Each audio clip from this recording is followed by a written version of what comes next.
I request the convener of this competition, Professor Ramesh Sonwalkar sir, to felicitate and welcome Honorable Dr. Harish Deshpande sir. Link भेज दो ना group पर। कौन सी? YouTube की वो है। किया ना आपने?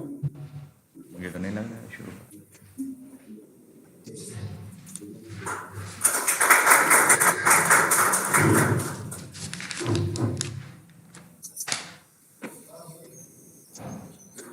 Now I request all the dignitaries on the dais to felicitate the chairman of Yogeshwari Education Society's Credit Society, Mr. Major S.P. Kulkarni sir, by giving him the photo frame of late D.K. Sabnis sir. Honorable guests, Shinde sir, I request Shinde sir to come over here. अभी नया किया है। नया भी किया है तो भी नहीं दिख रहा।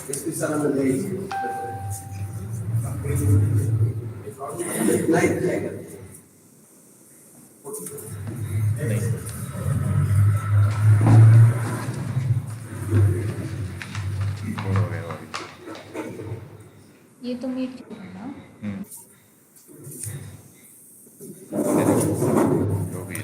Again, I request all the dignitaries to felicitate the coordinator of Yashwantrao Chauhan Maharashtra Open University, Shri Shep sir, by presenting him the photo frame of late D.K. Sabnis.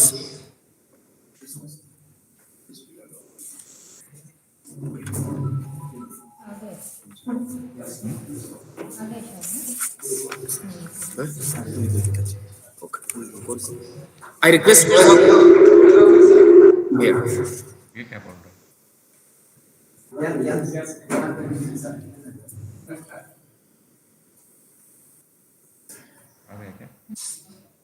आगे।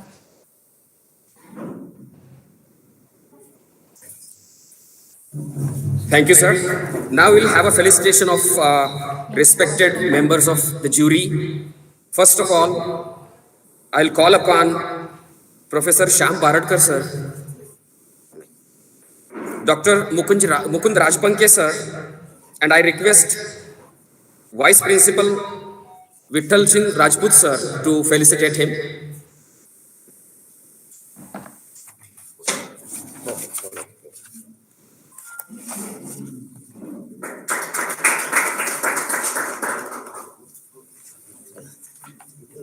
Okay.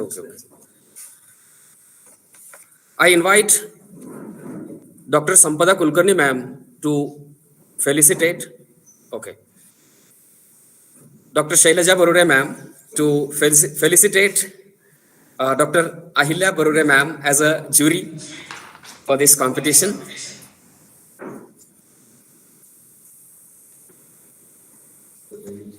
स्ट्रीमिंग नहीं हो रहा।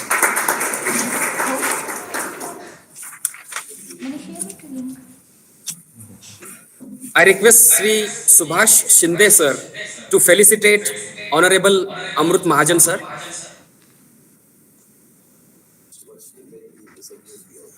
Subhash Shinde sir is the secretary of Yogeshwari Education Society's Credit Society.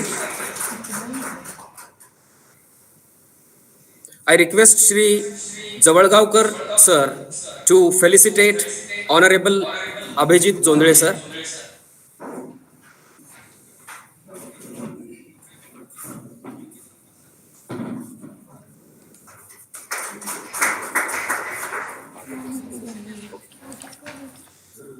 I request Dr. G.R. Rathod sir to welcome and felicitate Shri Bhagwat Masne sir.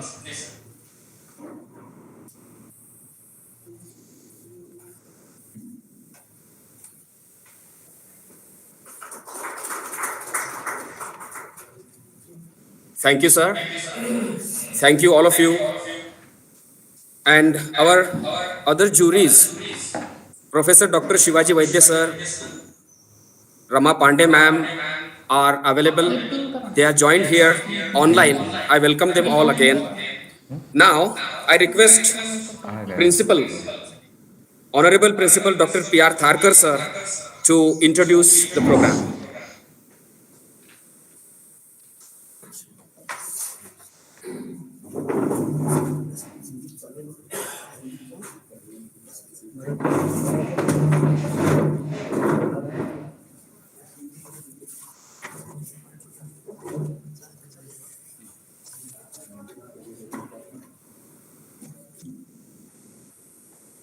व्यासपीठावर उपस्थित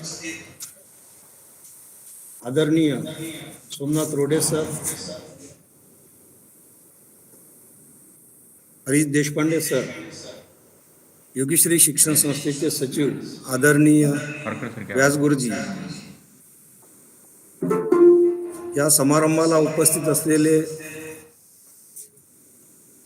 योगेश्वरी कर्मचारी पतसंस्थेचे अध्यक्ष, सदस्य, व्यवस्थापना परिषदेचे सगळे सदस्य आणि उपस्थित प्राध्यापक वर्ग, मित्रमैत्रिणी,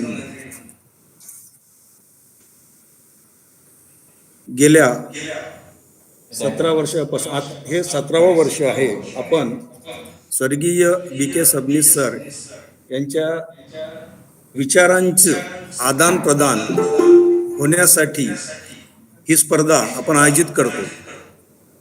यापूर्वी ही स्पर्धा राज्यस्तरीय होती आणि या करोनाच्या पार्श्वभूमीवर ही स्पर्धा आपल्याला ऑनलाईन व्यासपीठ उपलब्ध झाल्यामुळे आपण ही स्पर्धा राष्ट्रीय पातळीवर मागच्या वर्षापासून साजरी करत आहोत.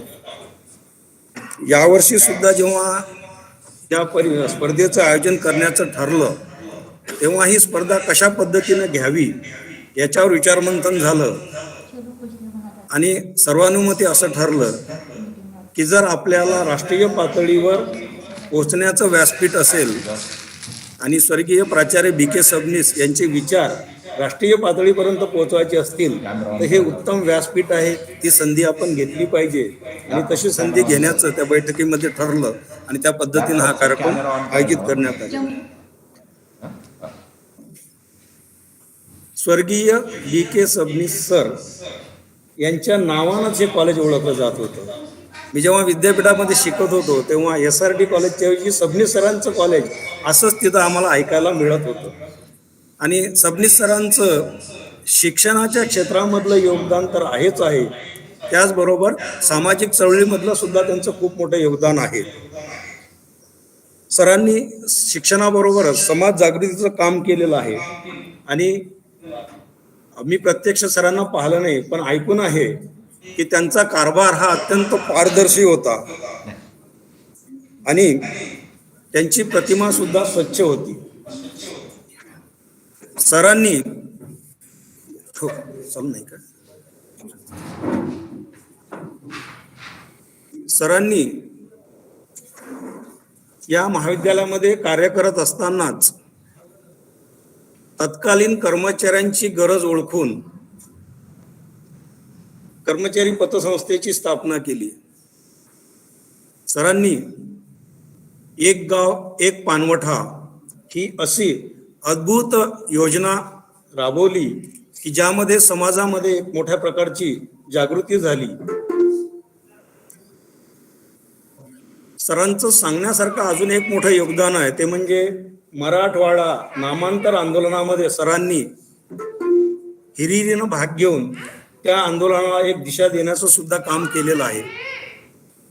अशा या थोर व्यक्तीचे विचार पुढल्या पिढीला पर्यंत पोहोचण्यासाठी आपण दरवर्षी या कार्यक्रमाचं आयोजन करत असतो आणि यासाठी निवडले जाणारे जे विषय आहेत ते विषय सुद्धा समकालीन परिस्थितीमध्ये किंवा सध्याच्या परिस्थितीमध्ये समाजामध्ये काय चाललेलं आहे, काय घडतं आहे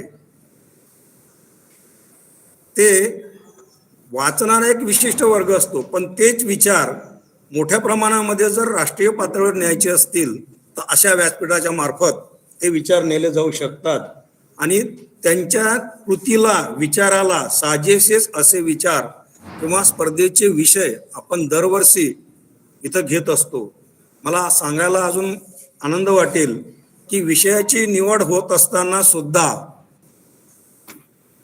सगळ्या त्या बैठका होतात, त्या बैठकांच्या मध्ये विचारमंथन होतं, प्रत्येकाला विषय विचारले जातात आणि त्या विचारांचं सगळ्यांचं सहमत झाल्यानंतर ते विषय फायनल होतात आणि ते सुद्धा विषय सबनीस सरांच्या विचाराला पुढे नेण्यासारखे विचार असतात. म्हणजे सबनीस सर आज असते तर सरांनी या विषयावर काय मत व्यक्त केलं असतं किंवा सरांनी समाजाला कुठली दिशा दिली असते, अशा पद्धतीची ती एक आखणी केली जात असते. आज तोच कार्यक्रम, तीच संधी आपण घेत आहोत. हा कार्यक्रम जेव्हा आयोजित करण्याचं ठरलं आणि आमची लास्ट डेट जवळ आली तेव्हा संयोजक थोडेसे साशंक झाले होते की संख्या कमी पडेल का. आणि मग आम्ही परत आव्हान केलं आणि 1 दिवसाची मुदत वाढवली आणि त्या मुदतीमध्ये आम्ही 100चा टप्पा गाठला. आणि याचं सगळं कौतुक, आम्हा सगळ्यांचं कौतुक आदरणीय सचिव साहेब व्यास गुरुजी यांनी केलं आणि तशा पद्धतीचा त्यांचा संदेश मी कालच्या मीटिंगमध्ये सुद्धा आपणा सर्वांपर्यंत पोहोचलेला आहे. आपण या प्रसंगी इथं उपस्थित राहिलात आणि या कार्यक्रमाला अगत्यानं उपस्थित राहून कार्यक्रमाची शोभा वाढवली, त्याबद्दल मी आपणा सर्वांचे आभार व्यक्त करतो आणि माझं छोटंसं प्रास्ताविक संपवतो. धन्यवाद.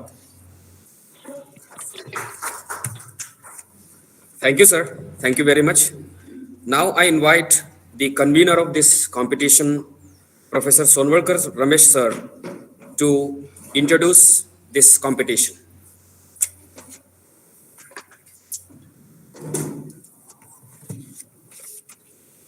Dignitaries on the dais and of the dais, all my colleagues, participants, invitees, all judges, all dignitaries. Firstly, I welcome all of you. I would like to express my deep attitude and heart feeling towards Reverend Swamiji and Reverend late B.K. Sabnis. I salute them for their notable work and thoughts.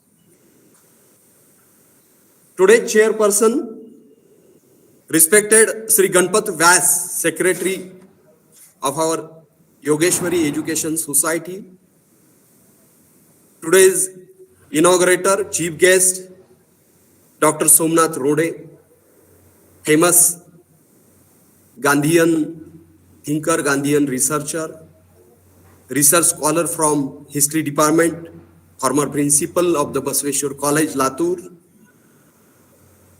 And today's another chief guest who motivate us continuously, inspire us, support us, respected Principal Harish Deshpande sir, who was former treasurer of our Yogeshwari Education Society also. Shri Jawalgaonkar sir, Joint Secretary, Shri Shete sir, Shri Belugikar sir, Major S.P. Kulkarni sir, all respected judges, examiners, all invitees, Secretary of YS Credit Society, all my colleagues, Vice Principals, Principals, respected Dr. P.R. Tharkar sir. Welcome all of you. Organizing committee member, Dr. P.R. Tharkar sir, Vice Principal V.G.Rajput sir, Arya sir, Barure madam. My all colleagues, teaching and non-teaching staff members. We know that from last 17 years, we have been conducting this competition in the memory of late B.K. Sabnis. He was the principal of our Swami Ramanand Teerth Mahavidyalay for 21 years continuously.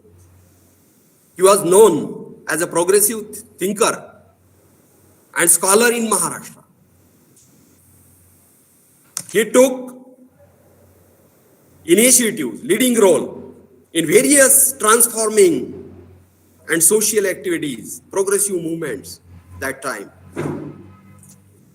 Vidyapit, Namantar movement, Ek Gav Ek Panvatha. Earlier, our principal told about this. And Marathwada Vikas Andolan were some of them activities. leading by late B.K. Sabnis. Professor B.K. Sabnis was well-known teacher and ideal principal also. Previous principals of this college have worked hard to bring this college to the forefront in the state. Many principals have contributed to it. Respected Harish Deshpande is also one of them. In it, the contribution of Principal B.K. Sabnis remains invaluable. On the one hand, he served as the principal of the college for a long period of 22 years मेरे लिए आई and made the college a center of social movement. He made the college famous by making qualitative increase in the memory of his notable work. इसके ऊपर लगाना चाहिए We have been conducting such like events so that new generation can get acquainted with his thoughts and works. Today's inaugurator, Honorable Dr. Somnath Rode sir, the chief guest and inaugurator of today's program, I would like to say that he is a former professor and principal of Sri Basveshwar College, Latur, and later worked in several social movements. He was associated with Akhil Bharatiya Saroday Mandal, Anand Van, and the notable work of Dr. Prakash Amte. He is a famous Gandhian and philosopher of Gandhian thoughts. He is from history subject. He wrote so many books. That is Anandvan, Seveche Ramayan, शोध एक नव्या दिशेचा, मराठवाड्याचा इतिहास. Famous researcher from history department, Dr. Somnath Rode is. He edited Samyog Sadhana, famous periodical of Maharashtra also. Today's chief guest, our former principal, Sri L.T. Deshpande sir. He was ex-officer of NCC.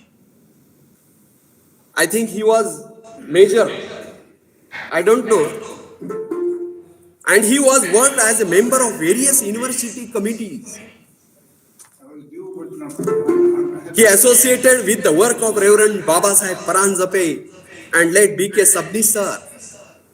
He was very well administrator, famous teacher and model of our college. Secondly, I would like to introduce today's examiner judges. All members are very reputed and well-known in their subjects. Dr. Mukund Rajput, famous poet. Dr. Ahilya Barure, very expert and good personality and good teacher, famous teacher among the students and expert from their subject. Respected Amrut Mahajan, well-known literature, well-known writer, poet, respected Bhagwat Masne. He is also famous poet. All examiners, judges are experts, experienced in their field, very studious and scholars in their subjects. I warmly welcome them and the chairperson of the event, the guest, all the invitees, all of you. In particular, we welcome all the participating students who have come from various colleges and universities across the country and wish them all the best for this competition. Thank you, one and all. Welcome, hearty welcome, all of you. Thank you.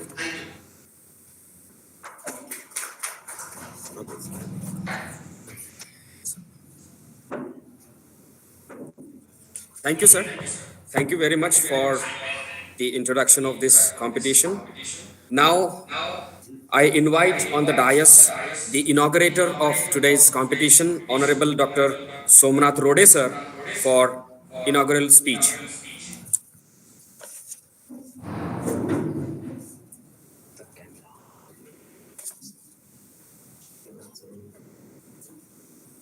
आता झालं. कुछ तो हो जाता है। ये बंद हो गया फिर से पहले की लिंक पर नहीं जा रहा। सर्वप्रथम आदरणीय स्वामी रामानंद तीर्थ आणि या महाविद्यालयाला महाराष्ट्राच्या आणि एका अर्थानं देशाच्या नकाशावर आणण्याचं काम ज्यांच्या कर्तबगारीनं, अभ्यासू वृत्तीनं बंदा अच्छा है आणि संघर्षशील स्वभावानं या महाविद्यालयाचा लौकिक ज्यांनी वाढवला ते आदरणीय सबनीस सर, या दोघांच्याही स्मृतींना विनम्र अभिवादन करतो. आता है खरं पाहता क्या रहता है वो अच्छे से जानते हैं. या महाविद्यालयाच्या आणि एकूण संस्थेच्या मूळ प्रेरणेची स्वामीजी बाबासाहेब परांजपे यांची फोटो चेंज एक तपपूत अशी तपश्चर्या, फोटो कब निकालना है. त्याग, समर्पण या सर्व गोष्टींचा एक आदर्श त्यांनी आपल्या जीवनातून घालून दिला. खरं पाहता तरुणांना अत्यंत प्रेरणादायी अशा स्वरूपाचं जीवन आणि चरित्र स्वामीजींचं आहे. प्रत्येक तरुणाने स्वामीजीचं चरित्र जर गांभीर्यानं वाचलं तर मला खात्री आहे की त्या तरुणाच्या जगण्याला, लेट होता है ना. त्याच्या जीवनाला एक नवं डायमेन्शन मिळाल्याशिवाय राहणार नाही. पण वयाच्या 17व्या वर्षी नॉर्थ कोट हायस्कूलमध्ये मॅट्रिकच्या वर्गात शिकणारा व्यंकटेश भवानराव कुलकर्णी तुम्हीच करून टाका. हा विद्यार्थी नाही ते त्यांचं नाव आहे. कोणाला लोकमान्य टिळकांच्या निधनाची बातमी ऐकल्यानंतर विमनस्क होतं. स्वतः करायचं असते नाही. स्वराज्य हा माझा जन्मसिद्ध हक्क आहे नियोजन असलं पाहिजे काही आणि तो मी मिळविणारच, हा स्वराज्याचा मंत्र ज्याने दिला ते लोकमान्य टिळक आज आपल्यात नाहीत. ही गोष्ट या बालकाला त्याचं नाव घ्या डायरेक्ट तुम्ही. त्याचं अस्वस्थ करणारी होती. दिवसभर अन्न नाही, पाणी नाही. विमनस्क अवस्थेमध्ये सोलापूरच्या कंबर तलावामध्ये दोन्ही पाय सोडून दिवसभर हा माणूस असेल ना आपण कन्व्हेनर विमनस्क अवस्थेमध्ये बसलेला आहे. शेवटी अस्ताला जाणाऱ्या सूर्याला साक्षी ठेवून ओंजळभर पाणी घेतलं तलावातलं, इकडे सूर्याला अर्घ्य दिलं आणि सूर्याला साक्षी ठेवून वयाच्या 17व्या वर्षी बोर्ड अच्छा है वो पीछे. संकल्प केला, मी आजन्म ब्रह्मचारी राहील आणि या देशाची आणि समाजाची निष्ठेनं सेवा करेन. दाजी फोटो काढायचा मला. हा संकल्प वयाच्या फोटो काढा. 17व्या वर्षी स्वामीजींनी केला हा आणि 69 वर्ष सोनवळकर आपल्या आयुष्याच्या अखेरपर्यंत हा संकल्प त्यांनी पाळला. असते कार्यक्रम आपण तरुण लोक रोज संकल्प करतो विकाराची माणसं आहेत. मग तसं म्हणू का? आणि उद्या हा. ते संकल्प विसर्जित करतो, पुन्हा नवे संकल्प करतो. तरुण तो असतो जो संकल्प आणि सिद्धीमध्ये कमीत कमी अंतर ठेवतो, त्याला तरुण म्हणतात.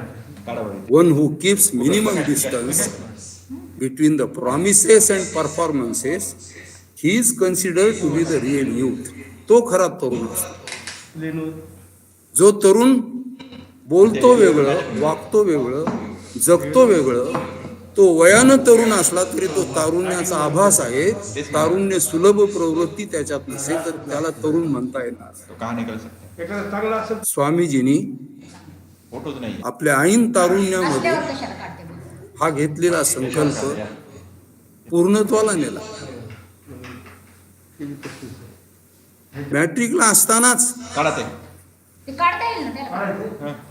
महात्मा गांधीजी सोलापूर मार्गे बेळगावला जात असल्याची बातमी कळाली या बालकाला वाटलं या राष्ट्राचा एवढा थोर नेता सोलापूरहून जात आहे, बघूया आपली भेट झाली तर। रेल्वे स्टेशनवर गेले, योगायोगानं जिथे स्वामीजी थांबले होते तिथेच गांधींचा डब्बा होता। या बालकानं गांधीजींना विनम्रपणे प्रणाम केला। गांधीजीने नाव गाव विचारलं, बॅग कुठे आहे? तोपर्यंत गाडी हलली। गाडी हलताना हेडफोन स्वामीजीकडे पाहत बापू म्हणाले, देश के लिए कुछ करके बताओ। हे एकच वाक्य जीवनाला नवं डायमेन्शन देणारं ठरलं। स्टूल देश के लिए कुछ करके बताओ। आणि आपल्या लक्षात शकेल की स्वामीजींनी वयाच्या 17व्या वर्षी केलेला संकल्प आणि वयाच्या 17व्या वर्षी युवकांनी स्वामीजींच्या चारित्र्याकडे म्हणे की character makes a new character. चरित्र घडवत असतं। रस्किन चरित्र गांधींनी वाचलं आणि गांधी वॉज टोटली चेंज। आपण लक्षात घ्या, पासपोर्ट नाही। ते चरित्र त्यांचा मित्र होता हेनरी पोलाक। हेनरी पोलाकनी प्रवासामध्ये हे चरित्र त्यांना दिलं आणि हे चरित्र वाचल्यानंतर गांधीच्या जीवनामध्ये आमूलाग्र परिवर्तन। मला असं वाटतं की चरित्र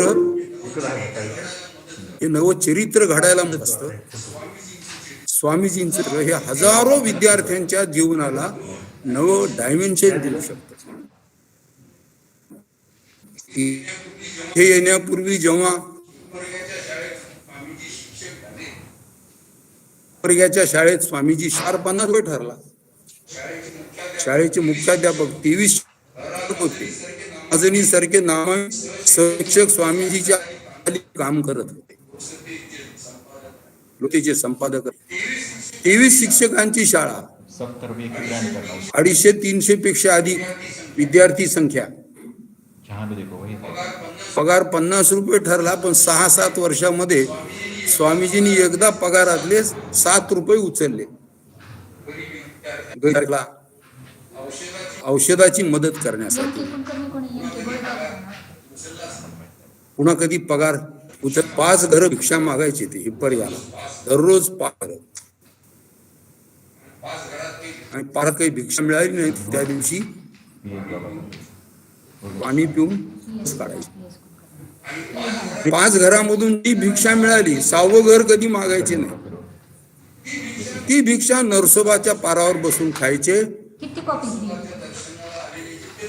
यात्री असतील त्यांनाही त्या आलेल्या भिक्षेतलं अन्न द्यायचे आणि त्यातलंच उरलेलं संध्याकाळी खायचे।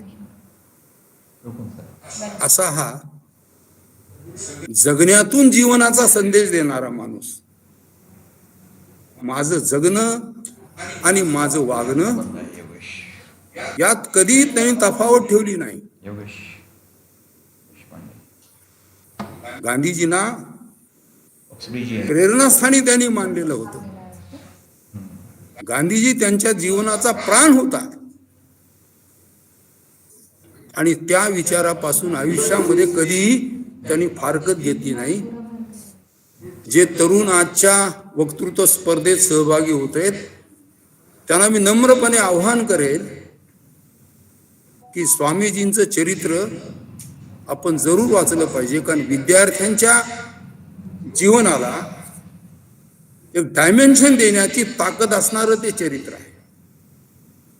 आणि स्वामीजींचं चरित्र वाचणारा मुलगा हा स्वतःचं चरित्र घडवण्याचा निश्चित निर्धार करू शकतो असा माझा विश्वास आहे। 7 बजे उठा, 4:30 बजे उठा पहिले। सबनीस सर मोबाईल लॅपटॉप सब चार्जिंग लगाए। ज्यांच्या नावानं ही स्पर्धा आहे, खरं पाहता एक राष्ट्रीय पातळीवरची वक्तृत्व स्पर्धा ही सबनीसांच्यासाठी आदरांजली आहे। पण मराठवाडा रिजन मध्ये सबनीस सरांची व्हिजन असणारा प्राचार्य आपल्याला आजही पाहायला मिळत नाही, कालही नव्हता. 28-30 वर्ष प्राचार्य पदाच्या खुर्चीवर असणारे अनेक प्राचार्य होते. नाये डोळे सर होते, जय वाघमारे सर होते, रामदास डांगे होते, डी.आर. कुलकर्णी होते, जीवन देसाई होते, रारम बोराडे होते. परंतु प्राचार्य पदाच्या खुर्चीची तमा न बाळगता रस्त्यावरच्या आंदोलनात मूलभूत प्रश्नांच्यासाठी, तो गायरान जमिनीचा प्रश्न असेल, इससे बड़ा तो हो नहीं. नामांतराचा प्रश्न असेल, दलितांच्या वर होणाऱ्या अन्यायाचा प्रश्न असेल, भ्रष्टाचारानं बरबटलेली व्यवस्था असेल, अशा सगळ्या प्रश्नांच्या विरोधात रस्त्यावर उतरून बंडाचं निशाण हातात घेणारा महाराष्ट्रामध्ये आणि मराठवाड्यामध्ये एकमेव प्राचार्य ते सबनीस सर आहेत.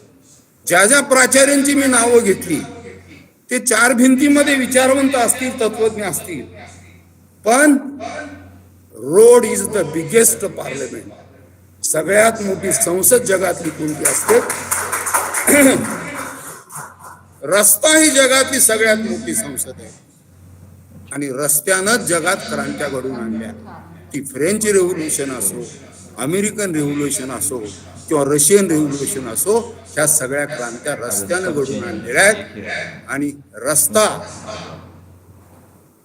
आणि रस्त्याच्या माध्यमातून अनेक आंदोलनांचं धुरीणित्व त्यांनी सांभाळलं. मूलभूत प्रश्नांच्यासाठी ज्यांनी संघर्ष दिला आणि प्राचार्य पदाची खुर्ची सांभाळत असताना पारदर्शकत्व, अगदी मुलांच्या समोर सुद्धा ते सांगायचे की माझा पगार किती आहे, माझा पगारीचा खर्च कसा आहे, माझ्या संपत्तीचं एकूण स्थिती काय आहे, ही सगळी गोष्ट मुलांशी मुक्तपणे संवाद साधायची.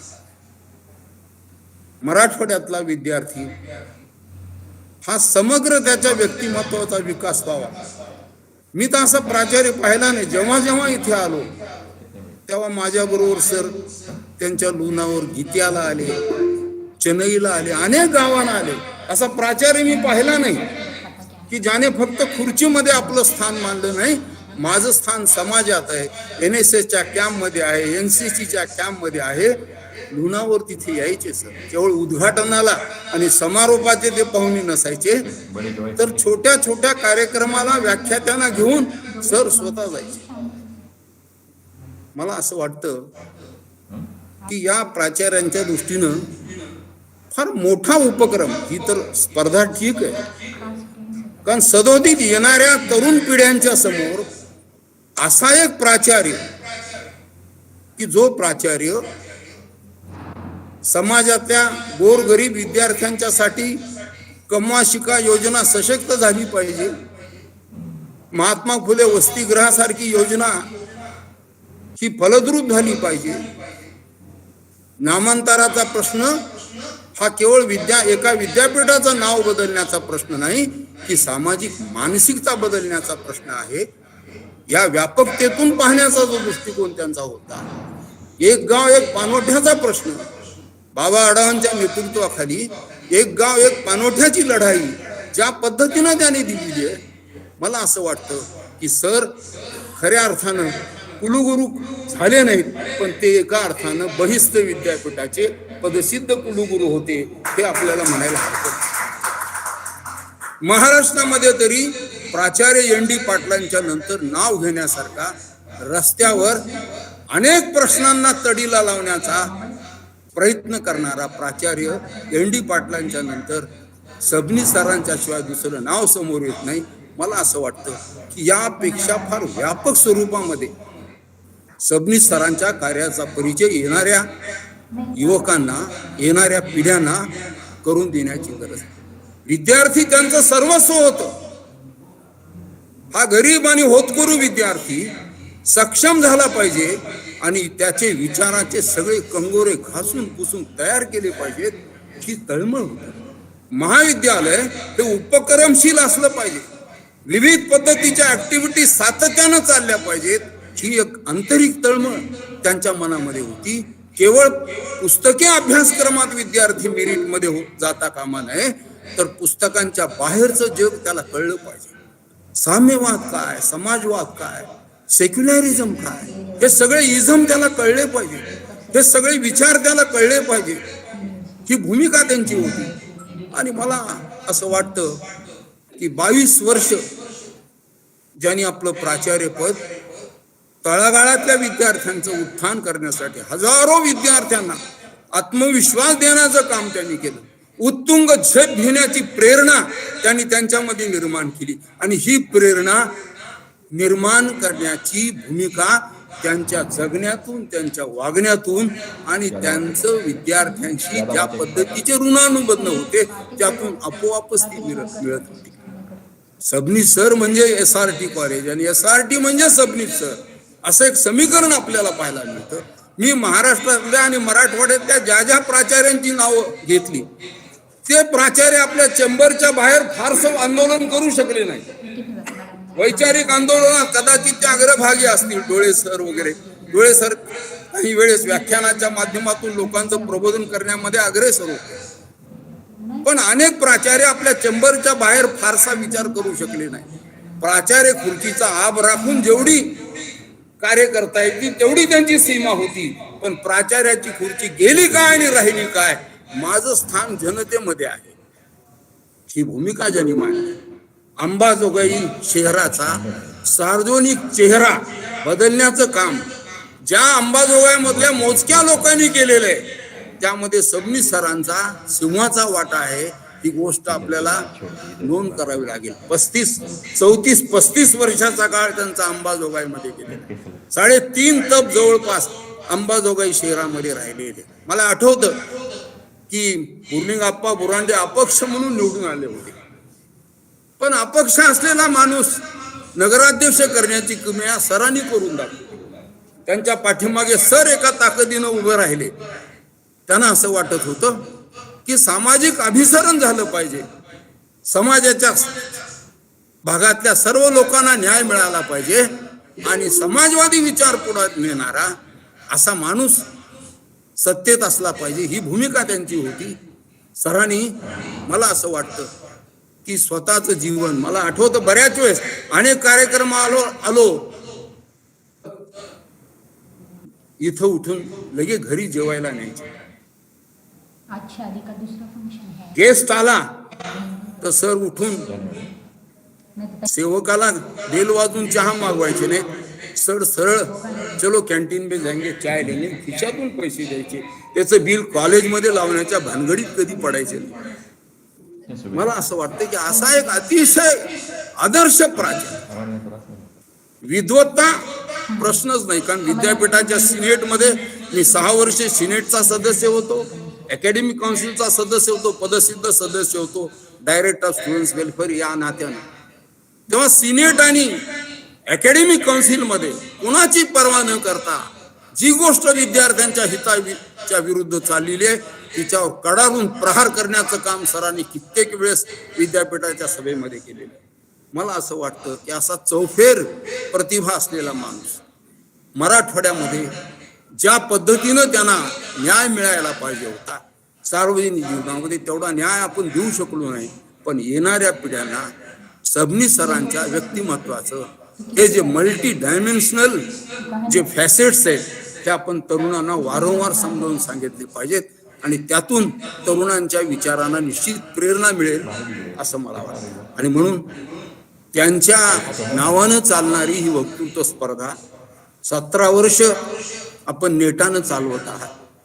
ती अधिक नेटानं चालावी, तिचा अधिक विस्तार व्हावा आणि या निमित्तानं ही वक्तृत्व स्पर्धा खऱ्या अर्थाने समाज जीवनासाठी आणि समाज परिवर्तनासाठी, समाजातल्या मूलभूत परिवर्तनासाठी आयुष्यभर आंतरिक तळमळीनं ध्यासानं काम करणाऱ्या एका प्राचार्याची, एका आचार्याची, एका खऱ्या अर्थानं सिद्धहस्त कर्मयोग्याची ती आठवण आहे. याची जाणीव विद्यार्थ्यांच्या अंतःकरणामध्ये पेरण्याचं आपण काम केलं पाहिजे. मला असं वाटतं की आपलं काम आहे की सीड्स पेरले पाहिजे. असं म्हणतात की seeds should not shy for germination. ज्या बीजांना उगवायचं असतं त्यांनी गाडून घ्यावंच लागतं. ते बीज जर म्हणायला लागलं नकाव मला जमिनीत गाडू नका, तर त्या बीजांना उगवण्याचा, बहरण्याचा, डौलण्याचा काही अधिकार नाही. ज्या बीजांना उगवायचंय त्यांना गाडून घ्यावंच लागेल. मला असं वाटतं की उद्याचे सीड्स हे बहरावेत, ते डौलावेत, त्यांच्या तारुण्याला अनेक तारुण्य सुलभ प्रवृत्ती विकसित व्हाव्यात, अशी एक तळमळ सबनीस सरांच्या मनामध्ये होती. मला असं वाटतं आपण येणाऱ्या तरुणांना सातत्यानं ही प्रेरणा दिली पाहिजे की आपल्याला जर आपलं व्यक्तिमत्व फुलवायचं असेल, विकसित करायचं असेल, तर we are suppose to sacrifice. We are suppose to sacrifice our life for values. कुठल्या ना कुठल्या मूल्यासाठी आपल्याला गाडून घ्यावंच लागेल. गाडून घेतल्याशिवाय बीजांचं अंकुरण नाही. तसं अति कष्ट केल्याशिवाय, श्रम केल्याशिवाय आपल्या जीवनाला एक वेगळं परिमाण प्राप्त होणार नाही. हा विश्वास त्यांना दिला पाहिजे. तरुणांना सांगितलं पाहिजे की तुझा उद्धार तुझ्याच माध्यमातून होणार आहे, तुझ्या श्रमाच्या माध्यमातून होणार आहे, तुझ्या अभ्यासवृत्तीच्या माध्यमातून होणार आहे. तुझ्या जीवनाचा खरा शिल्पकार तूच आहेस. कोणाच्या आशीर्वादानं, कोणाच्या कृपेनं आणि कोणाच्या मेहरबानीनं तुझं जीवन बदलणार नाही. तुझं जीवन बदलण्यासाठी तूच समर्थ आहेस आणि त्याच्यासाठी लागणारी मेहनत तुलाच घ्यावी लागणार आहे. आणि तुझ्या मेहनतीनं, तुझ्या परिश्रमानं, तुझ्या घामानं आणि तुझ्या अभ्यासवृत्तीनंच तुझ्या जीवनाला एक वेगळं डायमेन्शन मिळणार आहे.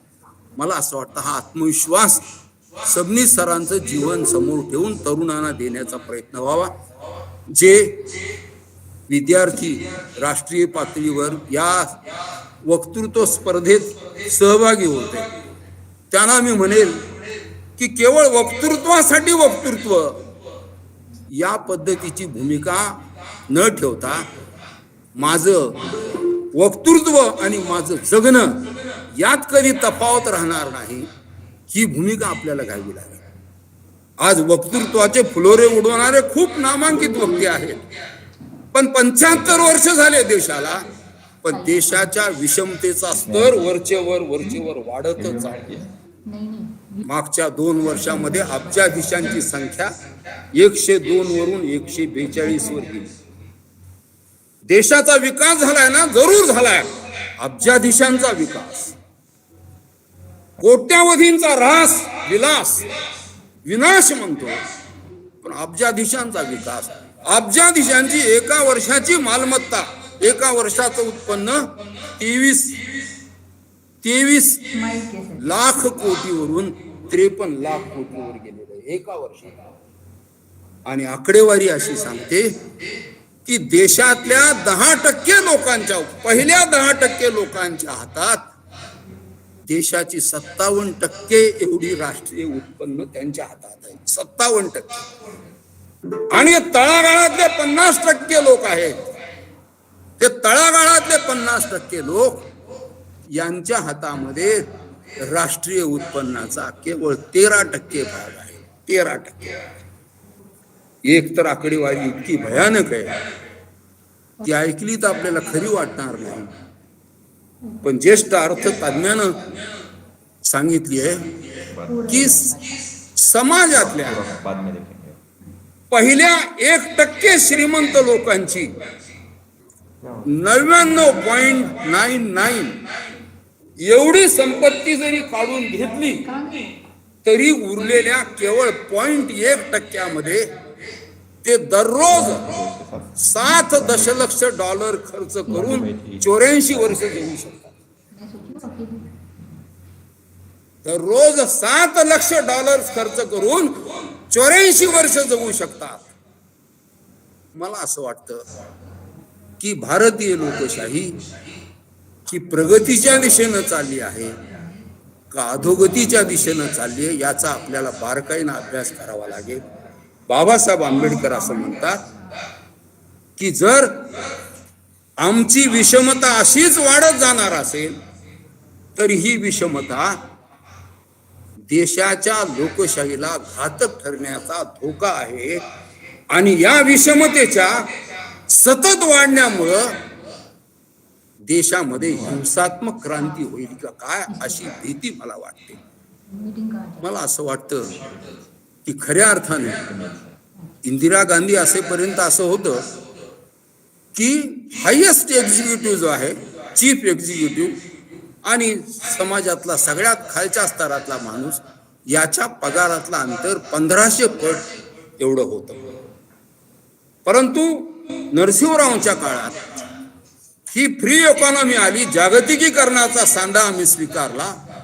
त्याच्यानंतर चीफ एक्झिक्युटिव्ह आणि समाजातला खालच्या स्तरातला सर्वात शेवटचा जो सेवक आहे त्याचा पगार याच्यामध्ये 15,000 पटीचा फरक झालेला आहे. 15,000 पटीचा.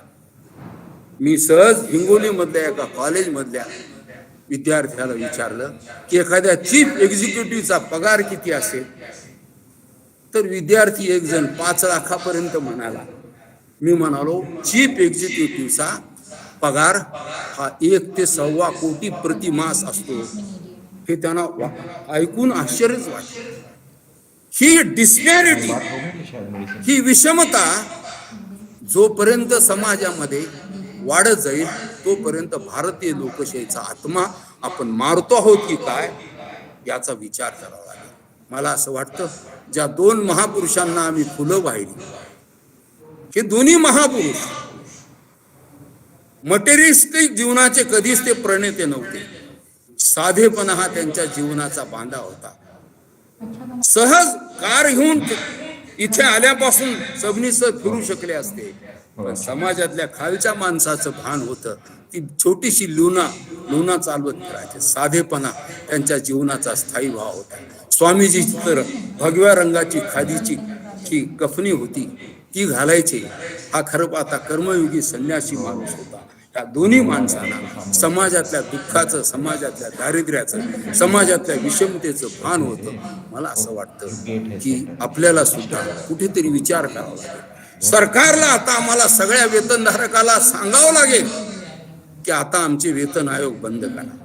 सांगावं लागेल, कारण आम्ही वर्षानुवर्ष वेतन आयोगच घेत राहिलो आणि आमचा तळागाळातला आता कालची आकडेवारी अशी आहे की या महामारीमुळे, कोरोना महामारीमुळे जवळपास 23 कोटी लोक पुन्हा दारिद्र्य रेषेच्या खाली ढकलले गेले आणि दारिद्र्य रेषेखालच्या लोकांची संख्या आता 50 कोटी पर्यंत गेलेली आहे. 50 कोटीच्या पर्यंत दारिद्र्य रेषेच्या खालची, बिलो पॉवर्टी लाईन मध्ये देशातले 50 कोटी लोक गेलेले आणि 19 कोटी लोक देशात आज असे रिकामे हात आहे जे क्वालिफाईड तरुण आहेत. They are demanding jobs to government. 19 कोटी लोक. मला असं वाटतं की असे रिकामे हात, हजारो क्वालिफाईड रिकामे हात जर नोकरी मागत असतील, त्यांच्या हाताला काम नसेल, तर मला असं वाटतं की हे रिकामे हात उद्या असेच रिकामी राहिले, भुके कंगाल राहिले, तर उद्या ते दाऊदच्या टोळीच्या घटक बनतील. उद्या ते जे आहेत नक्षलवाद्यांच्या टोळीचे घटक बनतील. मी आपल्याला प्रश्न करणार आहे की या रिकाम्या हाताला काम नसेल तर त्यांनी काय करावं, हा प्रश्न मी आपल्याला विचारणार आहे. मला असं वाटतं की हे सामाजिक भान त्या दोन्ही नेत्यांच्या मध्ये होतं. हे सामाजिक भान जर आपलं गेलं तर मला असं वाटतं की आपलं सगळं अस्तित्व संपण्याची शक्यता आहे. रामचंद्र गुहाने पुस्तकात दिलेला संदर्भ आहे. शांतिभूषण आपल्याकडे कायदा मंत्री होते, त्याच्यात त्यांनी रेफरन्स दिला की मी सुप्रीम कोर्टामध्ये 16 सर्वोच्च न्यायाधीशांच्या हाताखाली काम केलं. त्यातले 8 न्यायाधीश, ही गोष्ट 75 ते 78च्या काळात, त्यातले 8 न्यायाधीश सुप्रीम कोर्टाचे हे करप्ट आहेत याचे सगळे पुरावे मी त्यावेळेच्या सर्वोच्च न्यायाधीशाकडे दिले, पण कुठलीही त्याच्याबद्दलची कार्यवाही झाली नाही, असं शांतिभूषणनी त्याबद्दल व्यक्त केले. गुन्हेगारी आणि भ्रष्टाचार हे आपल्या राष्ट्राचे आता हे खऱ्या अर्थानं भूषणाव असे विरोध झालेले आहे. आणि याच्यासाठी नेहमी म्हणणारे विचारवंत हात टेकते. पार्लमेंट मधले 1/3 पेक्षा जास्त खासदार हे जे आहेत फौजदारी गुन्ह्यामध्ये अडकलेले आहेत.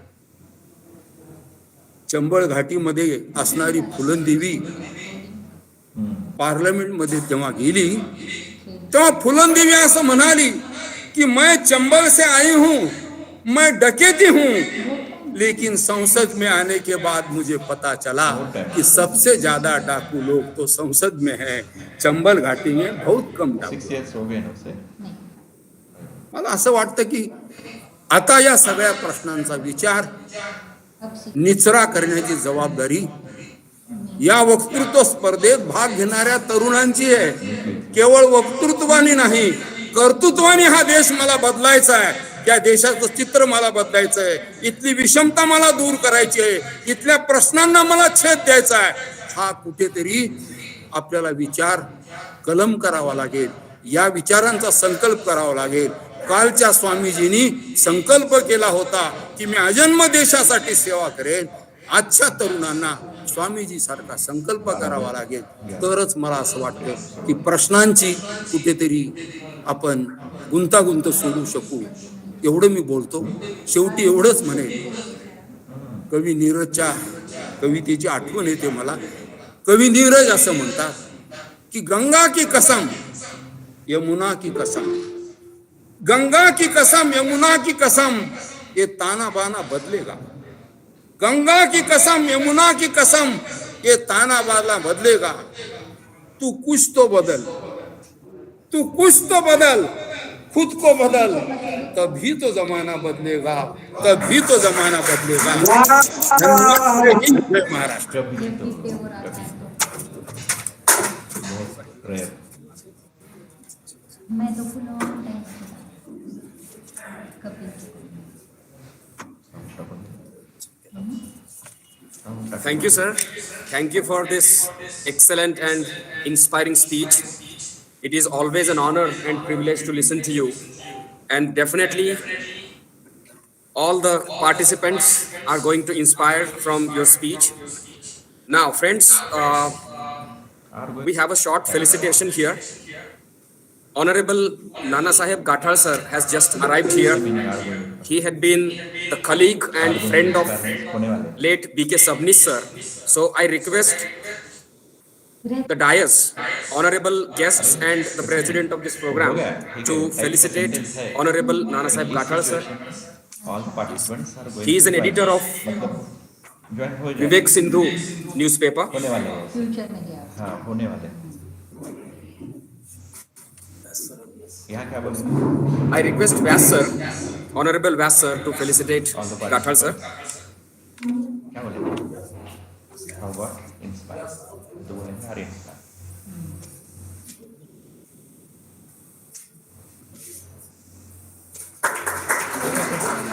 ये क्या कर रहे हैं? Thank you, sir. One of the jury members, Honorable Dr.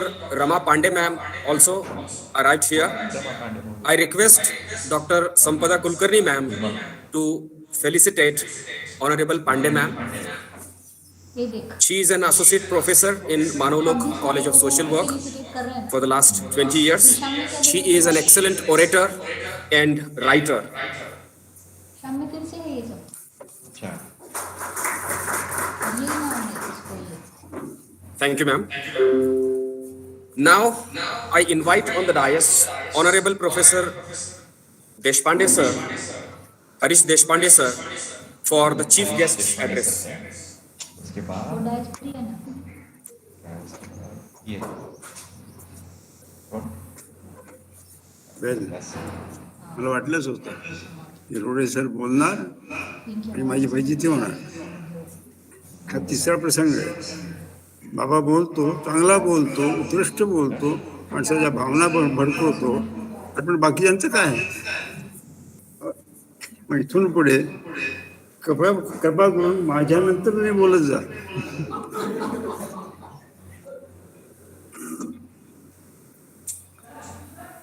Sabnis सरांविषयी आपण बोलत होतो.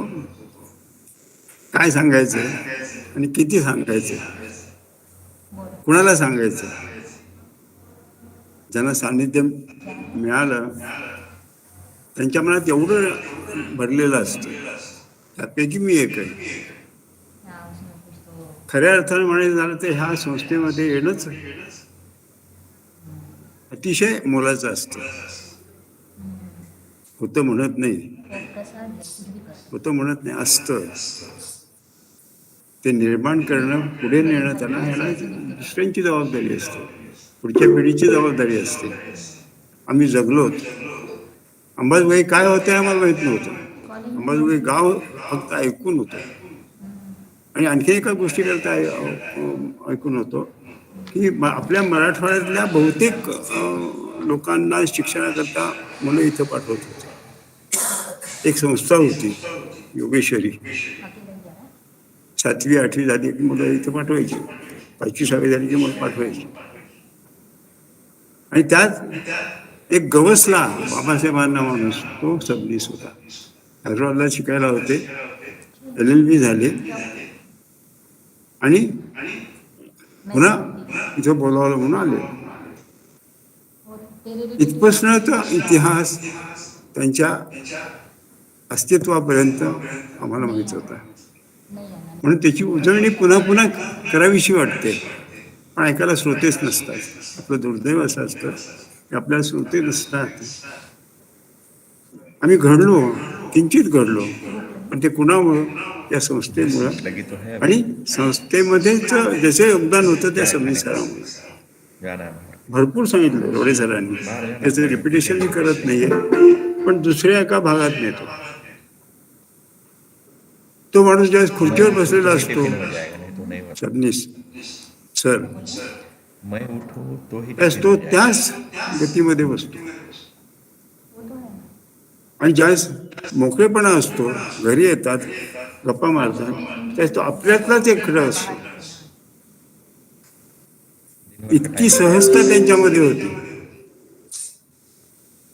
एका मुलीला छेडछाड केली म्हणून सायकलवर जाणाऱ्या मुलाला त्यांनी क्षमा केली नाही. उलट कॉलेजमध्ये आल्यानंतर थांबले, त्या मुलाला सायकलवर येऊ दिलं, त्याला पकडलं आणि त्या थोबाडीत मारलं.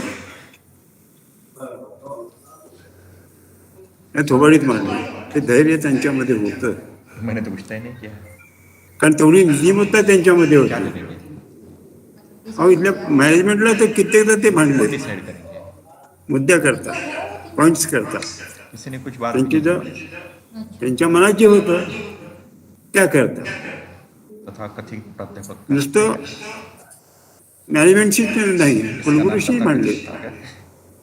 म्हणून एक दरारा निर्माण झाला होता त्यांच्याविषयी, कारण त्यांच्या विरुद्ध कुणाला अपील करताच येत नव्हतं.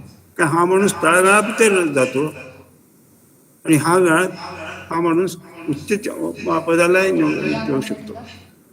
इंग्लिश परीक्षक ही ख्याती होती त्यांची.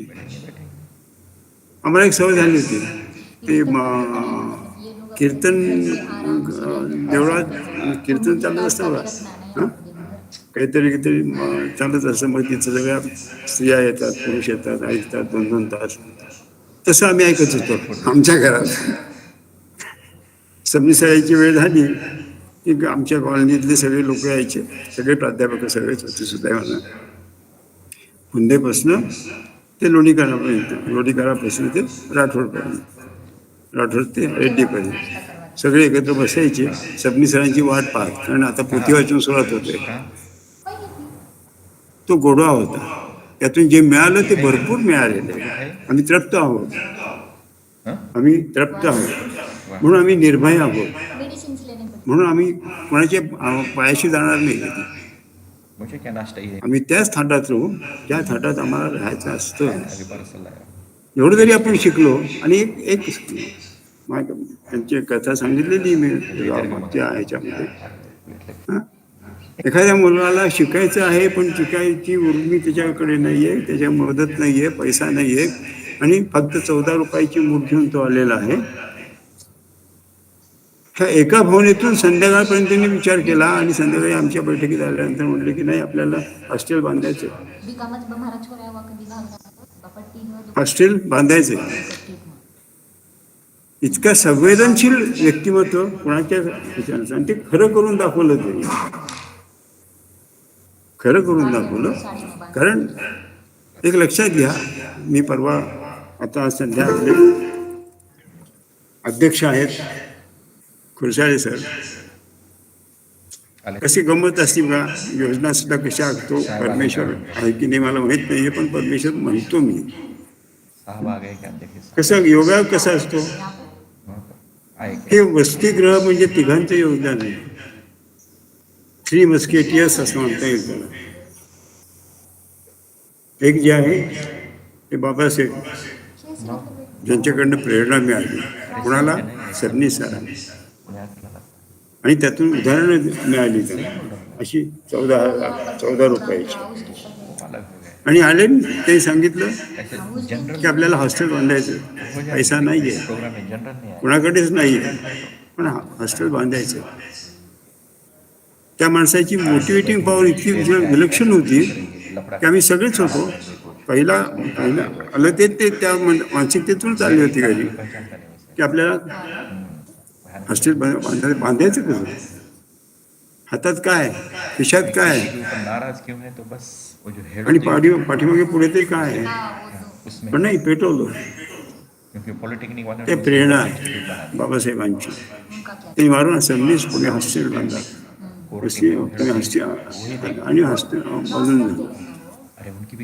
आणि पूर्तता कोणी केली, या अध्यक्ष आपले प्रचलित अध्यक्ष आहेत, तुमचे आमचे, मी अजून आमचे म्हणतो, मी नसलो इथं तरी पूर्तता केली. हे वैशिष्ट्य ह्या भूमीचं, या गावाचं, या गावाने तोडपण केलं खूप. अजूनही पंढरपूरला जसं असतो ना, जो माणूस पंढरपूरला जातो, जो माणूस तुळजापूरला जातो, जो माणूस कोल्हापूरला जातो, तो त्या भक्तीतूनच जातो. तो मग तो कोणत्या धर्माचा आहे किंवा कोणत्या जातीचा आहे हा मुद्दा घेऊन असतो. तसं अंबाजोगाईचं रूप आहे. आणि कुणामुळे झालं, असे 2-4 व्यक्तिमत्व आहेत की ज्यांनी आपला आत्मा पूर्ण त्या कार्यासाठी तयार केला, म्हणला. अशी सबनीस खूप किस्से सांगायचे, खूप कित्येकदा असे 2-4-5 10-20 सांगता येईल.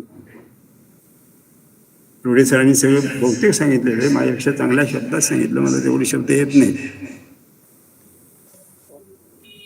जेलमध्ये गेले होते, 15 दिवस जेलमध्ये गेले, 20 दिवस गेले, काही वाटलं नाही त्यांना. पोलीस स्टेशनमध्ये भांडणं केले, तत्वाकार कुलगुरूची भांडणं केले. म्हणून कुलगुरू राजूरकर दिलदार माणूस राजूरकर, ते सबनीस सरांना बडे भैया म्हणायचे. मी ज्यावेळेस युनिव्हर्सिटीच्या सिनेट मेंबर म्हणून होतो आणि कॉमर्स फॅकल्टीचा चेअरमन होतो, त्यावेळेस राजूरकर हे कुलगुरू झाले होते. त्यांनी एका शब्दात, तो माणूस असाच होता, एका शब्दात सांगितलं मी, अरे हरीश तेरे गाँव आना है. नाही, इथं आल्यानंतर त्यांचे पहिलं भाषण दिलं कि आपका बड़प्पन सबनीस सर ये नहीं है बड़े दादा, ये जो बैठे लोग है ना आपके, उसके लिए आपका बड़प्पन है. हे माणसंच वेगळी असतात, त्यांच्या प्रसंगाला पण पडत नाही. असे सबनीस होते, खूप खूप जमलेलं आहे पोटामध्ये, तेवढं मला सांगता येणार नाही आहे. आणि ती माझी मानसिकता आहे तेवढी नाही आहे, आणि त्या भावना वेगळ्या आहेत, त्या जपून ठेवल्यात. आम्ही त्या जपून ठेवलेल्या. तसं असं थांबतो मी. Thank you. Thank you, sir. Thank you very much. Now it is time for the presidential address. And for that, I call upon Honorable Ganpat Vyas, sir, for the presidential speech. Vocal ही खराब आहे. ठीक है हैदराबाद मुक्ती संग्रामाचे प्रणेते उसका topic out पर है. आपल्या संस्थेचे संस्थापक बढ़ गया ना स्वामी रामानंद तीर्थ आणि आज ज्यांच्या नावाने ही वक्तृत्व स्पर्धा होते हो. कैलासवासी B.K. सबनीस सर यांच्या स्मृतीला त्यांच्या कर्तृत्वाला मी भावपूर्ण श्रद्धांजली अर्पण करतो. उसकी तरफ भी करेगा या कार्यक्रमासाठी लातूरहून मुद्दाम आपल्यासाठी आलेले प्राचार्य सोमनाथ रोडे सर हे असोसिएट सबनीस सरांच्या आणि या संस्थेच्या विचाराशी तर सही केल्या सहमत असलेले एकरूप झालेले इसकी सही. गांधीच्या विचारांनी आपलं आयुष्य जगलेले भारत जोडो या अभियानातले बाबा आमटेंच्या बरोबर काम केलेले निकलना की इजी है एका विचारानं प्रेरित होऊन देशातल्या तरुणांना जोडणारे मेरे एसोसिएट पॅनल बदल सोमनाथ रोडे सर बदलते नहीं है आएंगे फिर. आमचे मार्गदर्शक यही पैनल तेरा एसोसिएट करेगा संस्थेचे माजी कोषाध्यक्ष क्या करेगा या महाविद्यालयाचे माजी प्राचार्य जो है वही से. हरीश देशपांडे सर आमचे दुसरे मार्गदर्शक देखते रही मैडम नानासाहेब गाठाळ सर कब से है वहाँ देख. या महाविद्यालयाचे प्राचार्य डॉक्टर पंजाबराव तिथे भारी रहते. थारकर सर व्हिडिओ या स्पर्धेचे संयोजक कल आरडी जो प्राध्यापक रमेश सोनवळकर सर संचालनकर्ते अपलोड सर कौन सा प्रोग्राम. या स्पर्धेसाठी जे परीक्षक आहेत त्यात अभिषेक पुंगळे सर मुकुंद राजपंखे सर अमृत महाजन सर अहिल्या बरुरे मॅडम आणखीन कोणाच तरी नाव एक जणाचं विसरलेलं दिसतं. ते सर्व या स्पर्धेसाठी उद्घाटन कार्यक्रमाला उपस्थित सर्व उच्च विद्याविभूषित प्राध्यापक ज्या विद्यार्थ्यांनी या स्पर्धेमध्ये सहभाग घेतला हे संपूर्ण भारतातील अभी खत्म स्पर्धक विद्यार्थी बंधू आणि भगिनी उनको इंस्ट्रक्शन दे देना ज्यांच्या नावाने आपण ही स्पर्धा आज इथे घेत आहोत गेल्या 17 वर्षापासून मी अनेक स्पर्धांचा परीक्षक सुद्धा राहिलेलो आहे त्यामुळे अनेक स्पर्धा मी या पाहिलेल्या आहेत अतिशय उत्साह अतिशय जोमान उधर कर लेंगे तो जे मागचे प्राचार्य तरी सुद्धा आजचे प्राध्यापक कौन सी जो आपने कल भेजी. ज्यांनी कदाचित सबनीस सरांना पाहिलेलंही नसेल असे या महाविद्यालयातले प्राध्यापक यांनी एकजुटीने झटून या स्पर्धेसाठी जे संयोजन केलं त्याच्याबद्दल मी पुन्हा एकदा सर्व प्राध्यापकांचे मनापासून अभिनंदन करतो त्यांचं कौतुक करतो संस्थेचा एक साधा सेवक म्हणून हीच एकजूट आपली जर कायम राहिली तर महाविद्यालय सबनीस सरांच्या काळात जे दिवस होते ते दिवस येण्यास फारसा वेळ लागणार नाही.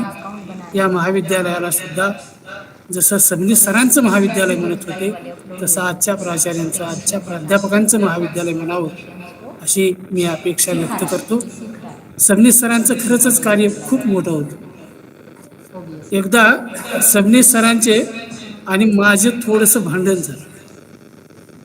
मी तेरे पास अगदी त्यांच्या मुलासारखाच असेल 1978ची गोष्ट आहे आणि सबनीस सर मला खूप रागावले आणि त्या रागाच्या ह्याच्यात मी तरुण होतो मी त्यांना उलट बोललो अपना है शेयर किया. म्हणजे मी फार शहाणपण केलं असं नाही पण त्या काळामध्ये मी बोललो. इसका क्या नंतर संध्याकाळी जेव्हा सबनीस सरांनी या प्रकाराची चौकशी केली हाँ ये नहीं तेव्हा त्यांच्या लक्षात आलं की या पोराची काही चूक नाही.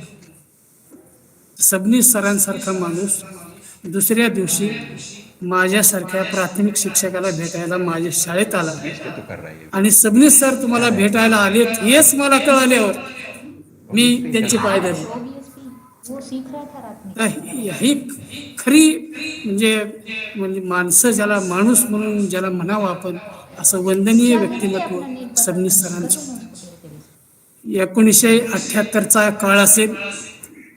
आपले डॉक्टर खुरसाले सर आंबेजोगाईला मेडिकल कॉलेजमध्ये हमारी भी जिम्मेदारी इथं है, डॉक्टर होते, प्राध्यापक होते. इसलिए आणि सरांच्या घरी एक बैठक झाली. है. त्या बैठकीला मलाही बोलावलं होतं.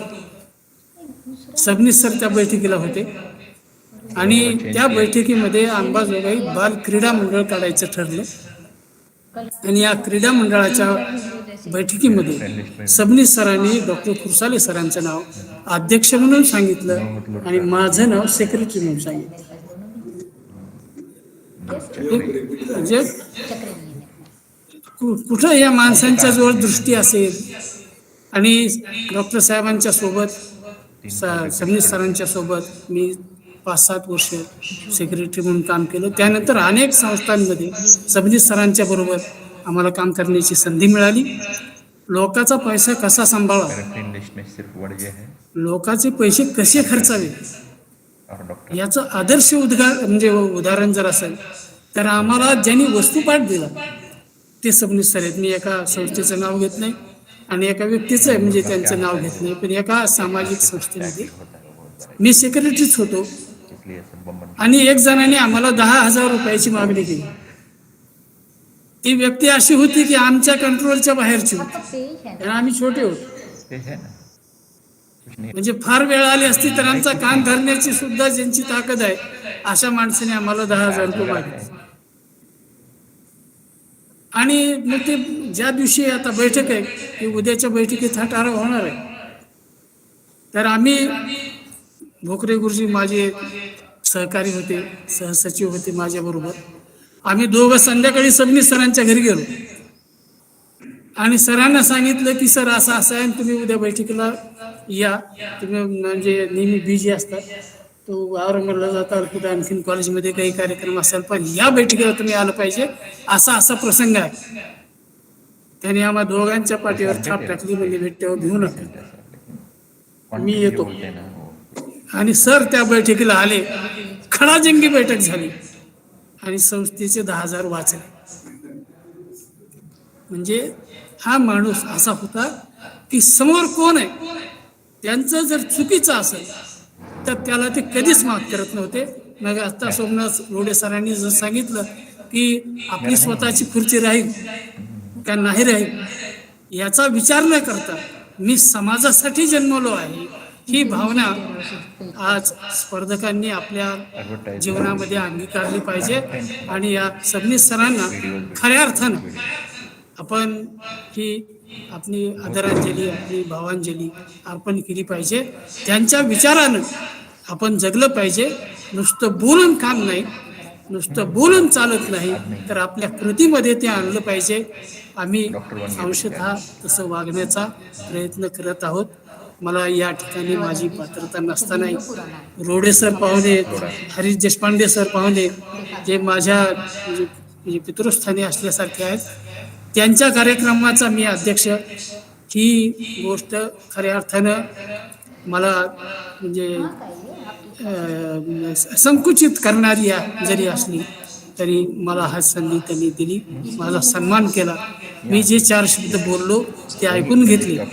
शेवटी मी सर्व स्पर्धकांना त्यांच्या स्पर्धेमध्ये सुयश मिळो ही शुभेच्छा व्यक्त करतो. आणि या स्पर्धेसाठी ज्या लोकांनी खऱ्या अर्थानं मदत केली, मग त्यात आमची पतसंस्था असेल, म्हणजे गोळेगावकर सर असतील, बरुरे मॅडम असतील, मला वाटतं आणखीन बरेच जण आहेत, घाटाळ सर असतील, तर या सर्वांचं मी मनपूर्वक संस्थेच्या वतीनं आभार मानतो. धन्यवाद. Thank you, sir. Thank you very much. Friends, we all are excited for your presentations. But before that, it's our culture and duty to present the vote of thanks. And immediately after the vote of thanks, Dr. Dhanaji Arya, sir, will give you the instructions about the competition. So please don't leave this meeting. Now, I invite the convener of this competition, Professor Ramesh Sonwalkar, sir, to express the vote of thanks. Thank you, sir. Firstly, I would like to express कितने लोग हैं? my deep and sincere thanks, deep feelings towards Honorable Dr. Suresh Khulsale sir, who allow us, not only allow, कहाँ आएंगे but guide and motivate us हम फिर ये किसको to बताने वाले हो आप? conduct such like events. Another person who continuously motivate and guide us, support us, today's chairperson, पता नहीं क्या कर रहा है। our secretary of Yogeshwari Education Society, respected Shri Ganpat Vyas sir. Lot of thanks sir. You give your valuable time and present over here, guide us, motivate us. Today's inaugurator, respected मुझे क्या Dr. Somnath Rode, इनका पूरा enshrined, enlightened कहाँ पे the thoughts and works inauguration of Pujya Swami Ramanand Teerth and late B.K. Sabnis. जाना यहाँ पे चलते रहेगा YouTube He enshrined also the present situation, contemporary issues, आपको क्या है? and by addressing इसके बाद these contemporary issues, he put the importance of moral values, thoughts of Reverend Swami Ramanand Teerth and late B.K. दिखा Sabnis. रहेगी सब कुछ I would like to express lot of thanks towards him. तो online कहाँ? Thank you, sir.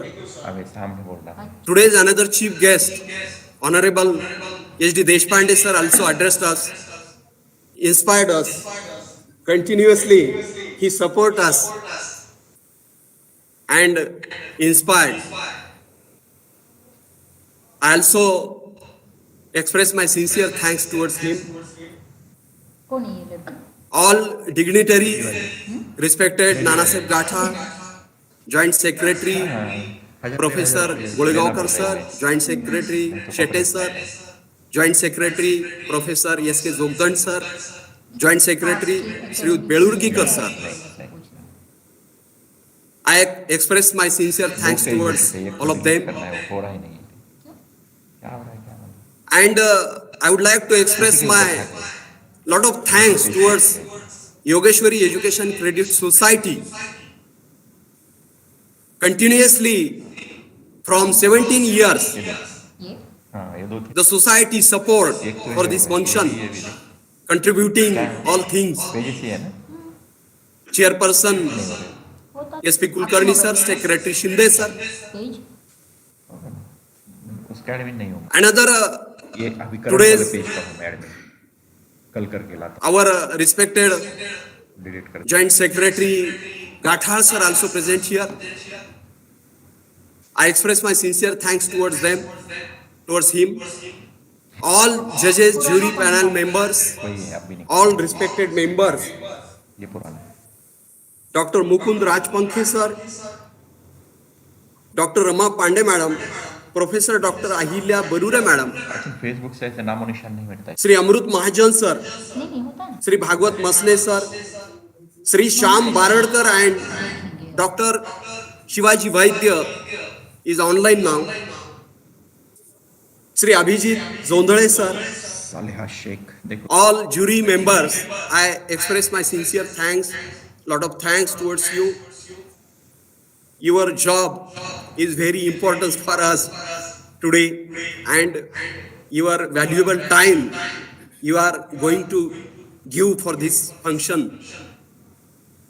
And that is why I also express again and again Vartika Jha my deep thanks towards you. Vartika Jha करके All है करे organizing committee members, respected Dr. P.R. Tharkar sir, Vice Principal Dr. Bhosle and Shri Rajput sir, machine PG Director, all my colleagues, heads, ये उसकी all heads and members of all committees of this function,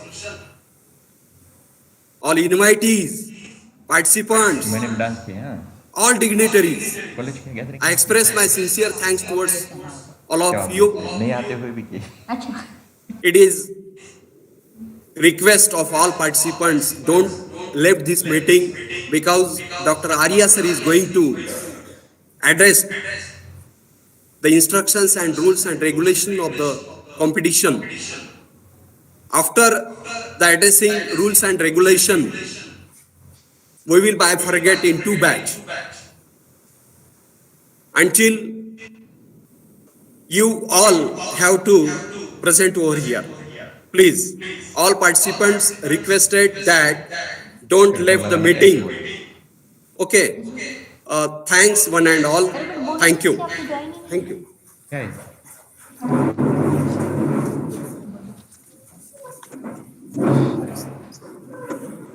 Over to you, Arya sir. करना है?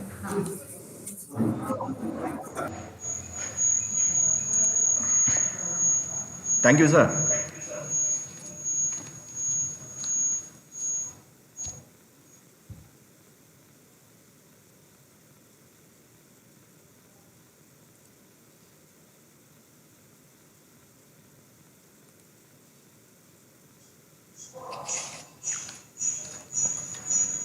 Good morning, one and all. After the inaugural function of late B.K. Sabnis National Level Online Elocution Competition, we are going to turn towards the rules and the regulations of the competition.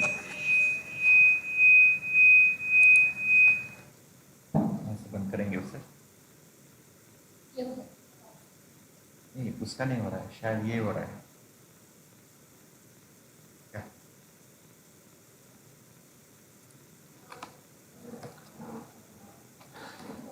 First of all, I would like to tell you the competition will be divided in two groups, that group A and that group B.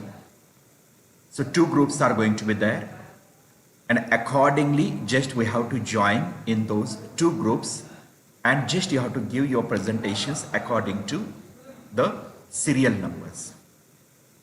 All the slots have been provided to all of you, and according to the slots, one by one your names will be called over here, and just you have to reply to your calls. Some students just they expressed there are some difficulties over here. Some students have been going through the examinations and all, so we have to think about those students also. So those who informed us regarding their issues and that some problems, definitely we will think about that and we will give them that opportunities later on. So teams are divided in two formats. Number one, that is Marathi, those who are the Marathi speakers, that is the team A, and those who are the English and Hindi speakers, that is team B. So competition is divided in two groups, A and B. That the link which is going on right now. Yes, let me repeat, listen carefully. The link which is going on right now, on which you are joined over here, on this link, Marathi speakers will participate, and the link which will be provided very soon, or last night I posted it on the group of that BK Sabnis Elocution Competition. On that link, there is going to be, that English participants, and that those who are the Hindi and English participants are there, those will participate on that link which I posted last night, or very soon I'll post it again. So according to the teams, just you people have understood what exactly you have to do. Is there anybody's problem or that the question regarding this? You can ask. Yes, sir. If the problem question will be there, just you can check with me. You can ask your doubts. Sir, Yeah. hence today is Friday. Sir, hence today is Friday. One by one, So, one by one. First of all, Akib, just you speak. yes, sir. Sir, since today is Friday, so for me, I have to go at the 2 o'clock for research for sir. Pardon, So, please. I'm not able to get your voice properly. Am I audible, sir? Yeah, Akib. Your voice is Hence- there. I'm audible, but it is not clear. You are audible, but it's not clear. It's not clear. Please. Okay, sir, I will try. Yeah. Is there Sir? anybody? Yeah. चारुशील. Sir, there is my online course sharply at 1 p.m. Yeah. and my turn is in morning slot. But if it is not done, can you adjust me after 3 p.m.? Yeah, sure. Thank you so much, sir. We shall. Is there anybody who has any kind of the issue or that the Hello, sir. regarding this? Excuse me, sir. Yeah. Sorry. Go ahead. Go ahead. Sir, can we are two people, can we use one phone? Yeah, you can. You can. It's not an issue. Okay. Okay, sir. Thank you. Is there anybody who has any doubt, question? So all the rules, regulations, all those things, those are on the brochure. We posted it on the group also. You might have gone through that. If you haven't, just you go through that once. Understand that how much time you have, what are the rules, how you have to means that keep your cameras on, in what way you have to go ahead, what the slots are there. Everything is provided over their group. So just you go through that, try to understand what you have got. As per those slots ready over there, and just you have to join. Yeah, Sameer. Sir आप बता रहे थे sir वो time अगर 7 minutes है तो sir बीच में हमें वो कब मिलेगा टाइमर सर क्या टाइमर स्क्रीन पे प्रेजेंट किया जाएगा टाइमर मिलेगा आपको timer just you will listen that one bell okay हाँ सर तो क्या स्क्रीन पर टाइमर 7 मिनट का दिखाएगा सर स्क्रीन पे टाइमर नहीं दिखाएगा just you will listen the bell after 5 minutes जी जी yeah okay okay sir thanks yeah anybody hello sir yeah Ram जे आपली टीम आहे त्या दोघांनी एक सोबत बोलणं बंधनकारक आहे का अजिबात नाहीये अजिबात नाहीये तुम्हाला नंबर्स दिलेले आहेत ठीक आहे तुम्हाला नंबर्स दिलेले आहेत तुमच्या नंबर प्रमाणे तुम्हाला बोलायचं आहे Hello, sir. हा Those students whose names are listed in the afternoon slot, is it okay to leave meeting? Yeah, it will be. Means as per your convenience, you can join. But if Okay. names, if you missed your names, please, means don't allow us to take your names many times. No. Actually, suppose my slot is in afternoon itself, then is it okay? Am I supposed to leave meeting? Okay. You can. Okay. Okay, sir. Yeah. Anything more?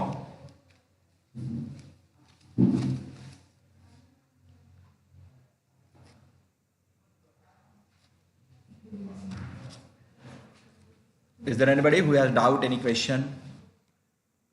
So very simple thing, just you have to remember those who are the Marathi speakers, just those are going to join or those are going to remain on the same link, and those who are going to be English and Hindi speakers, they will join on the different link which I will provide or I'll post it on the group. Okay, already I posted it, but after some time I'll post it on the group again.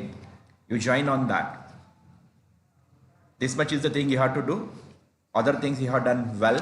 You have gone through all the rules and the regulations. You know each and everything.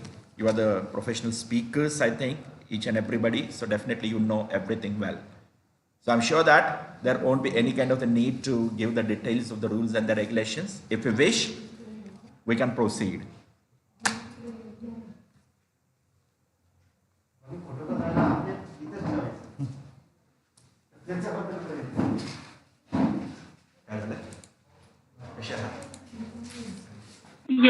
Yes, sir, we can proceed. I think no one has any doubt now.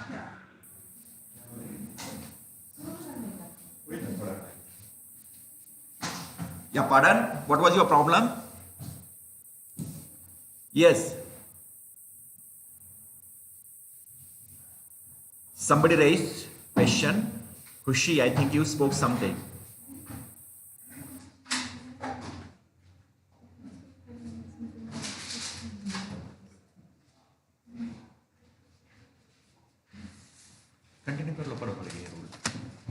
Sir Marathi medium साठी दुसरी link पाठवली नाही Marathi medium साठी हीच link आहे हीच या okay thank you आपल्याला राहायचंय इंग्लिश वाल्यांसाठी आणि हिंदी वाल्यांसाठी मात्र एक लिंक मी पाठवतो त्याच्यावर तुम्हाला जॉईन व्हायचं त्याच्यावर जॉईन करून घेतो मी थोड्या वेळाने ओके. Okay sir, thank you. हा बोला पूजा. काही मराठीवाले इंग्लिशच्या ग्रुपमध्ये आहेत ना, स्लॉटमध्ये. हा मग त्यांनी इथे जॉईन व्हायचं. ओके. इथेच का? नेक्स्ट मध्ये तुमच्या ज्या स्लॉट मध्ये बी स्लॉट ज्यांना दिलाय त्यांनी नवीन लिंकवर जॉईन व्हायचा आणि ज्यांना ए स्लॉट दिलाय ते याच लिंकवर राहते. Okay, thank you sir. Welcome. Sir B slot जी पाठवली आहे ना त्याच्यावर वर मराठी मीडियम असे हेडलाईन दिलेली आहे. गुड. तो वैसे ही कर लो आप. ओके. ओके, म्हणजे या ग्रुपवर बी स्लॉट का? या आत्ताचा जो आहे आत्ता जे चाललंय त्याच्यावर B slot. Okay sir, thank you so much. Yeah. Excuse me, sir. Yes. Sir, actually, I'm a participant who is in the like afternoon slot or the evening slot. So when there is the lunch break, can you just do a favor that the person who is going to speak the next after the break, can you just mention it so we'll get to know who is speaking, because we are going to leave the meeting now as our slot is in the afternoon time. So can it be provided, sir? How can we provide? How it is possible that who is speaking and all kind of things, So this is your responsibility to be alert and just keep your attention towards what's happening on the link and the group. So you have to be a little alert, because this is your competition. You are going to participate in this. So how we can be, how it is possible to make you alert who is speaking and who is not speaking. So please take care of this. You are the responsible. You have to take care of this. Okay? Okay, sure, sir. Thank you so much. Sorry, that arrangement we cannot do. Please. Next one.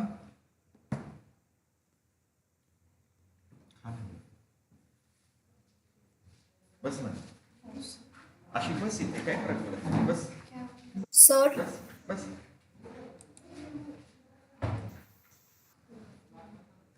मी बसतो तिथे बस. Mike शुरू आहे का? Sir. Yes.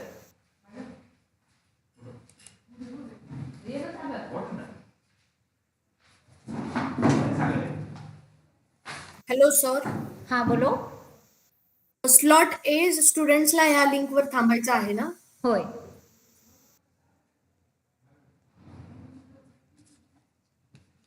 But ma'am he Marathi medium आहे ना?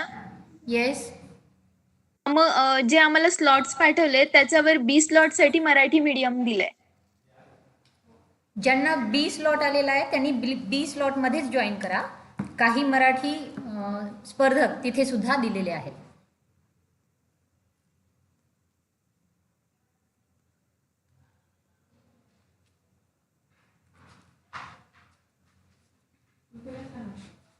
Excuse me ma'am.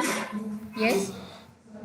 Ma'am confusion होते कारण सर म्हणत होते की बी स्लॉट मधल्या मराठी ज्यांचं मीडियम आहे त्यांनी पण तुमचा नंबर कोणत्या स्लॉट मध्ये आहे? Yes madam. बी स्लॉट मध्ये आहे. हां, मग तुम्ही बी स्लॉट मध्येच जॉईन करा. मग सर म्हणे हीच link Ma'am, actually there is no separate link is given for separate slots. Yes ma'am. No for the slots, but they have given for the medium just. And actually in the group it is mentioned that for Marathi medium student this link should join, and another link is for English medium student. Yes, students are distributed in 2 slots. There are some Marathi speakers also in English slot. So don't get confused.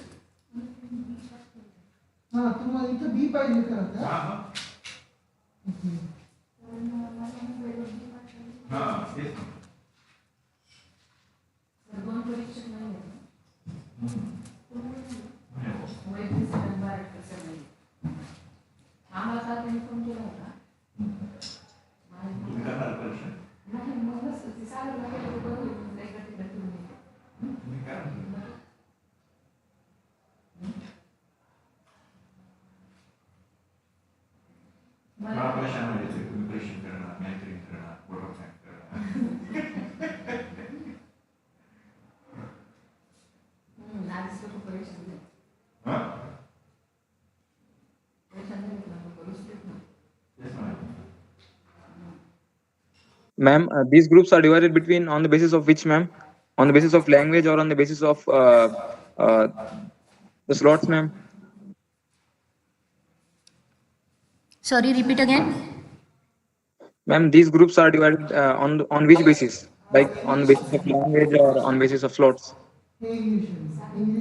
आप लोग सारी बातें erase कर दो, बस आपको जो slot दिया गया है उसी स्लॉट में आप ज्वाइन करो.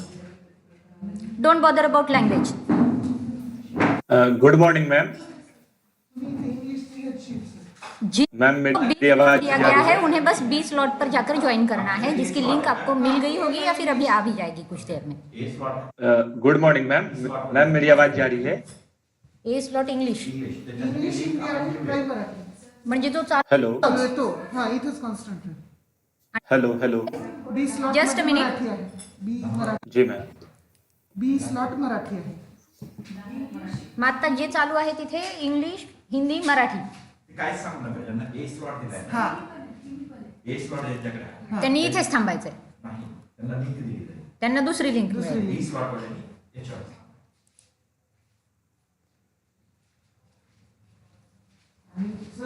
जो भी पार्टिसिपेंट्स बी स्लॉट में हैं वो यही रुकेंगे. जो पार्टिसिपेंट्स ए स्लॉट में हैं उनकी लिंक भेजी जाएगी. This is the final instruction.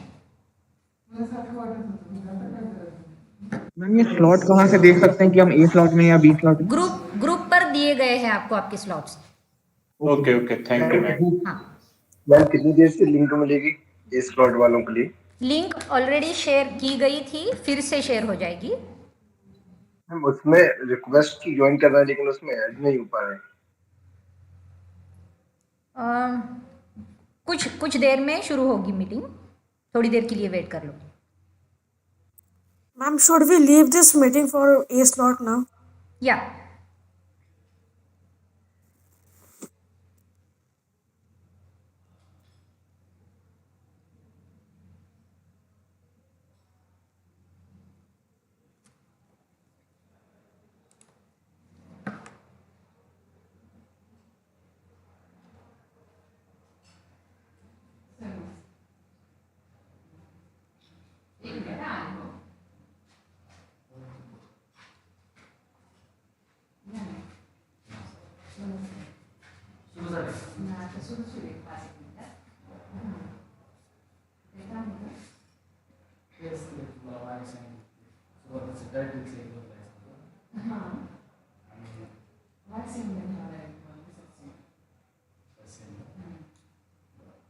Madam B slot वाले इथेच थांबायचं आहे का?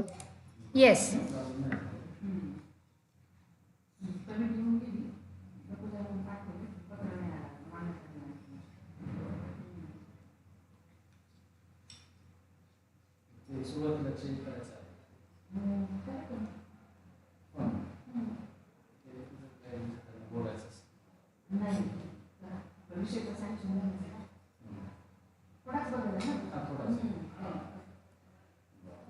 ग्रुप पर लिंक आ चुकी है.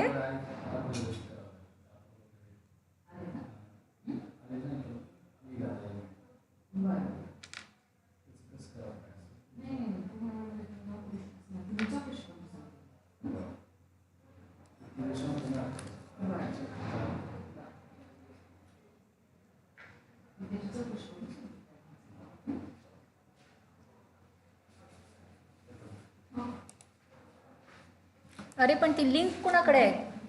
कोण जॉईन करते त्याच्यावरती? आर्य सरांनी पाठवली की सोनवळकर सरांनी पाठवली? दोन्ही लिंक सोनवळकर सरांची तर चालू आहे वाटतं. हीच आहे ना ती. आणि आर्य सरांची लिंक कुठे गेली आहे अजून? आणि ती जॉईन कोण करणार आहे? कुठल्या? अरे पण डिव्हाइस जॉईन करावं लागेल ना, सुरू करावी लागेल ना मीटिंग. ज्या डिव्हाइसवरून ती लिंक कारण आता हे एक डिव्हाइस झालंय.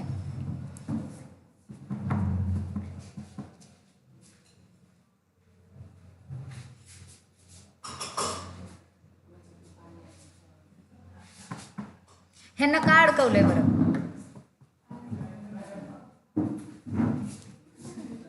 अहिल्या मॅडमलाच आपण त्यांचा अनुभव विचारू. तुम्हाला बरं वाटायला लागलं इथे येऊन?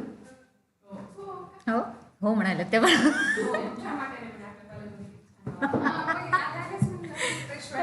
मी काय म्हणलं किती हे परीक्षकांना निवांत त्यांच्या घरात बसून जजमेंट करायला लावायचं. त्यांच्या सोयीनं करतेत, ते निवांत राहतात. इथं येऊन त्यांना दिवसभर अडकवलंय म्हणलं. इथं येऊन त्यांना बसायला लावलंय खुर्चीत ताटकळत. अरे असं कसं काही का असे ना. नाही नाही, त्यांचा व्हिडिओ ऑन ठेवायला लावू ना आपण. ते किचन मध्ये गेले की किचनच्या बरण्या दिसणार. म्हणून इथे अडकवले का? हुशार आहेत तुम्ही पॉलिटिकल सायन्स वाले. आम्हाला तुमच्या सोबत एक दिवस घालवता येईल, छान तुमच्याशी सगळं बघता येईल, बोलता येईल. तिकडे किती प्रसन्न छान वातावरण आहे. तुम्ही उशीर केला म्हणा जरा, मागच्या आठवड्यापासून यायला पाहिजे.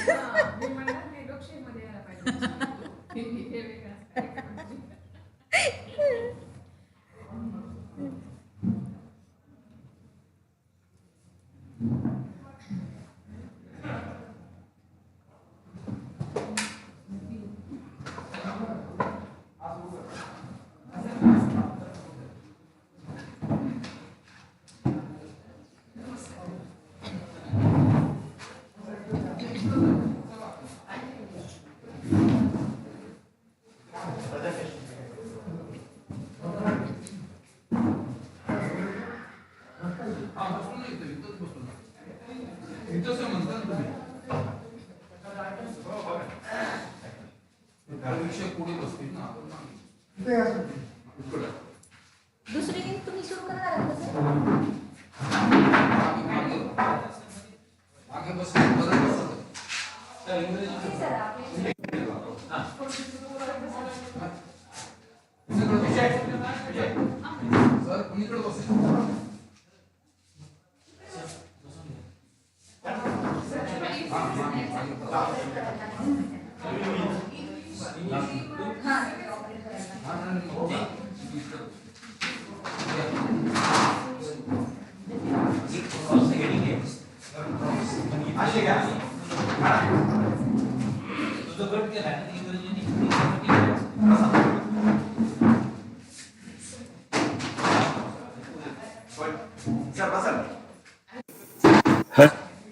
Hello sir. हेलो सर, मेरी आवाज जा रही है आपके तक? हाँ बोलो. मैम, बैच ए का जो लिंक मिला है हिंदी और इंग्लिश मीडियम स्टूडेंट, बस 5 मिनट में वो मीटिंग शुरू हो जाएगी. 5 मिनट करो. अच्छा ओके मैम, ओके. कशावर शेअर करायला लागला. यहाँ पर ये बंद कर दो. स्लॉट है तो चल रहा होगा. यहाँ पर तो आपको कुछ लेना है. अभी आपकी लिंक शुरू करो. ऐसा करेंगे. वो संभाल लेना दूसरी लिंक. हम तो वैसे ही हैं, उसके पास ये कंट्रोल. यहाँ पर आपकी लिंक शुरू कर दो. नमस्ते. कर दो फिर. बस उनको बोल के. Hello everybody. Within 2 minutes, I'll give you the link for the English medium speakers and team number A. I think for team A, team B, send kar di. Team B is going to be here only on the same link, and for team A, just I'm going to send. Or already the link has been sent. Sir? You have to join on that. Yeah? ये link Marathi की नहीं है ना, हिंदी और English की? Marathi and English and Hindi, such kind of the distribution, please don't take in your mind these kind of things. Just to join on the given your block A or B. Okay. That is important one. Yeah. So those who are from the block B, you are going to be on the same link. Okay. Block B should remain on the same link. Fine. Okay, sir, fine. Yeah, final. Block B are going to stay on the same link, and block A, they are going to join on the new link. Okay? Just to check your slots, what exactly those are. Minimize.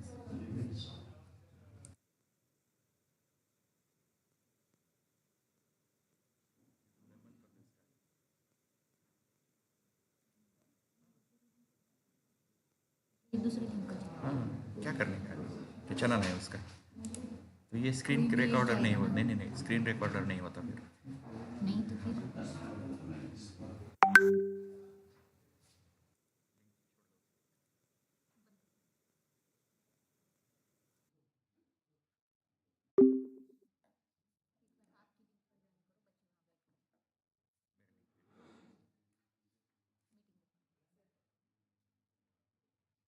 जो slot B है वो उनकी channel पर हो रहा है YouTube live. यहाँ का आप शुरू कर दो। बंद करूँगे फिर यहाँ से। हाँ ये बंद कर दो ना यूट्यूब वाला।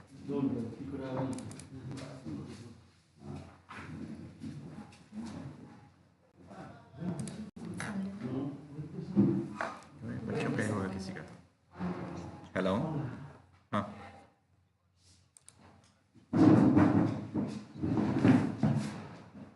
हो करतो ना, विदिन अ सेकंड येते लिंक तुम्हाला. ओके ये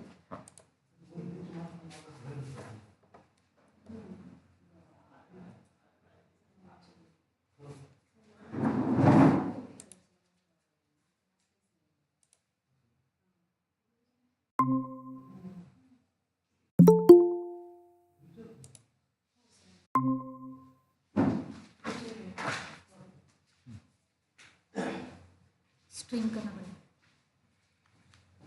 करना है या फिर आप शुरू करें, मैंने तो छोड़ दिया, मैंने पूरा बंद कर दिया।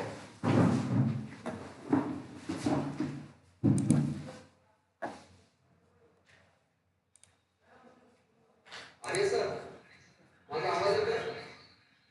आता यांना करून मराठी माध्यमाच्या स्पर्धक विद्यार्थ्यांना विनंती आहे तर या ठिकाणी विजय माध्यमाच्या स्पर्धक विद्यार्थ्यांना याला जोडता येईल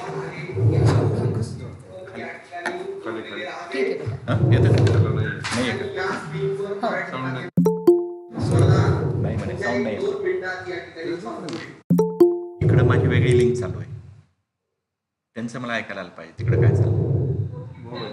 हां मोबाईलवर जॉईन करू. आपला काय प्रॉब्लेम नाही ना आता. हा आवाज कुठला आहे? कोणत्या लिंकचा आहे? तिकडची लिंक आहे त्या ना? लिंकचं आहे ते तर ऐकू येणारच आहे. तुम्हाला ऑलरेडी ऐकू येतंय ना ते? तिकडचीच लिंक आहे ना ही, आणि इथे आपली आहे. ठीक आहे.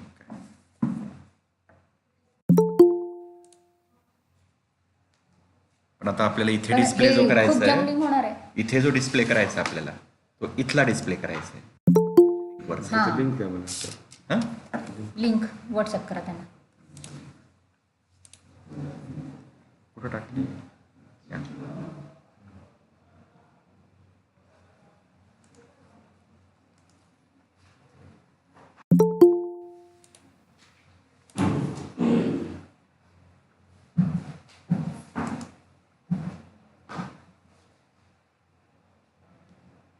पाठवले विजय.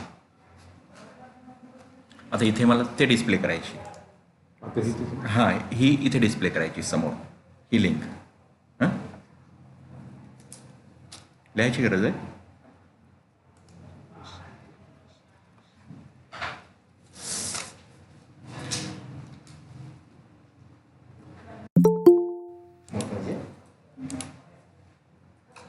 बोला था कि यूट्यूब पर स्ट्रीम करो, बोला था.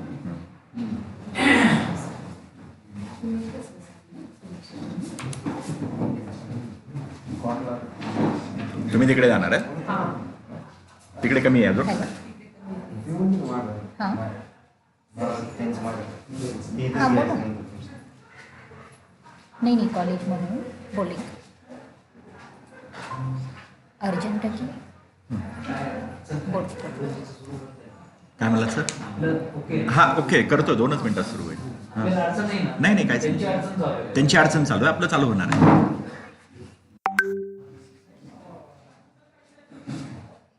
ठीक आहे विजय. कोणता डिस्प्ले इथे आता? माझाच आहे ना? Yes sir. तुमच्याकडे लिस्ट आहे सर राजपंखे सर? 1 by 1. एकच सेकंद.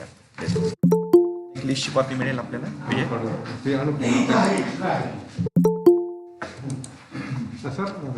सरांना चालेल तुम्हाला. बघा चव्हाण रामेश्वर हा पहिला आहे. सुरू करायचा, एकदा चेक करायचं आलेत काय. आपल्याला स्क्रीन शेअर करता येईल का? ते सॉफ्ट कॉपी, सॉफ्ट कॉपी व्हॉट्सअपवर आहे का? त्याची सॉफ्ट कॉपी आहे का विजय? हां द्या ना मला, पाठवा ना. बघा बरं. ठीक आहे.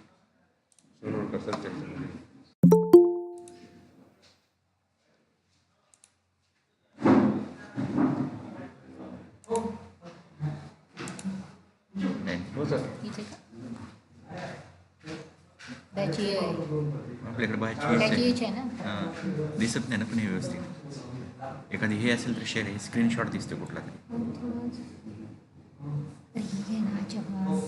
अरे हाँ पर दिखना तो चाहिए. कितने हैं देखो.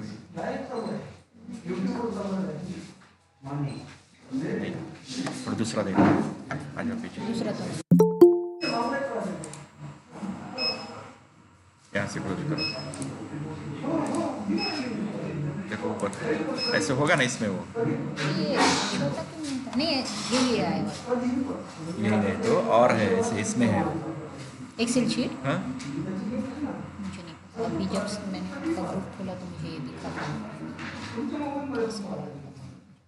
विजय तुमच्याकडे नाही आहे का? आहे माझ्या. पाठवू का? पाठव.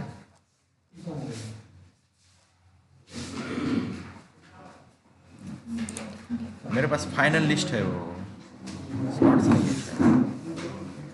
ये स्लॉट पाठवा, ये स्लॉट म्हणजे आपल्याला शेअर करता येईल. उन्हें इंस्ट्रक्शन तो दे दो, शुरू करेंगे 2 मिनट में. नहीं ये देखो, ये भी स्क्रीनशॉट ही है. हाँ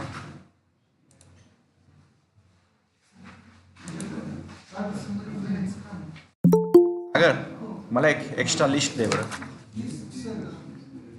एक पाहिजे मला. हे सरांकडनं घेतली आहे मी. आप एक काम करो, पहले 5 बच्चों को रेडी कर दो.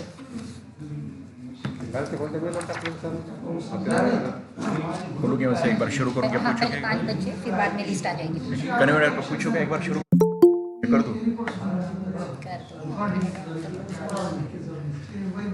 राजमंगे सर सुरू करूया मग.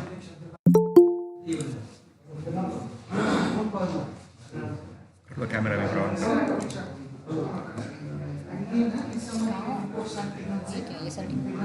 ये दिखेगा, ये है.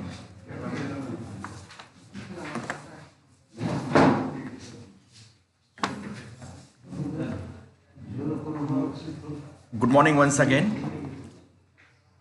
Near about 23 students have joined over here. Just I'll put the first 5 names in front of you so we can begin our competition. So Chauhan Rameshwar Bahusaheb, is he present over here? Chauhan Rameshwar. Yes sir. Yeah. Yours is the first number. Then Marpelli Sagar Venkatesh. Are you there? Yes sir, am I audible? Yeah, you are audible, of course. Rashi Sudhir Chimurkar. Rashi, are you there? Yes, sir. Am I audible, sir? Yeah, sure. Nancy Sharma. Nancy Sharma, are you here? Yes, sir. Okay. Abhishek Pathak. Yes, sir. I am here. Okay. So accordingly, I have taken your names. Later on, just I will present the names in front of you one by one. But accordingly, I have taken the first 5 names in front of you. So we are going to begin our competition. And the first participant, he is going to speak now. And his name is Chauhan Rameshwar Bahusaheb. Excuse me, sir. Yeah. Sir, sorry for the disturbance. I have a problem. What? Sir, there's my online course sharply at 1 p.m. Yeah, so what is your number? I talked with you already, right? Yes, sir. Yeah, I talked with you. We had a talk. So accordingly, we can manage that. Okay? So, I wanted to ask when, Okay. So after all the participants, yeah, I will adjust you. Please don't speak now. I will adjust you later on. Okay? okay, sir. Yeah. Participant number 1, Chavan Rameshwar Bhausaheb. Yes, sir.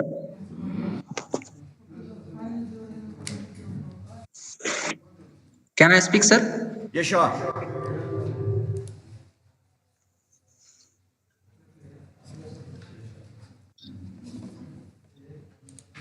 In the earth, we are born in what will and what wife is not comfortable of our life. But most comfortable zone of life is that we are living here happily and so faithful. Good morning, all of you. My name is Chauhan Rameshwar Bhosle, and I am student of Anandrao Babaji Mahavidyalay Kada. And now in this competition, I am speeches about my subject is economics and educational consequence of COVID-19. In the past, Indian economy is going on a peaceful, and that peaceful never be changed, never be happen. But men and women was living here a very silent life. At the time of Britishian, our life is totally changes. We are totally corrupted with their zone, and they are provide us different knowledge, different skills, different developmental things. Who was a great for our life, and after 1957, our life totally changes because we are comfortable to develop in ourselves. Our different chief minister, prime minister, and our knowledgeful student IITian converted our economy is a grateful thing. And this economy now in 2020 was going on GDP growth at least third of the world. And Indian economy is now in a time of COVID-19 pandemic situation, our economy is totally collapsed. And this collapse causes both and long time disorderness thing happened in our GDP to convert it on a losing thing. And these things not will be good for our futures in GDP growth. But at the information technology sector, our India provide a great importance in GDP growth. Our stock market and our share market was growing in very gratefully.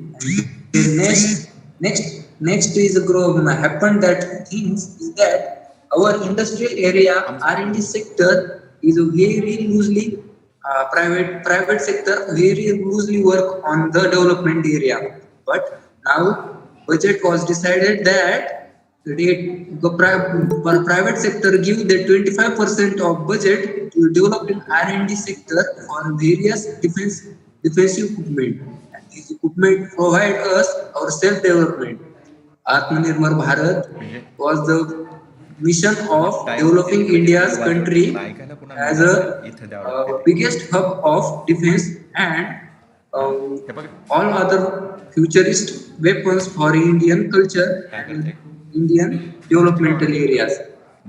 Next, our educational society is totally collapsed by this impact of the COVID-19. And that is that COVID-19 causes disconstruction of our different societal educations and different developmental areas. This education was collapsed totally at the past of the 2 years. But nowadays, online manufacturing of education is very grateful for the student. And this online manufacturing provide very different and very difficulties knowledge on the basis of their occasion of presentation. And those students who are unable to the what is the English medium and what is the Hindi medium and what is the India and Marathi medium knowledge was given on the different areas. They were available totally on YouTube and another facilities for online education. But most thing was happened in the world is that the $17 trillion earning of the student was totally collapsed by this COVID-19 pandemic situation because students are unable to work in different fields, different things happen, offline education. These are the bad impact of this COVID-19 affected by the whole world of the education. And Pakistan, China, India, and South African countries had a bad effect on the educational happened by the COVID-19 situation. But there are at the age of 1 to 9 years students are totally unable to go on online education because they are not interested on education. They open another social media platform. For private sector, give the 25% of budget to developing R&D sector for various defensive equipment. These equipment provide us our self-development. Atmanirbhar Bharat was the mission of developing India's country as a biggest hub of defense and all other futurist weapons for Indian culture and Indian developmental areas. Next, our educational society is totally collapsed by this impact of the COVID-19.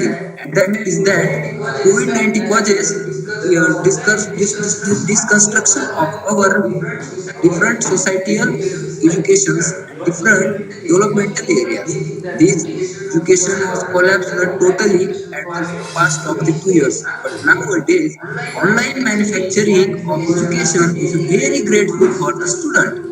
And this online manufacturing provide very different and very difficulties knowledge on the basis of their occasion of presentation. And those students who are unable what is the English medium and what is the Hindi medium and what is the Marathi medium knowledge was given on the different areas. They were available totally on YouTube and another facilities for online educations. But most thing was happened in the world is that money notes causes the construction of GDP. This is the online educational fact. Happened in the whole over the Indian country. And second, most important educational fact happened in the area is that our society is totally dependent on our Indian culture because Guru Vishnu, Guru Deva Maheshwara, Guru Sakshat Parabrahma Tasmai Sri Guruve Namah. This poetic form is important in our cultural basis.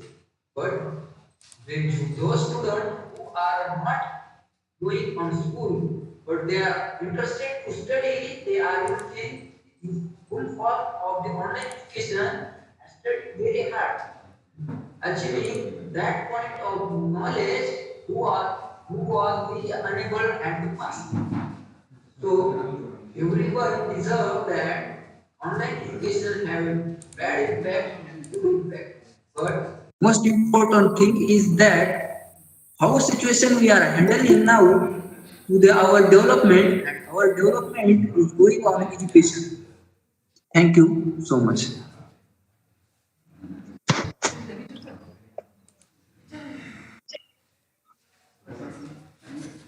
Thank you, Rameshwar.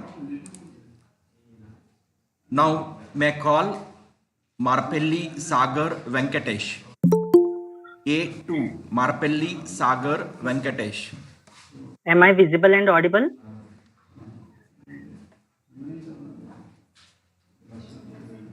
Hello? Hello?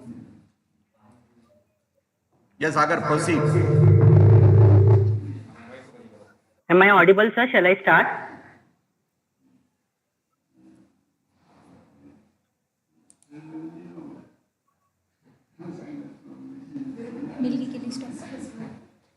नहीं मिले. Excuse me. Yeah, you proceed. You Yes, proceed. you are audible. Sagar, go ahead. the largest and most exceptional form of democracy, a country which is diverse in almost every sense, geographically, socially, culturally, linguistically, a country which helped the world to count. Yes, this is my country, India, a story of success, yet a story of unfulfilled potential.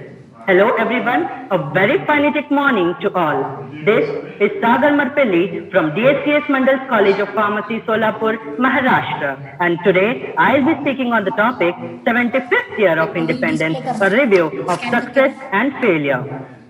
At the stroke of the midnight hour when the world sleeps, India will awake to life and freedom. With these words said by our first Prime Minister, India marked its independence from the slavery of British rule. While analyzing the achievements of my nation, I would like to diversify it in various aspects.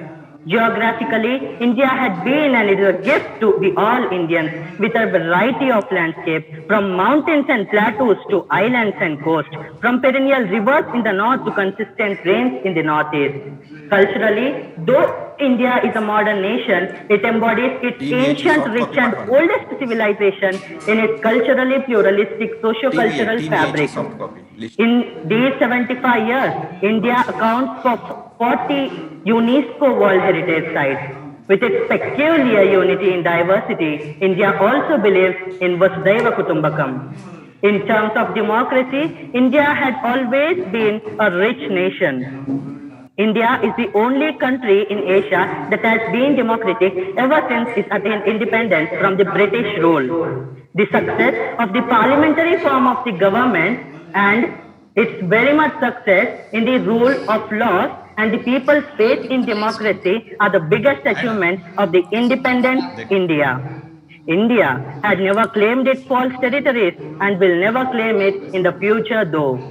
The transition of India from being an entity composed of different princely states with individual interests to a country that not only stands united today but also fights against external aggregations as one is no mean achievement by any yardstick. India is the world's second largest military force and is the world's largest voluntary army. Unlike many of its neighbors, India had never fallen prey to a military coup. Economically, India evolved from largely agricultural and trading society to a mixed economy of manufacturing and service. From the time when India was importing food grains to the time when Green Revolution modernized the agriculture. Today, the second largest country in terms of the food production is self-efficient and exports various food grains. From 70% poverty rate at the time of independence till the 20% poverty rate now, India had uplifted the lives of millions of poor people. India has the second largest connection of road networks in the world, thanks to the 3% taxpayers of the country. India is also regarded as the pharmacy of the world for its contribution of vaccines is still remarkable during the pandemic. Even in space and technology, from bicycle to billions of dreams, ISRO had always inspired us. Today, our significant achievements in science and technology, defense, literature, medicine, and economy at large had inspired the world so much so India is not only regarded as an economic powerhouse, but also as a responsible world leader. But still, there are some challenges that India faces today which needs to be addressed. From the criminalization in the politics to the corrupt practices that are still relevant in the Indian society, we need to address upon that. We need to develop the public healthcare infrastructure, which is the need of an hour. From the time when women were believed inefficient in handling the finance expenses to the date where women stand as the finance minister of the country, we are seeing women empowerment, but still the cases of sexual abuse and harassment are still prevalent in the Indian society. Our biggest businesses brilliantly building international brands, yet it accounts for more than 30 million jobless youth. Skill development and sustainable entrepreneurship are the way ahead. By doing so, this would create not only literate individuals, but also educated individuals, and educated individuals of the nation would arise and awake and take care of their nation. We still have certain sections of the society that have been facing countless discrimination and exploitation. Discrimination on the basis of caste, creed, and religion. But we need to understand that in the praise of diversity, let's not forget our similarity and remember the preamble, we the people of India. We have been free for 75 years. It's time to reconnect with our rich heritage. In the name of Western lifestyle, let's not forget our own culture. And also today, when we all are standing here, and after this, when all this ends, there is a choice of dinner that you and I can make. But still, there are some people in India who do not have the choice to eat tonight.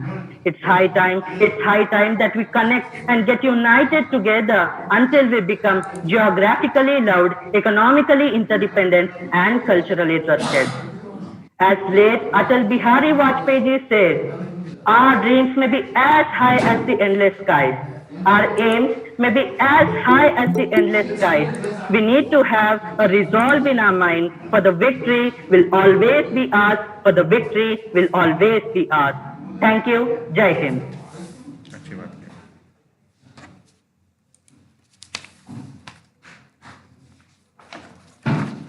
Thank you, Sagar.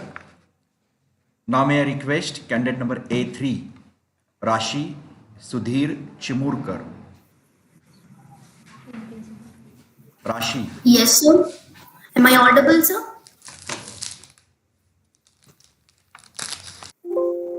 Am I audible, sir? Sure. Proceed, sir. Can I proceed, sir? Go ahead. मैं उस देश की नागरिक हूँ जहाँ छत्रपति शिवाजी महाराज सम्राट अशोक जैसा राजा था। मैं उस देश की नागरिक हूँ जहाँ हर 50 मील पर रूप, पहनावा, मजहब बदल जाता था। मैं उस देश की नागरिक हूँ जहाँ डाल डाल पर सोने की चिड़िया को पाया जाता था। मैं उस देश की नागरिक हूँ जिसे अपने भूगोल के पहले इस ब्रह्मांड का भूगोल समझ आता था। A very good morning to honorable chief guest and respected judges. This is Rashi Chamarkar from Government Institute of Forensic Science, Rashtrasant Tukadoji Maharaj University, Nagpur, Maharashtra. Today, I will be speaking on the topic 75th Independence Year, a review of success and failure. Now, when I look at this topic, I can see two aspects. The first aspect is, what are the success over independence in India's history? And second aspect is the failure or drawbacks of a nation. 75th year of independence is an upcoming event to be celebrated in India on 15th August 2022. It was on the same day in 1947 that India made a transition from colonial subjugation to freedom. Indian independence marks the end of the British rule in 1947 and establishment of free and independent Indian nation. Indian independence was a series of historic events with the ultimate aim of ending British rule in India. Many movements took place during the independence era. One of the important movement was women's movement. In pre-independence period, progressive men in India initiated women's movement. They aimed at eliminating injustice against women, ending their exploitation, and helped them to lead a respectful life and participate actively in social life. Ishwar Chandra Vidyasagar, Mahatma Jyotirao Phule, and Savitribai Phule, many more, they took initiative in ending the practice of sati and child marriages. Women's education, right to vote to women, they were made possible due to the work of this reformist. After independence, Constitution gave equal rights to women in all fields. The other important movement was environment movement. We all are aware that environmental degradation is a serious problem at national and international level. This movement had taken up many issues like protection of biodiversity, protecting different sources of water, green belt, pollution, etc. Today, our world is facing a serious pandemic situation at high level. Much has changed indeed beyond everyone's imagination. the lives of humans have altered. We all saw the face of the world which has never been since. New words came into being and mask became the new enemy. For better or for worse, the life on earth has changed forever. Other movements during the independence era was farmer movement, tribal movement, and many more. In its 74 years of independence, India has several achievements to credit. It has built a modern economy, lifted millions out of poverty, and remained a democracy. Important development in India's journey since independence are partition in 1947, one of the most defining movement in India's history when British India was divided into two countries, India and Pakistan, along the sectarian lines. Right to vote, first Kashmir War in between 1947 to 1948, railway network nationalization in 1951, first general elections, first Asian Games, Asia's first nuclear reactor in the year 1956, first movie nominated for Oscar, Green Revolution in 1960, bank nationalization, White Revolution, first Indian satellite made in the year 1975, Mandal Commission was formed in the year 1979, India win first Cricket World Cup. In the year 1984, India sends man into space. 1991, globalization of economy. First BJP government formed in the year 1998. Kargil War in the year 1999. Right to Education Act. Mars Orbiter Mission. Jammu and Kashmir bifurcation in 2019. With this, the Indian government has launched many schemes for the benefits of women, children. They are Pradhan Mantri Swasthya Suraksha Yojana, Beti Bachao, Beti Padhao, and many more. Of course, India had shared its failure and lost opportunities too in the 74 years. One of the greatest failure of India is its pitiable public health infrastructure. Many more strong actions and proper decisions regarding the public health, ending women exploitation, and education of youth of India are in need in our country. With this, I can only state the thing that youth of India can do is to strengthen this connection of success and eliminating the drawbacks which already exist within India. How can we do this? We can do this by taking active participation and understanding what our responsibilities and our duties towards our country, our nation, our people are. The day we realize our responsibility, the day we start working hard, the face of this nation will change.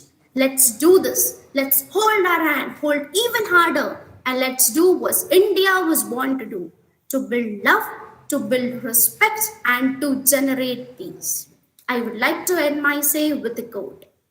तीन रंग का नहीं वस्त्र, ये ध्वज देश की शान है, हर भारतीय के दिल का यही तो स्वाभिमान है, यही गंगा, यही हिमालय, यही हिंद की जान है, तीन रंगों से रंगा हुआ, तीन रंगों से रंगा हुआ ये अपना हिंदुस्तान है. With this, I admire myself. Jai Hind, Jai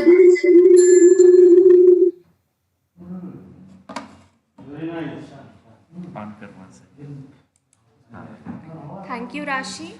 So the next participant is Nancy Sharma. Nancy. A4 Nancy. Yes, ma'am. Excuse me, ma'am. I'm sorry to disturb. Yes, ma'am. I wanted to say something, ma'am. Right now I'm having my exam.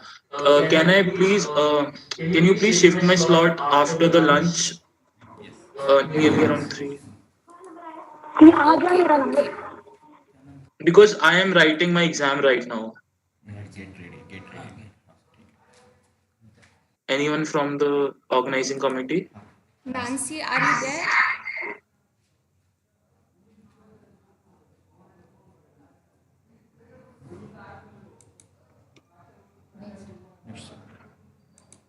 Okay, so Abhishek Pathak. Hello, ma'am. May I audible? Hello. Hello, ma'am. Nancy, are you there? I think you have joined time. Yes, sir. Yes, sir. You are not audible. Please make it convenient. So, 1 minute, please. Sir, am I audible now? Sir, am I audible now? You're gone. Hello, sir. Sir, am I audible now? Yeah, you're audible. Sir, may I start? Yeah, on your video. Video. So actually there is a problem, so I can't start it. Yeah, you have to. Without video, there is not going to be any meaning in your speaking and all, because in the rules and Okay, sir. you mentioned that video is compulsory. Okay, sir. Okay. Sir, it's fine? Yeah, right. Gone. Okay सर्वप्रथम हमें ये मंच provide करवाने के लिए हम इन आयोजकों का बहुत बहुत धन्यवाद करना चाहेंगे कि आज हमें बोलने के लिए एक मंच प्राप्त किया। मेरा विषय ऑनलाइन शिक्षा प्रभाव एवं परिणाम है। बेशक ये शीर्षक साधारण लग सकता है, किंतु इसके प्रभाव और परिणाम कतई साधारण नहीं है, क्योंकि ये प्रत्यक्ष और अप्रत्यक्ष दोनों रूपों से हमारी आने वाली पीढ़ी को प्रभावित करते हैं। ऑनलाइन शिक्षा के कारण विद्यार्थियों का समय बचता है। विद्यालय और कोचिंग संस्थान में आने जाने में वो जो समय बर्बाद करते थे, अब विद्यार्थी वो समय अपने घर में अपने कमरे में बैठकर पढ़ने के लिए दे सकते हैं। ये बात हम सभी जानते हैं कि बच्चों का मन कितना चंचल होता है, जो उन्हें पढ़ाई से ज्यादा खेल और नई नई चीजों की ओर आकर्षित करता है। ऐसे में जो फोन अभी तक उनके लिए केवल मनोरंजन का एक साधन थे, अब वो फोन उनको पढ़ाई में भी उनके साथी बनेंगे और बच्चों में सीखने की क्षमता का विकास होगा। आज के समय में फोन और कंप्यूटर जैसे गैजेट्स पसंद ही नहीं, जरूरत भी बन चुके हैं।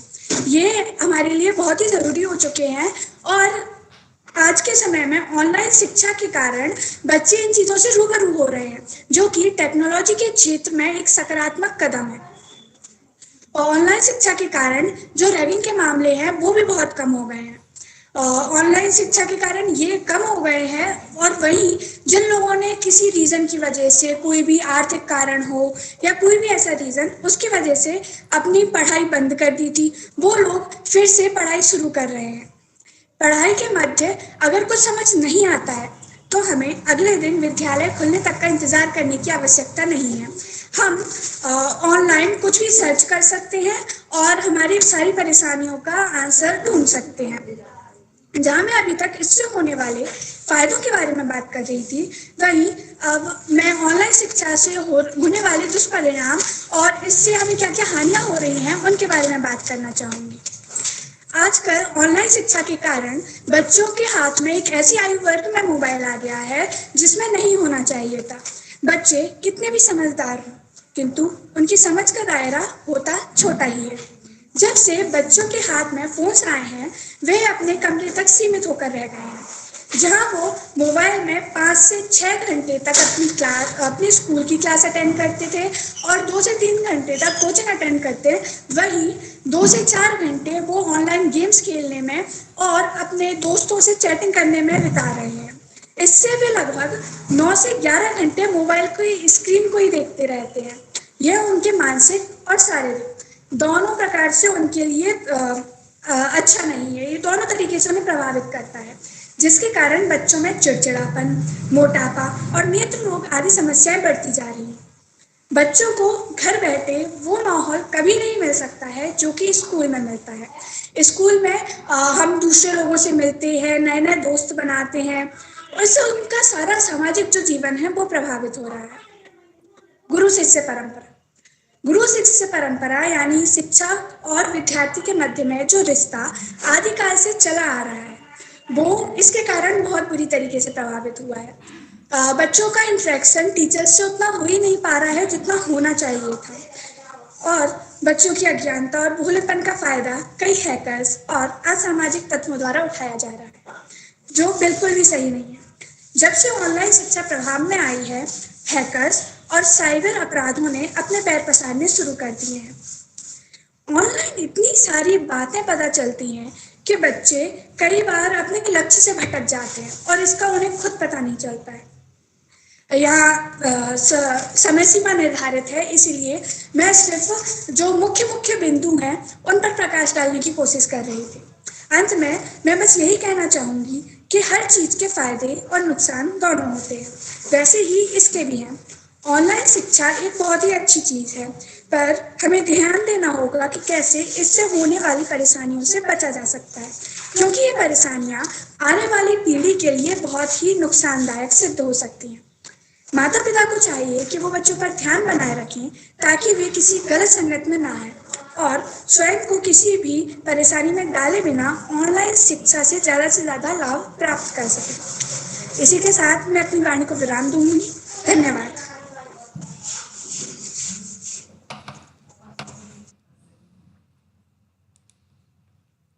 Thank you, Nancy. Excuse me, ma'am. Am I audible to everyone? Double sound है ना त्याच्यामुळे होतं. Yes. Ma'am, I just wanted to make a request. I would request you to please shift my timings in after the lunch slot. Can you do that? Okay. Thank you, ma'am. So next participant Abhishek Pathak.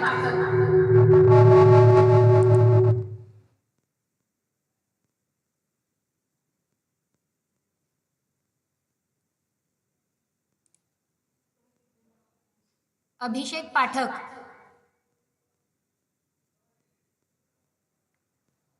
Are you there?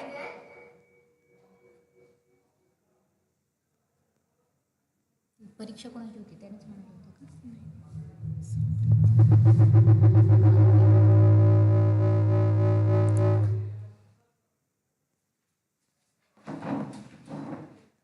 टीव्हीतला आवाज कमी करायचा.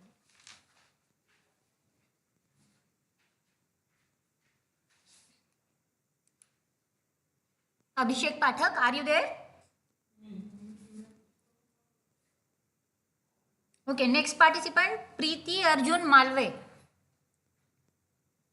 Preeti Arjun Malve, are you there?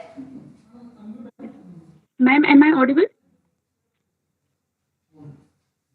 Hello. Yeah, Preeti. Yes.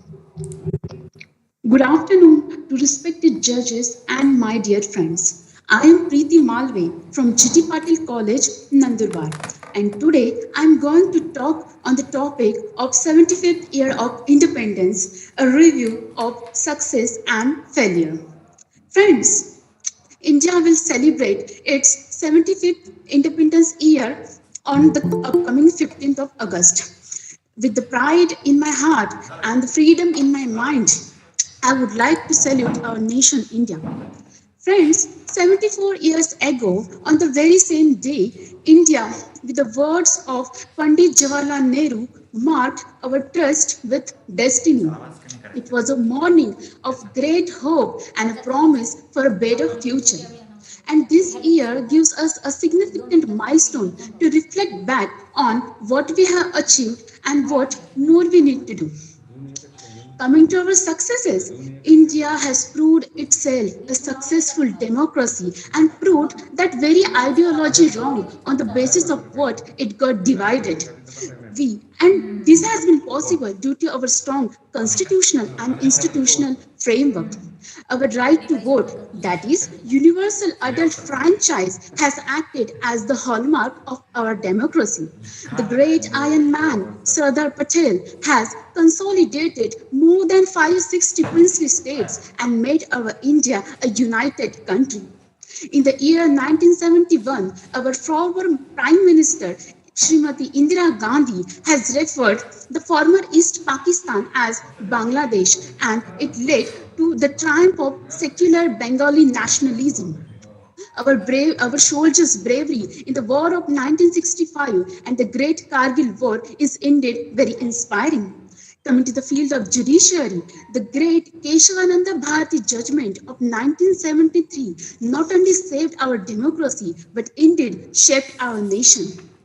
Coming to the field of science and technology, India has successfully launched its 2 Chandrayaan mission and the great Mars orbital mission, which we launched in 2013.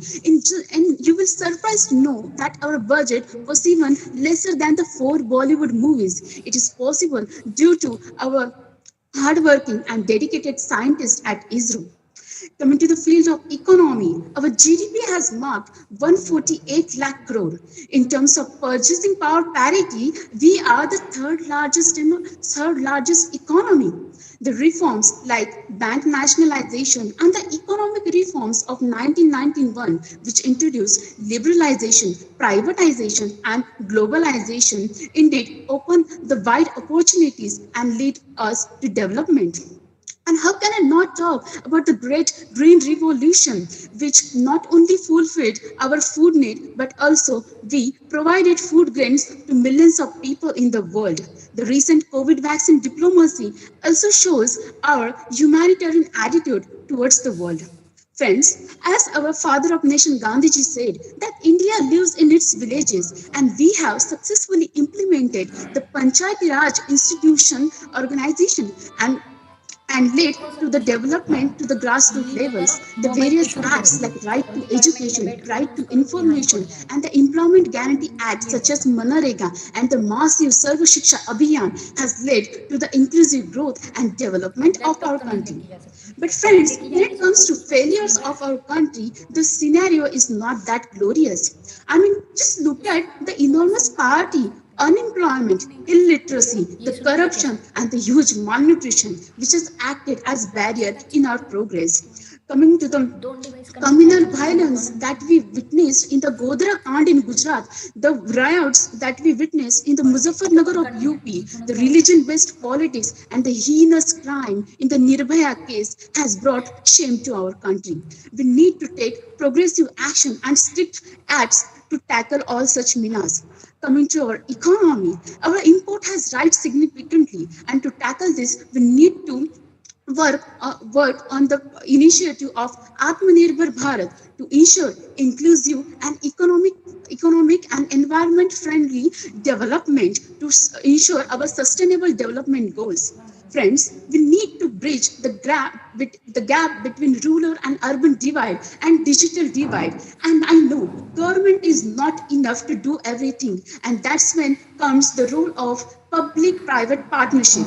Friends, fundamental rights, fundamental duties, and directive principles of state policy. This trinity has indeed shaped our nation. And while enjoying our rights, we should not forget to perform our duties.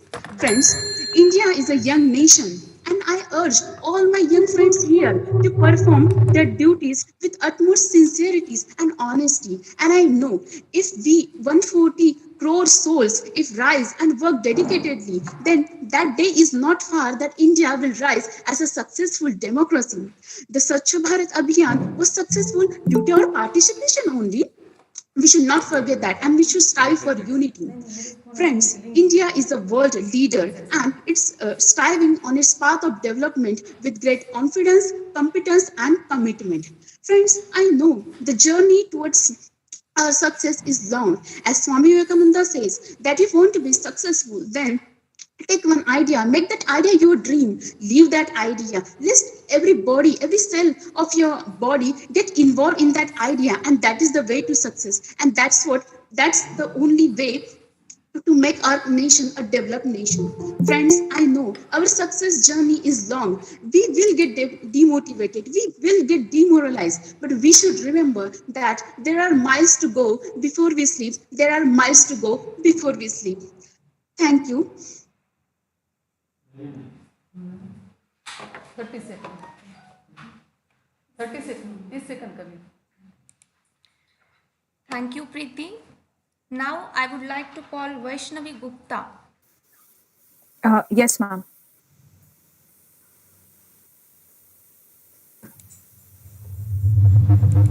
सभा में उपस्थित सभी आदरणीय महाजनों को मेरा प्रणाम। आज मैं Vaishnavi Gupta, international institute of population science की छात्रा, आप सभी के समक्ष एक बड़े ही अमुक विषय पर चर्चा करने जा रही हूँ। मेरा विषय है स्वतंत्रता का अमृत महोत्सवी वर्ष एक अनुशीलन। मैं अपने इस टॉपिक पर 4 पंक्तियां बोलना चाहूंगी। आजादी के साल हुए कई, आजादी के साल हुए कई, पर क्या हमने पाया है? सोचा था क्या होगा, सामने पर क्या आया है? आज जब हम आजादी के 75 साल के शीर्ष पर हैं, तो यह सही समय लगता है कि हम विकास का मूल्यांकन और माप करें और फिर से कल्पना करें कि हमें कहाँ होना चाहिए और कौन सा रास्ता है जो हमें वहां ले जा सकता है। क्या हम इतने बहादुर और बुद्धिमान हैं कि इस अवसर को समझ सके और भविष्य की चुनौती को स्वीकार कर सके? भारत दुनिया के सबसे युवा देशों में से एक है, जिसमें कामकाजी युवा वर्ग की 62% आबादी और 25 साल के उम्र की आबादी का लगभग 54% हिस्सा है। साल दर साल लाखों युवा श्रमिक कार्यबल में शामिल होते हैं और उद्योग एक उत्पादक और कुशल कार्यबल की तलाश में है।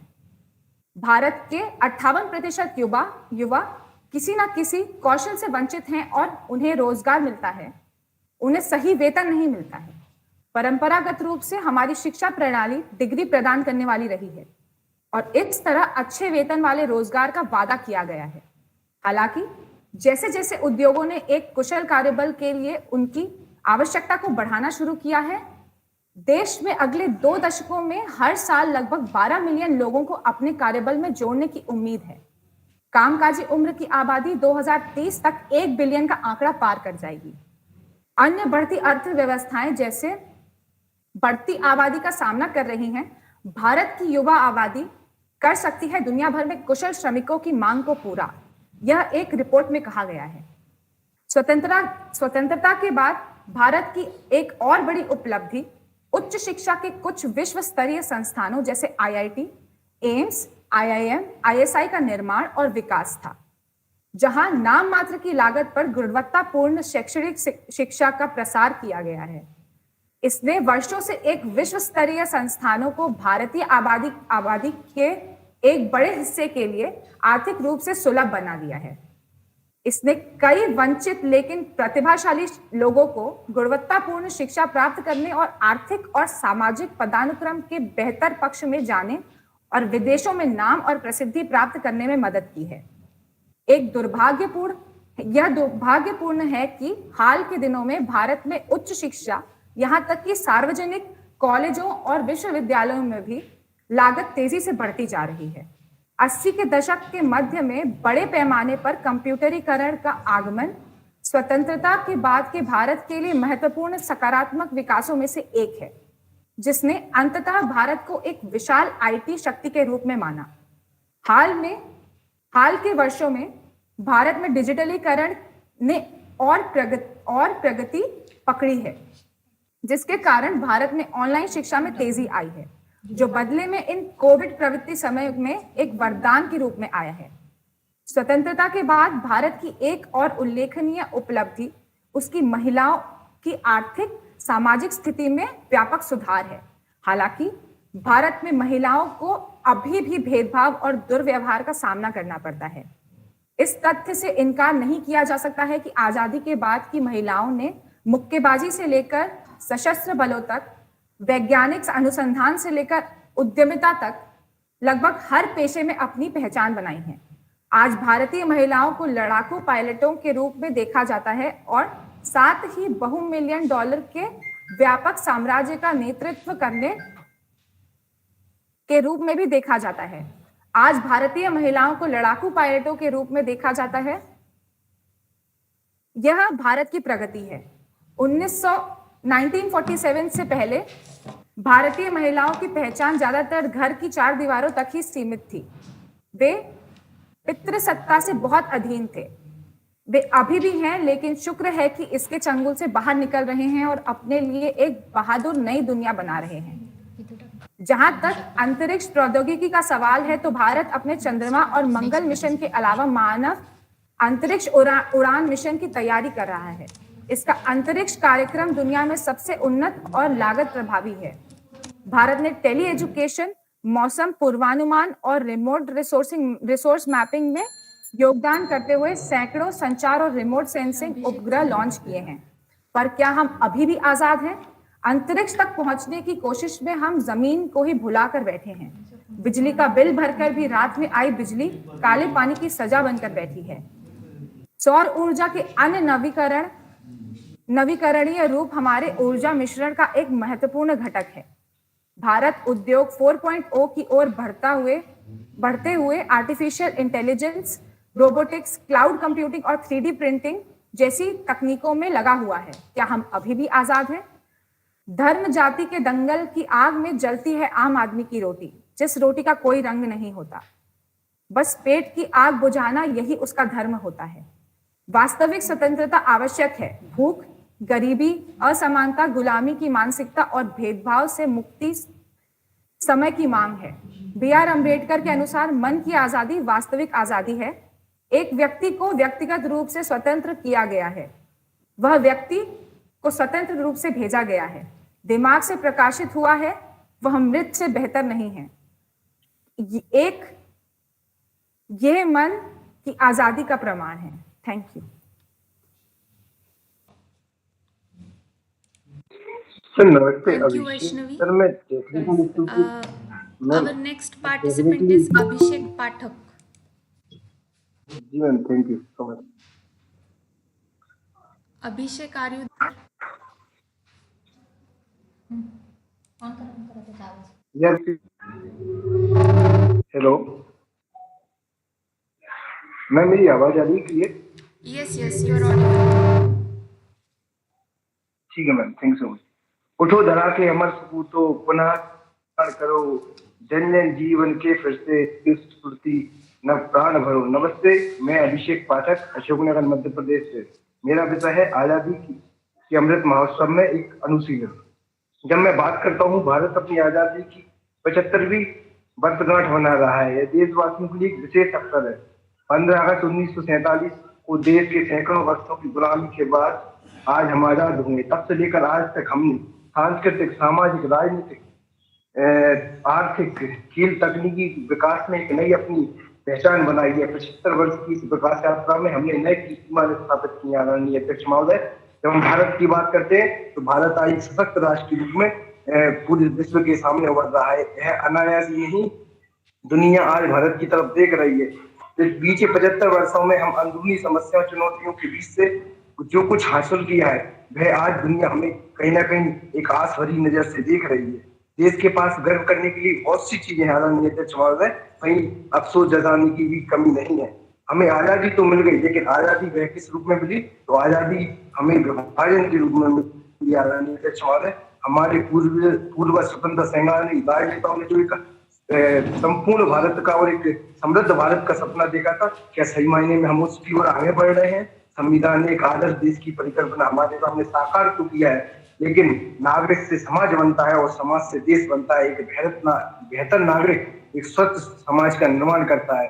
एक सजग समाज देश की उन्नति के लिए मार्ग प्रशस्त करता है। सवाल ये है कि एक व्यक्ति और देश के रूप में आज हम कहाँ खड़े हैं, इसका सिंह अवलोकन करना हमें अत्यधिक आवश्यक है। आदरणीय अध्यक्ष महोदय, आजादी के इतने सालों में हमने क्या खोया और क्या पाया, यह चिंतन का विषय है। आदरणीय अध्यक्ष महोदय, 1947 में जब हम आजाद हुए तो जैसे मैंने पहले बताया कि हम विभाजन के साथ यह आजादी आई। पूर्वी क्षेत्र और पश्चिमी क्षेत्र में पाकिस्तान नाम का एक देश अस्तित्व में आया, जिसकी वजह से हमारा एक बड़ा भूभाग चला गया। इसके बाद कश्मीर और शायद चीन ने हमें अपनी जमीन खोने पड़ी, लेकिन मुझे गर्व की बात है, सिक्किम जैसे राज्य को हमने पुनः शामिल करने में कामयाबी हासिल की। तब से लेकर हम आज तक सीमा की हिफाजत करने आए हैं। कई अलगाववादी ताकतों, नक्सलवाद, कट्टरपंथ, आतंकवाद की चुनौती सीमा पर पाकिस्तान और चीन जैसे लड़ाकू देशों से हम निपटते आए हैं। उसके बावजूद हमने अपनी एकता और अखंडता पर आंच नहीं आने दी। आंतरिक चुनौतियां एवं सांप्रदायिक सौहार्द बिगाड़ने की चालाक नाकामों को भारत ने अनेक बार परास्त किया है। यह हमारी धर्मनिरपेक्षता और एकता की भावना को हमेशा उजागर रखा है। आदरणीय अध्यक्ष महोदय, भारत एक लोकतंत्र, जीता जागता लोकतंत्र का उदाहरण है। यहाँ की लोकतांत्रिक स्वस्थ परंपराएं देश के लिए एक आस्था का केंद्र है। लोग विरोध विचार हो सकते हैं, लेकिन वह अपने देश और राष्ट्र के लिए सर्वप्रथम मानते हैं। यह दुनिया का सबसे बड़े लोकतंत्र के रूप में भारत के एक परिपक्व देश के रूप में अपनी अलग पहचान बनाई है। आदरणीय अध्यक्ष महोदय, पंडित जवाहरलाल नेहरू से लेकर आज तक के सत्ता पक्ष और विपक्ष के लोगों में अनेक वैचारिक मतभेद हुए, लेकिन इन मतभेदों में लोकतंत्र को कमजोर नहीं किया, अपितु इस लोकतंत्र को एक नई शक्ति प्रदान की है। आदरणीय अध्यक्ष महोदय, जब मैं बात करता हूँ कि आम आदमी की बात करूं तो आम आदमी की बनाने के लिए पिछले दशकों में जन कल्याणकारी योजनाएं, अनेक योजनाएं आई। इन योजनाओं को गरीबों को लाभ भी मिला, लेकिन ये योजनाएं पूर्ण रूप से नहीं, सही तरीके से लागू नहीं हो पाई। प्रधानमंत्री ग्राम सड़क योजना हो, सूचना का अधिकार हो, शिक्षा का अधिकार हो, मनरेगा जैसी अनेक कार्यक्रम हो, इन्होंने आम आदमी को फायदा तो पहुंचा है, लेकिन ये योजनाएं संपूर्ण रूप से यथार्थ रूप से नीचे तक लाभ नहीं पहुंच पाई। यह भी ये सच्चाई है। विकास की योजना में देश को गरीबी और पिछड़ेपन को अभी तक उबार नहीं पाया है। आदरणीय अध्यक्ष महोदय, उदारीकरण के दौर में भारत सबसे तेजी से बढ़ती हुई अर्थव्यवस्था है। आर्थिक, सैन्य, आंतरिक क्षेत्र में इतनी बड़ी हमने सफलता की छलांग लगाई है। चुनौतियों के बावजूद भारतीय अर्थव्यवस्था आज तेजी से आगे बढ़ रही है। भारत दुनिया का सबसे बड़ा बाजार के रूप में देखा जा रहा है। सैन्य क्षेत्र में भारत एक महाशक्ति के रूप में उभर रहा है। परमाणु शक्ति के साथ साथ हम दुनिया की सबसे बड़ी चौथी सेना के रूप में संपूर्ण विश्व की ओर दिखाई दे रहे हैं, क्योंकि भारत का यह मूल मंत्र दिखाई देता है कि ना हम किसी से झुकेंगे, ना किसी से डरेंगे, बल्कि आंख से आंख मिलाकर हम इस विश्व को एक संपूर्ण प्रबुद्ध संपन्न की ओर आगे ले जाएंगे। अंतरिक्ष क्षेत्र में भारत ने नए कीर्तिमान स्थापित किए। मंगल मिशन एवं रॉकेट परीक्षण से लेकर भारत आज अंतरिक्ष में भारत के रूप में दिखाई दे रहा है। आईटी सेक्टर देश में अग्रणी भूमिका में बना हुआ है। इन सब उपलब्धियों के भारत आज विश्व गुरु की ओर बढ़ती हो जा रहा है। आदरणीय अध्यक्ष महोदय, मैं एक बहुत ही अपने दिल की बात कहना चाहता हूँ कि हमने भौतिक प्रगतियां तो अनेक रूप से कर रही हैं, लेकिन हमने सामाजिक और नैतिक मूल्यों का जो ह्रास हुआ है वो आज राजनीतिक क्षेत्रों में हमें देखने को मिल रहा है। एक जो समय था आदरणीय अध्यक्ष महोदय, जब रेल को हादसा होता था तो केंद्रीय मंत्री अपने पद से इस्तीफा दे देते, एक वोट से सरकार गिर जाया करती थी। भ्रष्टाचार के नाम पर नेता अपना पद छोड़ देते, लेकिन आज के समय में राजनेता हो चाहे लोग हों, राजनीति अपनाने के लिए अनेक हथकंडे अपना रहे हैं। यह केवल राजनीतिक क्षेत्र में नहीं है कि नैतिक मूल्यों को ह्रास हुआ है, यह सामाजिक क्षेत्र में भी लोग अपने नैतिक मूल्यों को कहीं ना कहीं होते जा रहे हैं। जैसे पूर्व के समय में जब हम देखते थे कि गांव हो चाहे देहात हो, उसमें सबसे बड़ा विश्वास और एकता और अखंडता का होता है, लेकिन आज के समय में नैतिक मूल्य इतनी जोर से ह्रास हुए कि इसका पतन हमारी संस्कृति की ओर देखने को मिलता है। भाई, भारत ने भौतिक प्रगति के साथ साथ सामाजिक समरसता जैसे बिंदु आज भी भारत के लिए एक अभिशाप के रूप में दिखाई देते हैं कि आज भी हमारे कुछ ऐसे लोग छुआछूत जैसी मानसिक बीमारी से आज भी ग्रसित हुए हैं। हमें न केवल इन बीमारियों से लड़ना पड़ेगा, अपितु भारत को कैसे सशक्त ले जा सके, इसके लिए हमें कार्य करना पड़ेगा। आदरणीय अध्यक्ष महोदय, आज भारत दुनिया का सबसे बड़ा युवा देश है। युवा यानी क्या? युवा यानी वायु जिस दिशा में चलती है वहां प्रगति होती है, लेकिन हमें देखने को मिलने चलेगा कि वायु यदि तीव्र गति से चले और वो दिशाहीन हो तो वह विनाश भी करती है, लेकिन वायु यदि सही दिशा में चले तो वह विकास भी करती है। तो आदरणीय अध्यक्ष महोदय, इस नई भारत की जब परिकल्पना करते हैं तो हम केवल हमारे लिए नहीं, क्योंकि मैं से मेरा परिवार है तो पशु भी सोचता है, मैं से मेरे समाज की जो संकल्पना करता है वह भारत का सही रूप देखने को मिलता है, क्योंकि मैं से मेरे समाज की जो संकल्पना के लिए लिया जाता है वो भारत के अस्तित्व की बात करता है। बहुत बहुत धन्यवाद। Thank you, Abhishek. Our next participant is Dirghayu Rajesh Phule. Yes, ma'am. Rajesh Phule. Yes, ma'am. Am I audible?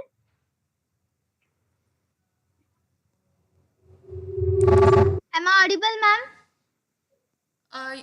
Yes, you are audible. So shall I proceed? Yes, you can. A warm and pleasant good afternoon to everyone present over here, respected dignities, teachers, and all my brothers and sisters of India. Myself, Dirghayu Rajesh Phule, is here to speak few words on 75th Independence Year, a review of success and failure. So basically, I'm going to start my speech in a quite different manner rather than following the same orthodox approach that we have been using traditionally. I would purposely like to give a review of India's failure first and then later on move to the India's success after independence. Now, speaking about the failures, of course, India had its share and failures and lost opportunities too. In these 74 years, one of its greatest failure is its pitiable public health infrastructure. Even today, Indian states are unable to make quality healthcare accessible to most Indians free of cost. Even free basic education of good quality for children till class 12 is elusive dream in India. Another big failure of India is inability to move criminalization from politics. In fact, it seems that criminalization in politics is another rise in country. The percentage of criminalization from 26% in 2014 Lok Sabha has increased to 40% in 2019 Lok Sabha. Even we know India is known for its ethics, culture and history all over the world, we are still losing our culture and busy in adapting the Western culture. The failure to remove the spread of archaic and inhuman forces of casteism and communalism from society and politics is another big collective failure. After regular interval, the religious conflict takes place in India. India is unable to serve the requirements of such a huge population, leading to increase in unemployment ratio. India is known for the efforts that our farmer takes to produce their crops, but still as a country we fail to serve the requirements and demands of the Indian farmers, which recently led to a conflict in Punjab. Despite of having lakhs of graduates every year, India fails to employ them due to poor education standards and high industrial demands or expectations. Many graduates are unemployed these days. Many highly qualified professionals like PhD holder, master degree holder work at low salaries in order to serve their livelihood. This failure of underemployment is increasing day by day. Domestic violence and cleanliness is another major failure of our nation. Despite of having Swachh Bharat Abhiyan being so successful, people are not habituated to cleanliness. People still keep on throwing waste on streets and roads, etc. Despite these and many other failures and pitfalls, what is remarkable is that this modern nation, like its ancient civilization, is continually processing without any sign of stopping. Perhaps therein lies in strength of India. It will continue to shine through laughter and tears. Many of its skeptics were remarkably intelligent and sensitive people, and they had enough reason to predict such gloomy and dangerous futures of India. But still, Indians have managed to prove them wrong. Now, speaking about the success of India after independence, the huge improvement in India in terms of literacy rate, income. In 1948, literacy rate in India was only 12%, which rose to around 78% by the end of 2016. Another major achievement of the post-independence India was building and developing of some world-class institutions like IITs, AIIMS, ISI was established in 1930s, but its glory reached its pinnacle in 1950s, where quality academic education has been diminished nominal.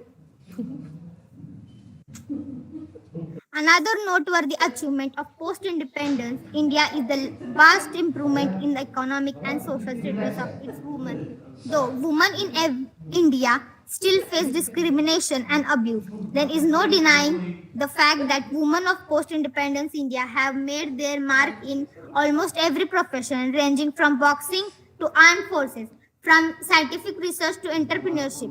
Today, Indian women are seen as fighter pilots and also leading multi-million-dollar businesses empire. Before 1947, the identity of Indian women was mostly confined to four walls of households, but thankfully, they are emerging out of their clutches and carving a brave and new world for themselves. The advent of massive computerization is another important positive development for post-independence India, which eventually capitulated India to a huge. It populated its power to reckon with. Online education in turn has come as a boon in COVID-inflicted times. One of its most important success of India is its Indian Constitution. The rights given by Constitution to common citizens of India make the high and mighty powers accountable to them.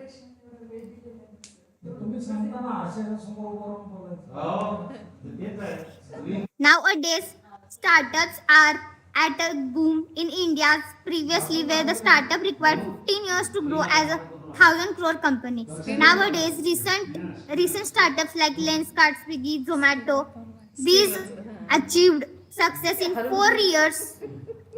The Army, Navy, and Air Forces has reached at the pinnacle of success in terms of class, quality, honesty, security, and services. Mess up with now no country dares to think to mess up with India and defense. Friends, considering all the above factors of India's success, do you still think that India is poor? Surely not, right? Many countries believe that next Silicon Valley would be in India. If India continues to grow with such a pace, then no nation on this holy planet can stop India from being superpower. By the time we will be celebrating 100th independence year. As well said that Swami Vivekananda, youths are assets of nation. So we youths must undertake the responsibility of protecting and growing our nation. At last, I would like to say and awaken youths of India so that they can contribute India's success. जो हमसे टकराएगा वो चूर चूर हो जाएगा, इस मिट्टी को छूने वाला मिट्टी में मिल जाएगा. मैं घर में इनकलाब की आग लगाने आया हूँ. हे भारत के राम जगो, मैं तुम्हें जगाने आया हूँ. Thank you. Thanks a lot, Dirghayu. So our next participant is Said Faiza Tazin Said Javed. Are you there? Yes, ma'am. Am I audible, ma'am? Am I audible, ma'am? Yes, you are audible. Okay, ma'am. Good afternoon to everyone. My name is Sayyid Faiza Tazin. I am from Nutan Mahavidyalay, Selu. First of all, thank you so much to Shri Yogeshwari Education Society, Swami Ramanand Teerth Mahavidyalay, Ambajogai, for organizing this national level online elocution competition. Today, I speak about online education and their impact and effectiveness. We all know that world is facing a pandemic of corona. The educational institutions were also closed during the lockdown period. Online education has played a vital role during the pandemic. Online education is the form of education that takes place over internet. It is also called as e-learning. It has many impact and effects on students as well as teachers. According to the study of UNESCO, 82.6 crore children don't have a computer or mobile phone at home, and the 70.6 crore children don't have an internet. So, these children are totally ignored from online education system. Online education makes a huge line and difference between rich and poor children. After this, children are continuously facing health issues like headache, irritation in eyes, disturbed sleeping pattern, stress, etc. There are many behavioral issues seen in children like increased anxiety, aggressive behavior, frustration, and losing interest in education. Teachers are not able to pay attention on all the children, and it results in lagging of the student-teacher bond that is maintained inside a classroom. All the teachers are not comfortable in using technology while teaching. Education is also effects on parents. New system of education is putting financial burden on parents. The net packages in our country is very, but internet is very necessary for online education system. Middle class families are highly affected by this online education system. Face-to-face interaction between students and teachers is missing in online education. Again, students can miss classes when there is a problem of internet connectivity or any other technical difficulty. Online education lacks social interaction. So, it is difficult to have group discussions. Students can cheat easily if exams are conducted online. They can copy the answers as they give exams from their own house. Many students find it difficult to focus on screen for long period of time. Students get distracted easily towards social media or other sites too. Humans are social animals. They need to see faces and have human interaction once in a while. The children have grown to lose interest in their classes. Most of them switch off the camera and go about their other activities. The concentration level of the students dropped in online learning. Increased screen time has increased the strain on the eyes, resulting in major headaches. This was applicable not only to the students, but also to teachers. Constant sitting has caused back pain, weight issues, etc. No physical activity has made the students restless and lazy. Online education surprisingly has resulted in a lack of vitamin D, lack of sunlight, poor diet and exercise have resulted in more and more problems. Otherwise, online learning has helped students to become independent learners before they make their way into the real world. Students got opportunities to explore new learning applications and platforms during the class, which help them to develop new skills. Online classes and technology have emerged as a superhero during the lockdown days. We have all been under house arrest, but are still connected with the world of education. This mode of learning has not only been simpler, but as well fun and engaging. It became very easy for the students to attend classes from anywhere. Online applications and programs have helped both teachers and students to develop new skills and increase their knowledge. Online lectures can be recorded and shared for future references. Another advantage of online learning is reduced financial costs. Online education is far more affordable as compared to physical learning. All the study materials are available online. This creating a paperless learning environment, which is more affordable, which is also being beneficial to the environment. Students have a lot of options to choose an online educational program. They can select subjects and topics of their interest very easily. Traveling time and cost is saved in online education. Lots of fuel is also saved. Online education is comfortable during heavy rainfall or unfavorable climate conditions. People of any age can enroll for most of the online courses. It helps people to upgrade themselves in professional skills. Online education has proved to be a blessing during the lockdown phase, but it should not replace the traditional way of education. I believe that education is never stopped. Thank you so much. Thanks a lot, Faiza. Our next participant is Anubhav Singh. Anubhav Singh. Hello, ma'am. Hello, am I clearly audible and visible? Yes, you are audible and visible. You may proceed.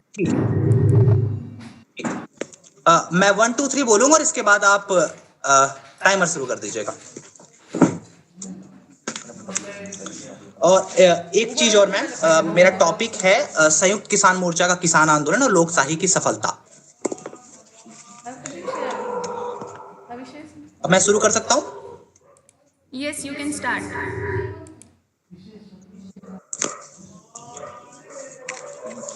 One, two, three. नमस्कार, संयुक्त किसान मोर्चा का किसान आंदोलन और लोकशाही की सफलता, इस विषय पर अपने विचार को प्रकट करने हेतु मैं अनुभव सिंह रामजस महाविद्यालय से टीम 18 का प्रतिनिधित्व करते हुए आप सभी के समक्ष उपस्थित हूं।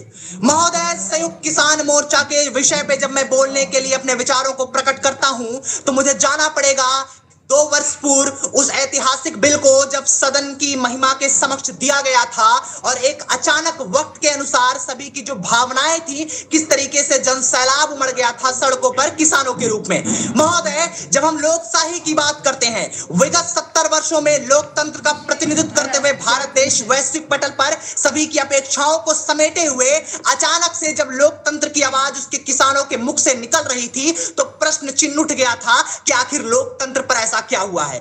2019 में जब सदन में अचानक से 3 काले कानून बिल आते हैं, जब इस देश के किसान जो लगातार अथक परिश्रम मेहनत के साथ इस देश का पेट भर रहे होते हैं, उनके पेट पर एक प्रश्न चिन्ह जाता है तो सड़कों पर उतर जाते हैं। तो मैं कहने पर मजबूर होता हूं कि 1 वर्ष बाद जब उस देश के प्रधानमंत्री खुद आकर उस तीनों कानून को वापस लेते हैं तो इससे बड़े लोकतंत्र की सफलता कुछ नहीं हो सकती। महोदय, जब सरकार लगातार ये कह रही थी कि कानून किस तरीके से जनता के हित में है, किसानों के हित में है, तो मुझे आदम गोडवी की वो 2 पंक्तियां आती हैं, याद आती कि तुम्हारी फाइलों में गांव का मौसम गुलाबी है, तुम्हारी फाइलों में गांव का मौसम गुलाबी है, ये आंकड़े झूठे हैं, ये दावा किताबी है। महोदय, किसान सड़कों पर उतरे, उन्होंने किसी के भाई की मृत्यु हुई, किसी के पिता की मृत्यु हुई, किसी के पति की मृत्यु हुई, ये परिवारों का साया जो ऊपर से उठा है, इस बलिदान को हम नहीं भूल सकते। 70 वर्ष बाद भी जब जब इस देश के ऊपर प्रश्न चिन्ह उठा,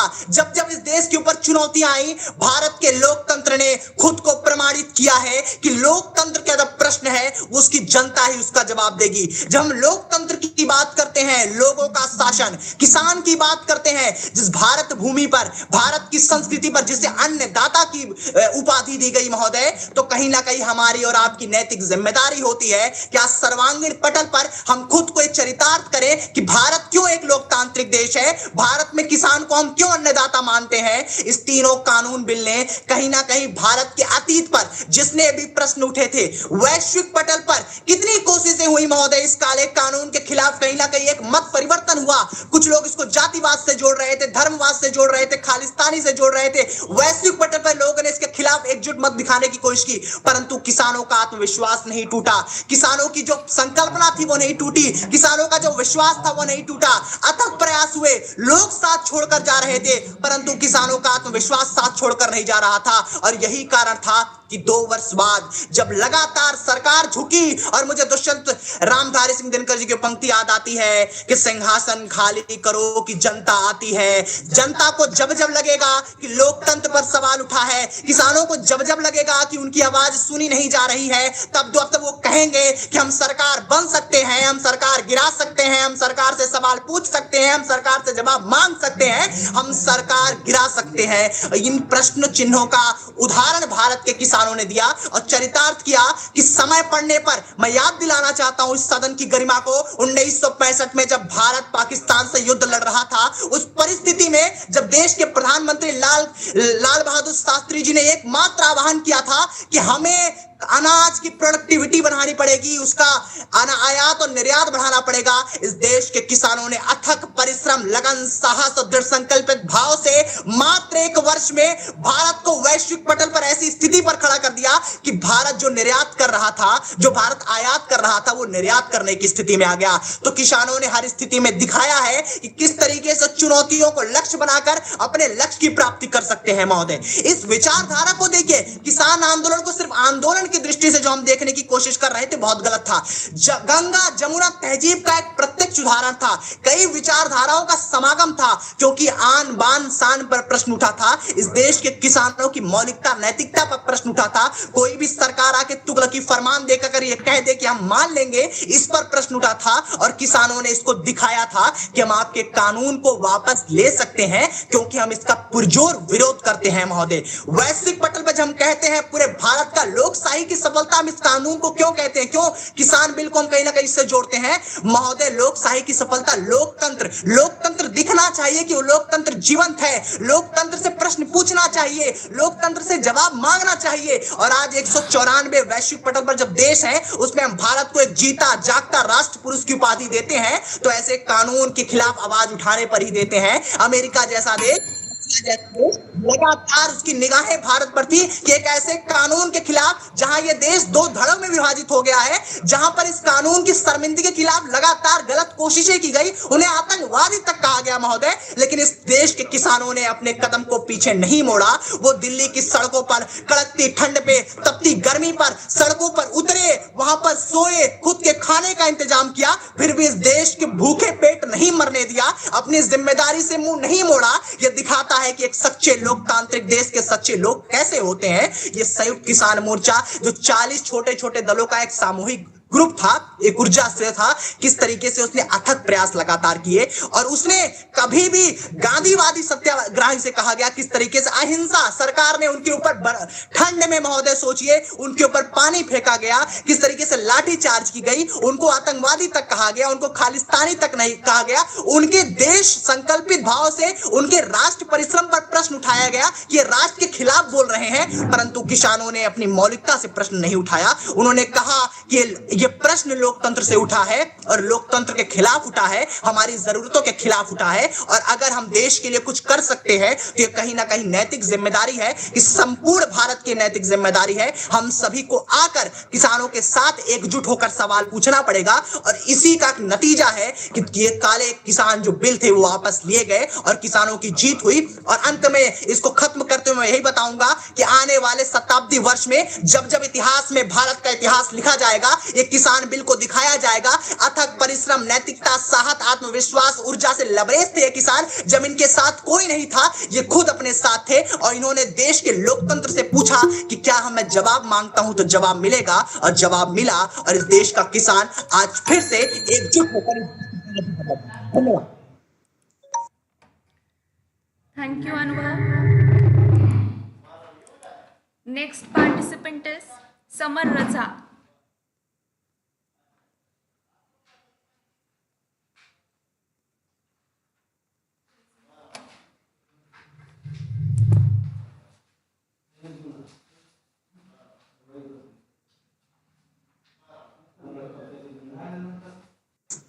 जी महोदय, क्या मैं सबको साफ रूप से दिखाई और सुनाई दे रहा हूँ?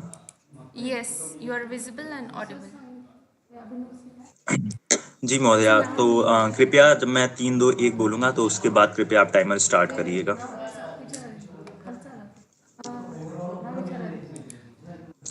3, 2। Tell me your name. हाँ जी मैम, समर रजा। मेरा विषय है स्वतंत्रता का अमृति महोत्सव, एक अनुशीलन, और मैं टीम 18 से हूँ। मैंने अपने पार्टनर अनुभव सिंह है, मैंने उनके मोबाइल से ज्वाइन किया हुआ है। मेरे मोबाइल में कुछ समस्या उत्पन्न हो गई है, तो मैंने टीम। You may proceed. जी मैम, आपकी इजाजत हो तो कृपया आप 3, 2, 1 के साथ कृपया स्टार्ट करें। Yes, you can start summer. Okay ma'am, 3, 2, 1 start. यूनान, रोम, मिस्र सब मिट गए जहां से, बाकी मगर है अब तक नामो निशा हमारा। कुछ बात है कि हस्ती मिटती नहीं हमारी, सदियों रहा है दुश्मन दौरे जहां हमारा। सुप्रभात। यहाँ पर उपस्थित सभी बुद्धिजीवियों को मेरा प्रणाम। मैं समर रजा। आज हम इस चीज पर नजर डालने जा रहे हैं कि हमारा भारतवर्ष, जिसकी आजादी के लिए, जो कि गुलामों की जंजीरों में जकड़ा हुआ था, जिसको आजाद करने के लिए लाखों लोगों ने अपनी जान कुर्बान कर दी, जब वो आजाद हुआ तब के सफर से लेकर आज तक 75 वर्षों के सफर में हमने कितनी सफलता अर्जित की, कितनी विफलता, हमें उसका मुंह देखना पड़ा। आइए आज हम मुड़ करके इसको देखते हैं। तो महोदय, आज 75 सालों का जो सफर था वो कई मुद्दों पर हमने लड़ा। आर्थिक मुद्दों पर लड़ा, सामाजिक मुद्दों पर लड़ा, राजनीतिक मुद्दों पर लड़ा, शिक्षा के स्तर पर लड़ा। तो यदि इन सभी चीजों पर हम नजर डालें, 75 वर्ष को 7 मिनट में समेटना बहुत बहुत मुश्किल है, किंतु कुछ प्रमुख चीजों के माध्यम से हम जानने की कोशिश करेंगे कहां कहां हम सफल हुए, कहां कहां असफल हुए। आर्थिक मुद्दों की बात करें महोदय, जब हमारा भारतवर्ष आजाद हुआ, वो भारतवर्ष जहां पर एक कील का निर्माण नहीं होता था, उस भारतवर्ष ने पंचवर्षीय योजना की बदौलत अपनी अर्थव्यवस्था में सुधार लाया। भारत की अर्थव्यवस्था जो कि उस समय पूरे विश्व की मात्र 3% थी, जो कि बिल्कुल जमीन पर थी, पंचवर्षीय योजना की बदौलत, श्वेत क्रांति, हरित क्रांति की बदौलत, शाही भत्ता को समाप्त करके, बैंकों का राष्ट्रीयकरण करके सन 1991 में हमने वैश्वीकरण किया और भारत को विश्व पटल पर लाकर खड़ा किया। 2008 में जब पूरा विश्व वैश्विक आर्थिक मंदी में से जूझ रहा था, भारत देश उससे नहीं जूझ रहा था। ये हमारे अच्छे फैसलों की वजह से ही हुआ था। कौशल विकास योजना हमें अपने चलाई, रोजगारों दिया लोगों को, नौजवानों को हमने प्रेरित किया इसके लिए। परंतु महोदय, ये तो हम बताते हैं, ये तो सरकारें कहती हैं कि निश्चित तौर पर हमने गरीबी खत्म की, महंगाई खत्म की महोदय, परंतु इस पर्दे के पीछे जब हम जाते हैं तो सच्चाई हमारे सामने आती है कि आज गरीबी और अमीरी के बीच की खाई और ज्यादा गहरी हो गई है। आज भारत के शीर्ष 10% लोगों के पास देश की अर्थव्यवस्था का 50% खजाना है महोदय। और जब इस सच्चाई को हम देखते हैं, जब बहती हुई महंगाई को देखते हैं, जब उड़ीसा में चावल चावल कहते हुए एक बच्ची को धूप से तड़प कर मरते हुए देखते हैं, तो दुष्यंत साहब की वो पंक्तियां मेरे दिमाग में कौंध जाती हैं कि कहां तो तय था चिरागा हर एक घर के लिए, कहां चिराग मयस्सर नहीं शहर के लिए। महोदय, जब हम बात करते हैं सामाजिक स्तर पर, हमने बहुत बदलाव लाए, हमने छुआछूत को खत्म किया, लैंगिक समानता की बात करते हैं, 3 तलाक पर हमने रोक लगा दी, धारा 377 समलैंगिक लोगों को उनके अधिकार दिए, भ्रूण कन्या हत्या, बाल विवाह जैसी कुप्रथा पर हमने रोक लगाई, बिल्कुल। लेकिन इसके हम दूसरी तरफ देखते हैं तो पाते हैं आज भी राजस्थान हरियाणा में एक दलित युवक के शादी में घोड़ी पर चढ़ने पर जान से मार दिया जाता है। आज भी हम देखते हैं 1947 से लेकर 2020 दिल्ली दंगों तक धर्म के नाम पर लोगों को मारा जाता है, औरतों के साथ बलात्कार होता है। आज भी हम देखते हैं धर्म के नाम पर लोगों की मॉब लिंचिंग होती है। आज भी हम देखते हैं कि 2012 के निर्भया गैंग रेप से लेकर हाथरस की उस बेटी के साथ कुकृत्य होता है। तो महोदय, मेरे साथ साथ इस पूरे राष्ट्र की जो निगाहें हैं, ये जो सर है महोदय, ये शर्म से नीचे झुक जाता है महोदय। आज हम डिबेट कर रहे हैं, हर 15 मिनट में भारत की एक महिला के साथ रेप हो रहा है। राजनीतिक स्तर की बात करें, हमने अच्छा संविधान बनाया, सफल चुनाव करवाया, गुट निरपेक्षता की हमने धारा 370 को हटाया, परंतु भारत के लोकतंत्र पर जब इमरजेंसी के रूप में, आपातकाल के रूप में वो धब्बा लगा, तो भारत के अंदर से महात्मा गांधी की आत्मा के रूप में जेपी नारायण ने आवाज लगाई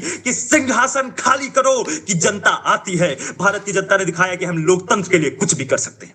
महोदय, राजनीति में हम देखें, आज भी कश्मीर मुद्दा हो, कश्मीरी पंडितों का घाटी छोड़कर भागना पड़ा हो, नागा आंदोलन हो, मिजो विद्रोह हो, आज भी हम राष्ट्र के रूप में विफल हुए हैं महोदय, राष्ट्र के रूप में विफल हुए हैं। राष्ट्रीय सुरक्षा की बात करें, 3 युद्ध हमने लड़े, हमने मुंहतोड़ जवाब दिया। रक्षा बजट आज हमारा शीर्ष 4 देशों में शुमार है। हमने पाकिस्तान के खिलाफ सर्जिकल स्ट्राइक भी की, परंतु इसका दूसरा तरफ क्या है? इस पर्दे के पीछे यदि देखें तो 9/11 से लेकर 1993 बम ब्लास्ट से लेकर पुलवामा हमले तक हमारी राष्ट्रीय सुरक्षा और अस्मिता कहीं ना कहीं खतरे में पड़ी हुई थी महोदय। दूसरी तरफ हम देखें महोदय, हम बात करते हैं शिक्षा की, IIT खोले, IIM खोले, मेडिकल कॉलेजेस हमने खोले, हर राज्यों में, हर गांवों में हमने स्कूल खोले, केंद्रीय विद्यालय खोले, हमने शिक्षा का स्तर बढ़ाया। जो आजादी के समय 12% था लिटरेसी रेट, वो बढ़कर आज 75% हो चुका है। परंतु इसका दूसरा तरफ भी है महोदय। हमारी विफलता कब हुई? जब पेपर लीक होते हैं। हमारी विफलता कब हुई? जब शिक्षक भर्ती घोटाला होता है। हमारी विफलता कब हुई? जब हम गुणवत्ता शिक्षा नहीं दे पाते और हमारे देश की इतनी बड़ी युवा आबादी जो है वो बेरोजगार रह जाती है। जब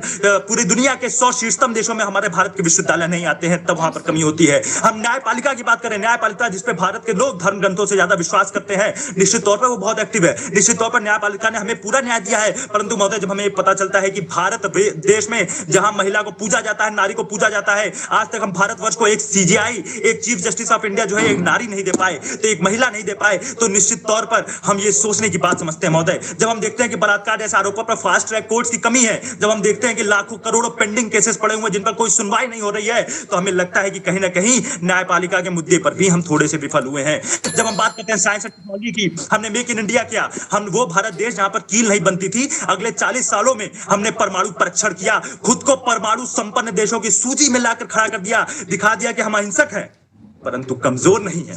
तो महोदय, हम यहां पर दिखाए। और साथ ही 2020 में जब कोरोना आया, पूरा भारत उसकी चपेट में आ गया महोदय। एक तरफ हम बात करते थे कि हेल्थ मेल्ट के हमारा जो मेडिकेयर है, हमारा जो हेल्थ केयर फैसिलिटी बहुत ही ताकतवर है, तो दूसरी तरफ कोरोना में जब लाशें बह रही थी गंगा में, उस समय भी हमने वसुधैव कुटुंबकम को जिंदा रखा। भारत ने दिखलाया कि हम पूरे विश्व को, धरा को एक समान परिवार के समान मानते हैं। हमने 100 निर्मित वैक्सीन बनाई और देशों को दिया, 32 से ज्यादा देशों को दवाएं दी, वैक्सीन दी, PPE किट्स दिए महोदय। और साथ ही साथ परंतु विफलता हमारी तब हुई जब हमने देखा कि लाशें बह रही हैं।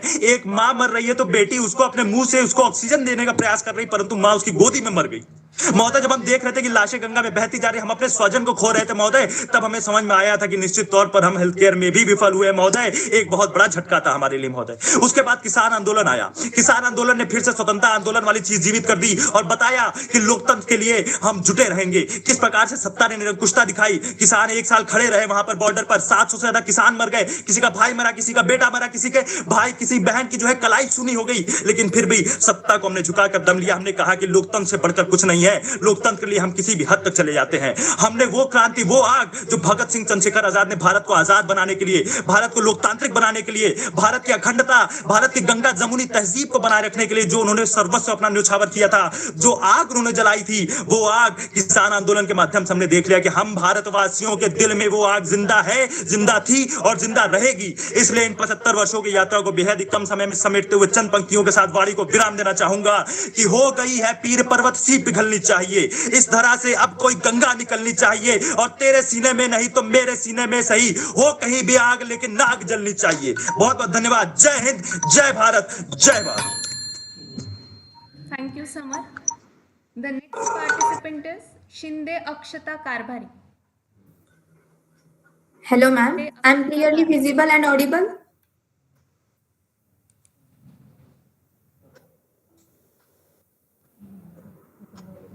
Hello, ma'am. Yes, Akshata, you are audible and you are visible. You may proceed. Okay, ma'am. Thank you.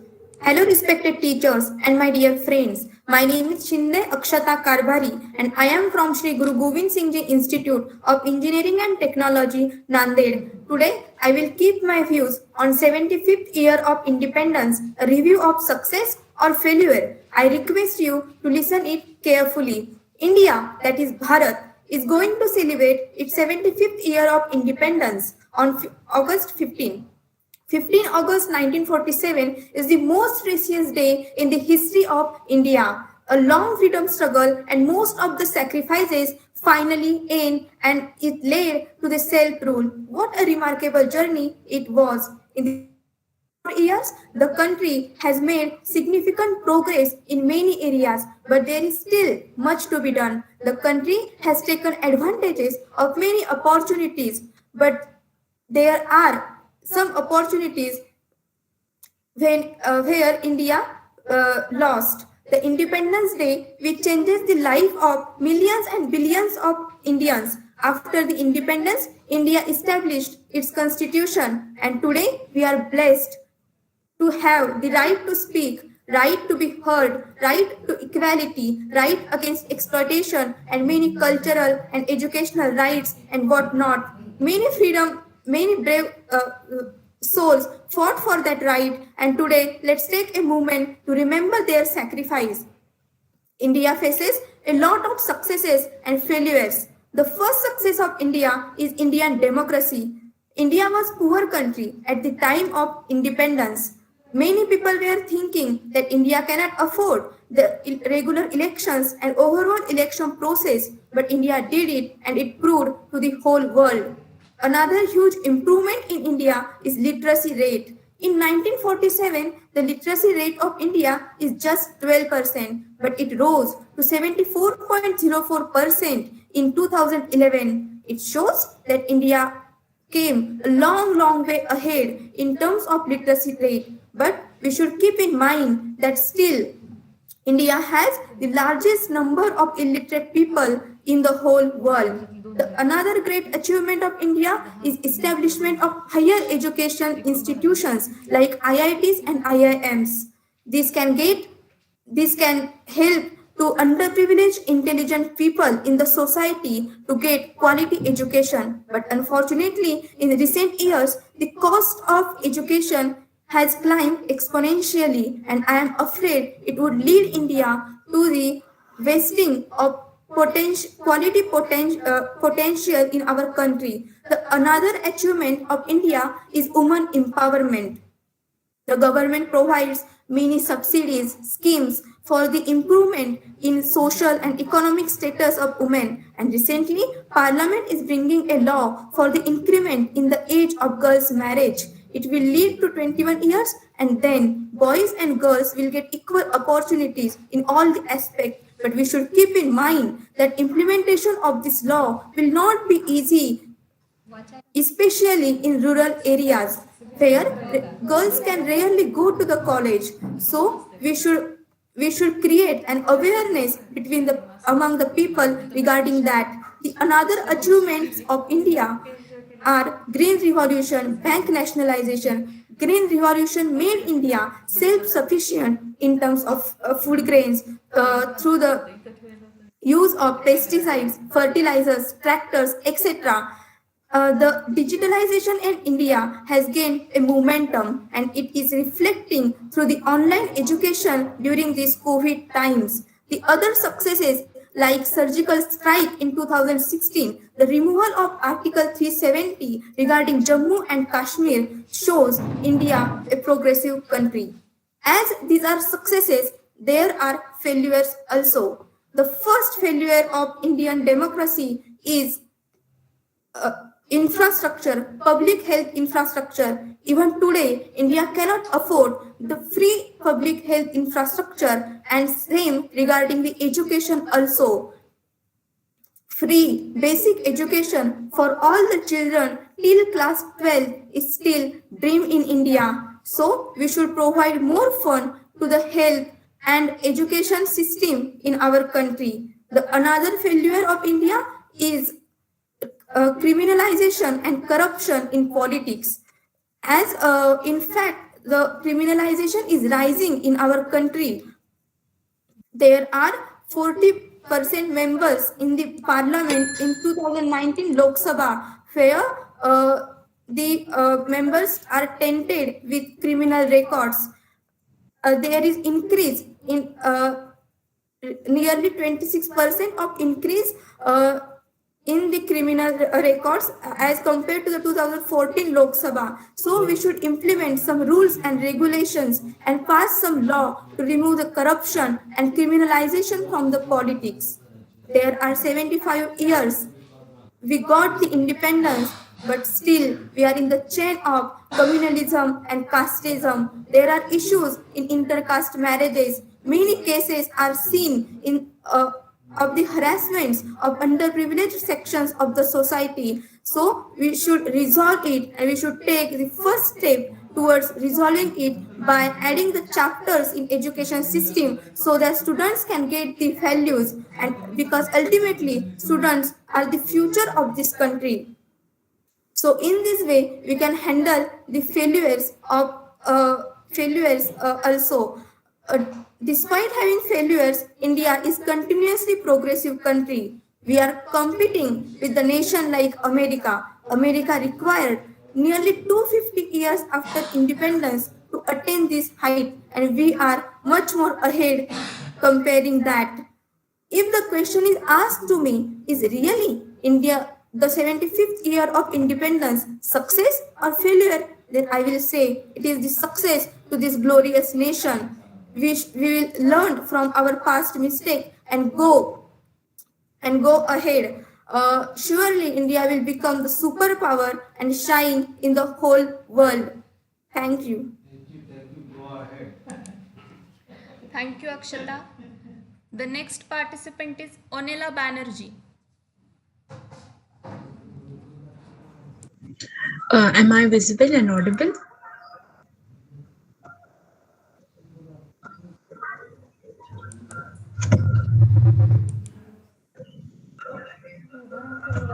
Hello, am I visible and audible? You can start. Thank you. Good afternoon, respected judges and my fellow participants. Today, I will be speaking on the topic 75th Year of Independence, Review of its Success and Failure. Let me start off by saying that I'm not going to be talking about the usual issues such as the never-ending corruption, the unending scams and riots, and of course, the abysmal state of potholes in our country, which I am pretty sure common man deems to be the biggest failure. I do not wish to bore you with repetitive and tedious statistics like how per capita income has risen from rupees 274 to rupees 1 lakh from 1950 to 2017, or how the literacy rate has risen from 18% to 74%, or how the mortality rate has decreased and how the life expectancy has increased. No, I am here to put forth and critically study areas which I feel we have succeeded in but have also failed setbacks in.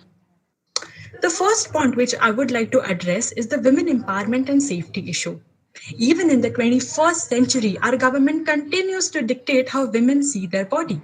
From restrictive amendments in the Surrogacy Act to bringing absolutely no legislature governing topics such as marital rape and female genital mutilation, we have truly failed to address the threats women continue to face in the 21st century.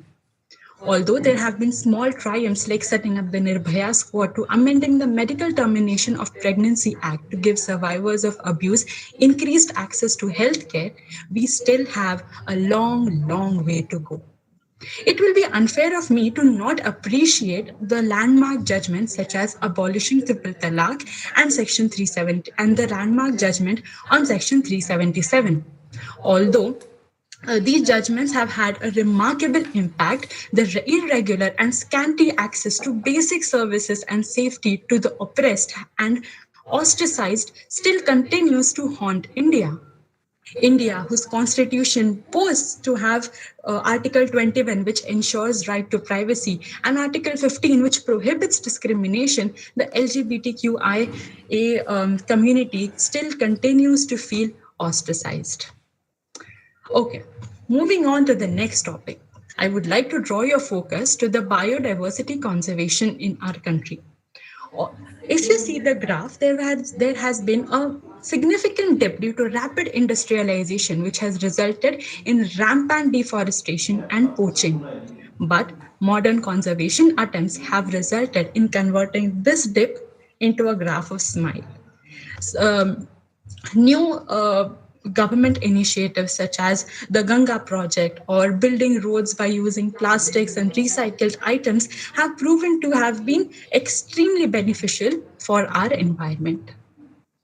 Now, in 75 years of independence, India has had its fair share of failures and may have even lost a battle or two.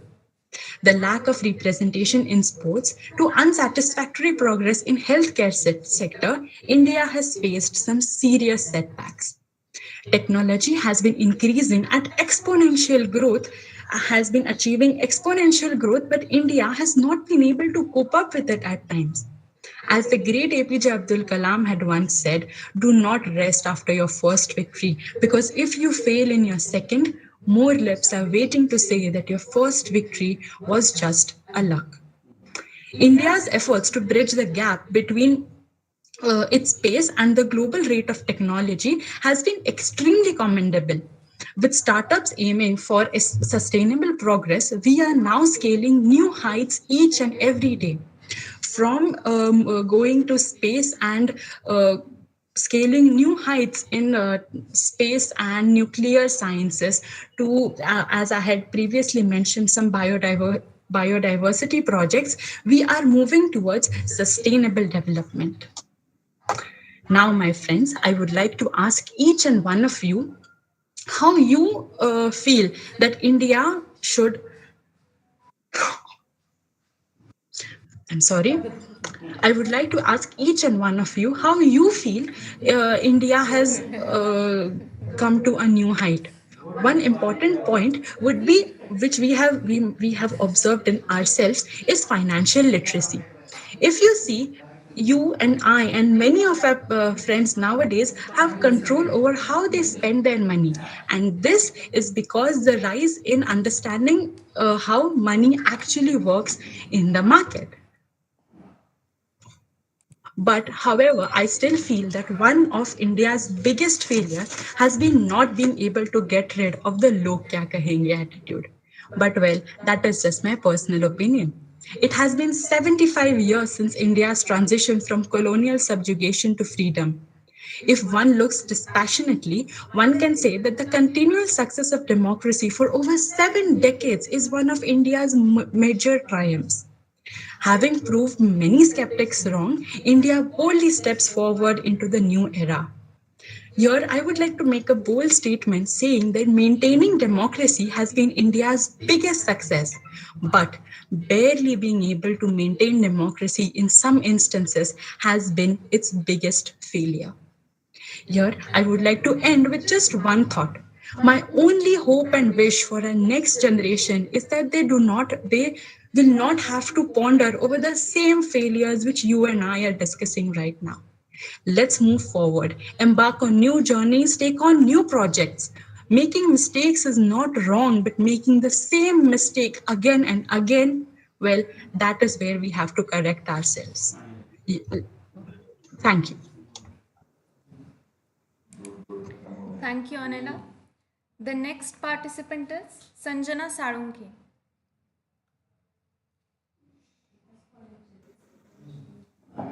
Hello, am I audible and visible? Yes, you are visible. Thank you. Good morning, good afternoon, everyone present here.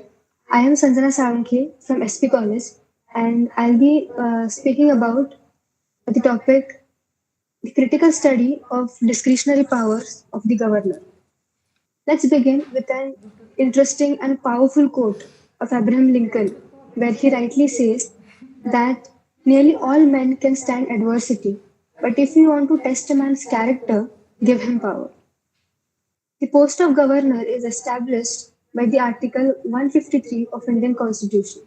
Appointed by the president, governor is the executive head of the state, and Article 163 gives him discretionary powers that makes him even stronger.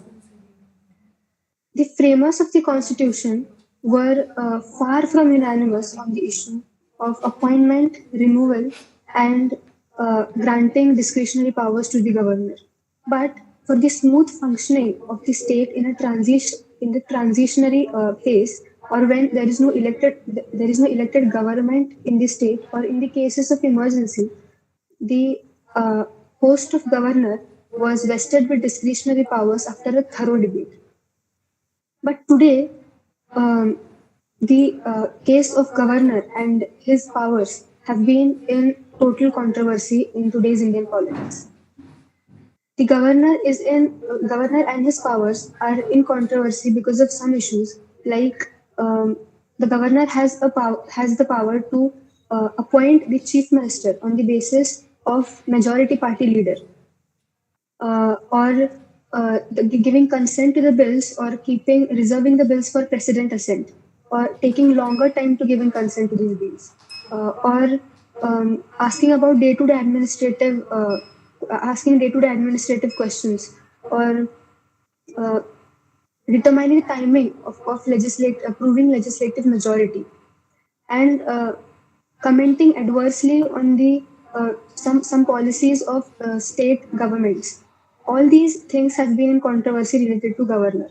For example, the recent thing that I read yesterday only in newspaper, that the clashes between the CM, the Chief Minister of West Bengal, and Governor of West Bengal.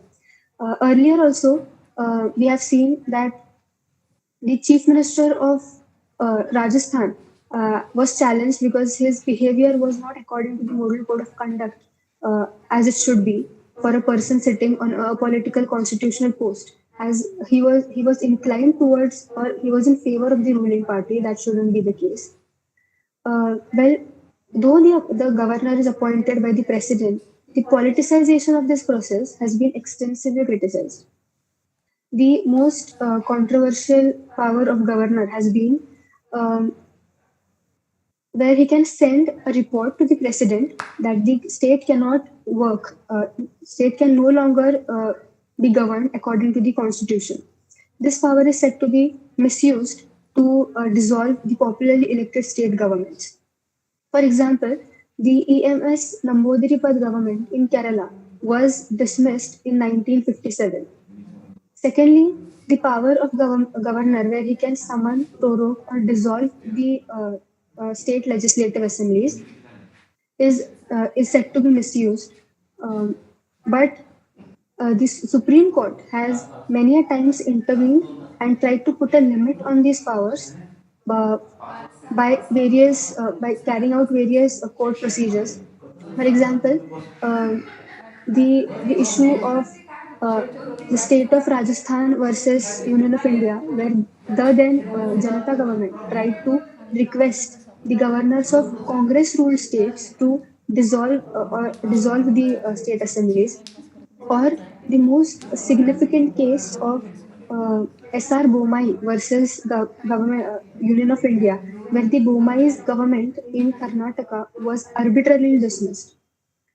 So, in addition to the Supreme Court interventions, the Sarkaria Commission has also given some recommendations so that the powers of the governor are kept under control.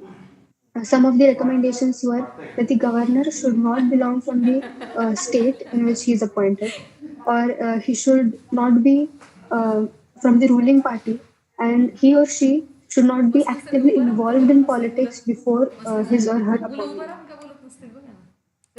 Apart from all these recommendations and the measures done to keep powers in control, the image of the governor as a puppet of the center has been very difficult to erase out. For this, it's necessary that the governor uses his powers according to the constitution impartially, with keeping the principle of non-partisanship in his view. Let's keep the criticism aside, but we can't deny the constitutional importance that governor and his powers carry in the times when there is no elected government in the state. He also acts as a neutral mediator between the different organs of the government when there is intra-state disputes. The framers of the constitution looked upon governor as a umbilical cord that connects the state with the unions. Therefore, that's the reason why the discretionary powers were vested with the governor, so that he can keep a check on the state, that it is working according to the constitution and somewhat in subordination to the union. Now, we have seen all of these things, so I think that the solution does not lie in the fact that we should abolish the post of governor or withdraw his discretionary powers. But the ideal course of action should be to ensure that there is no arbitrary use of his powers, and there should be a political appointment, fixed tenure, and objective criteria for removal. Coming at the end, I would like to say that we all know that power corrupts and absolute power corrupts absolutely. But the truth lies somewhat in between, where we can say, as Aryan Hunter says, that power is neither good nor evil, but its user makes it so. Thank you. Thank you, Sanjana. The next participant is Pathan Akib Hamid Khan. Am I audible and visible, ma'am?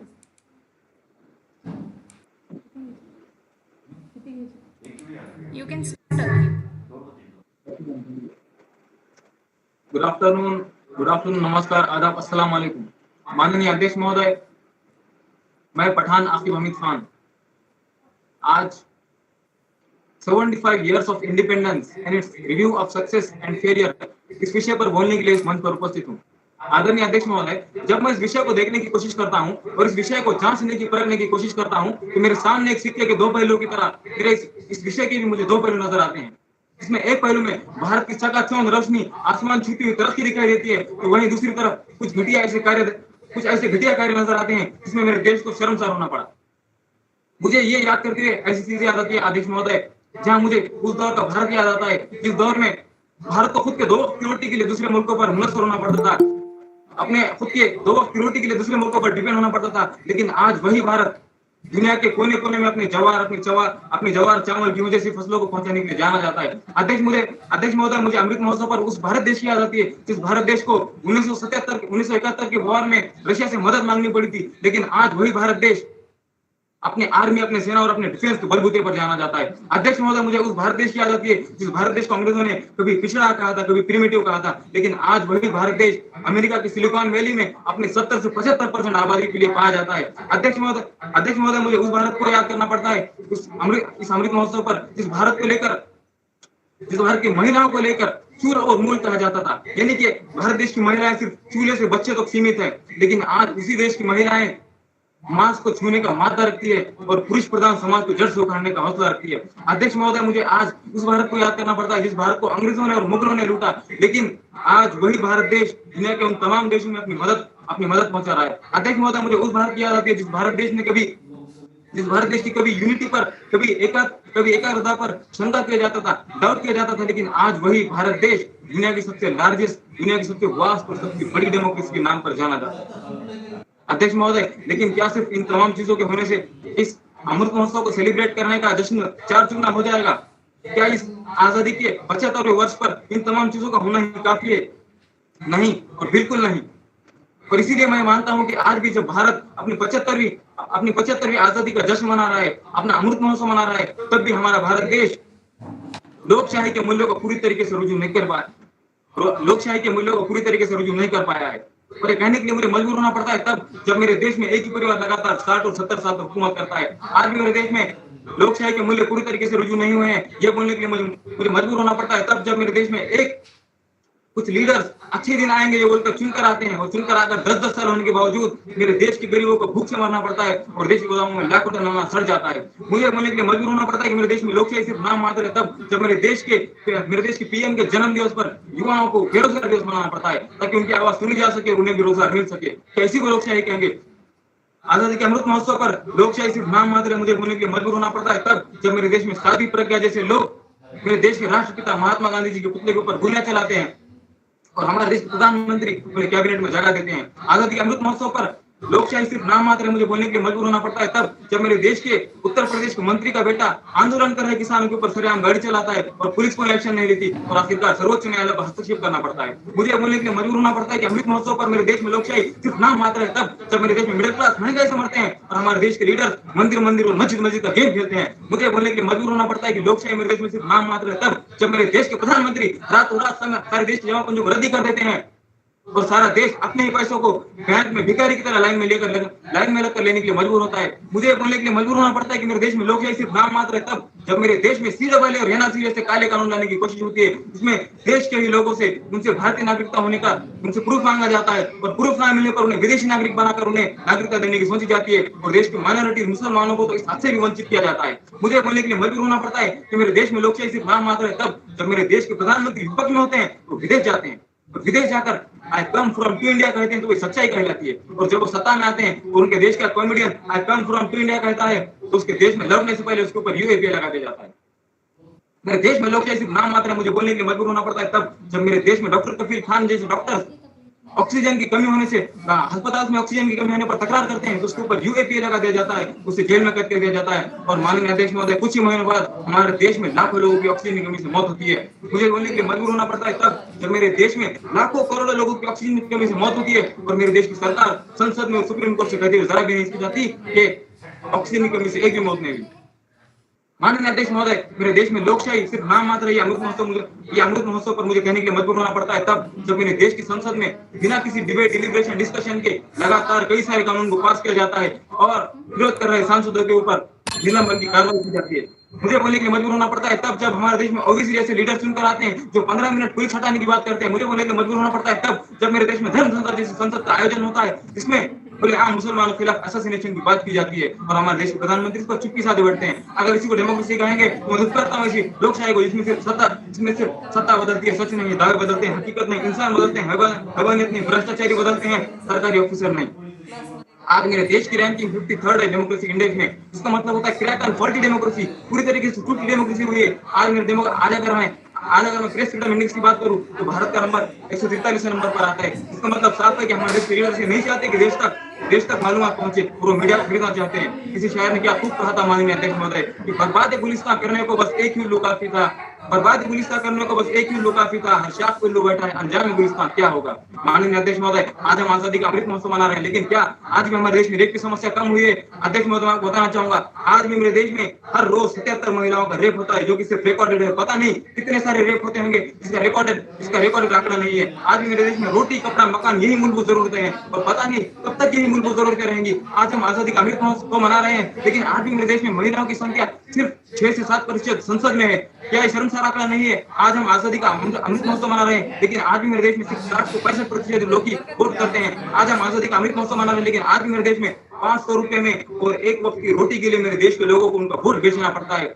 माननीय अध्यक्ष महोदय, कुछ दिनों पहले का अगर मैं आंकड़ा आपसे शेयर करूं, और हमारे अध्यक्ष महोदय उन्होंने ही कहा था आज की शुरुआती स्पीच में कि हमारा देश one of the most unequal countries में आ चुका है। इस कोरोना पैंडेमिक की वजह से अमीर की और गरीब की जो खाई है, उस खाई में इतना अंतर आ चुका है कि शायद किसी ने सोचा भी नहीं होगा, किसी ने इमेजिन नहीं किया होगा। तो क्या हम इसी को लोकशाही कहेंगे? क्या इसीलिए हमारे देश के जो स्वतंत्र सेनानी थे उन्होंने अपनी जिंदगी कुर्बान कर दी? क्या इसी दिन देखने के लिए उन्होंने अपने हंसते हंसते अपने गले के लिए उन्होंने फांसी का फंदा चुन लिया?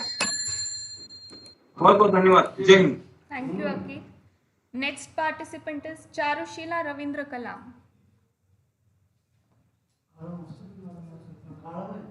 Ma'am, I think she is not there. Ma'am, she is having online class.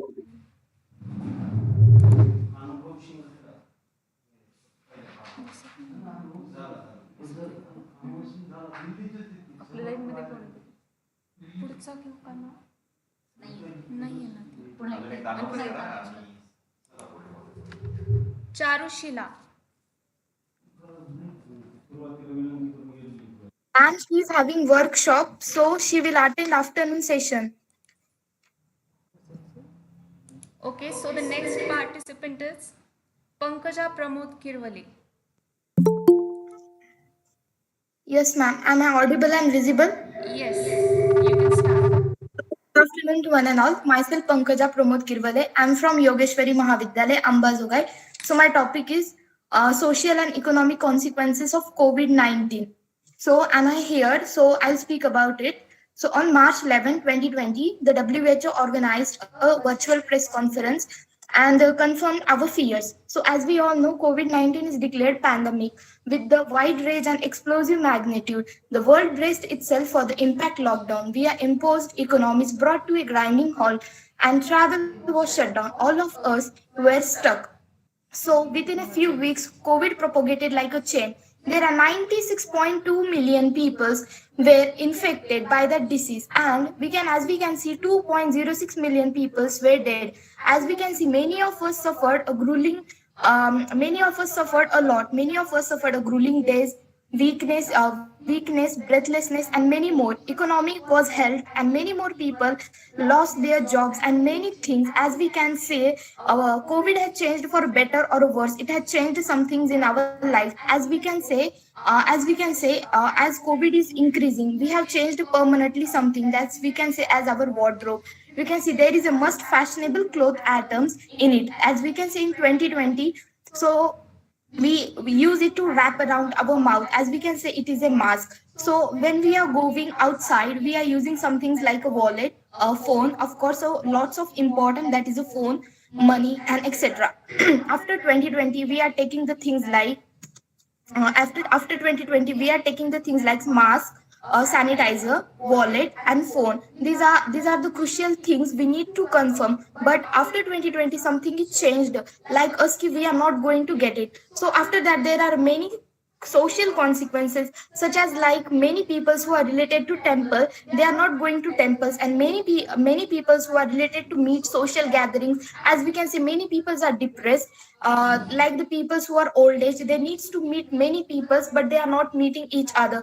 Because of this, they are performing anxiety, many social depressions. But we have the solutions, as like we can meet each through at a Google Meets and many another ways. As we can say, there are economy is drastically deeper and down. As we can say, COVID is a pandemic. It has a direct impact on economy due to the deaths and the workplace absentation and education in the productivity and created a negative supplies of stocks with the manufacturing productivity activities also down and global supply chain disruption and closure of factories. There are many, we are doing a processing sector, trading sector, and a following sector. As we can see, the processing is done, but because of the shutting of companies, we are not processing to the things which are processed. These are not available to go to the people, and many of increased processes have been have been not done. Many of us are suffered from because of this, but the main important is the educational impact, which is a great on us. As I am a student, as I am facing a many problems,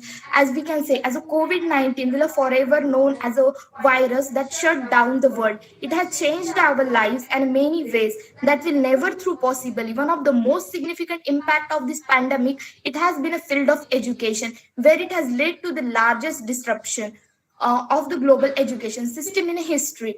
When schools and colleges around the world, due to COVID-19 lockdowns, students and educators alike were left wondering what future holds. As I'm a student, I doesn't know how many years or how many days I'm going to learn the virtual classes. As we are all are shifting to a remote or virtual learning, now we are replaced to the traditional classrooms. However, such switching from pen paper to online education is obviously hard.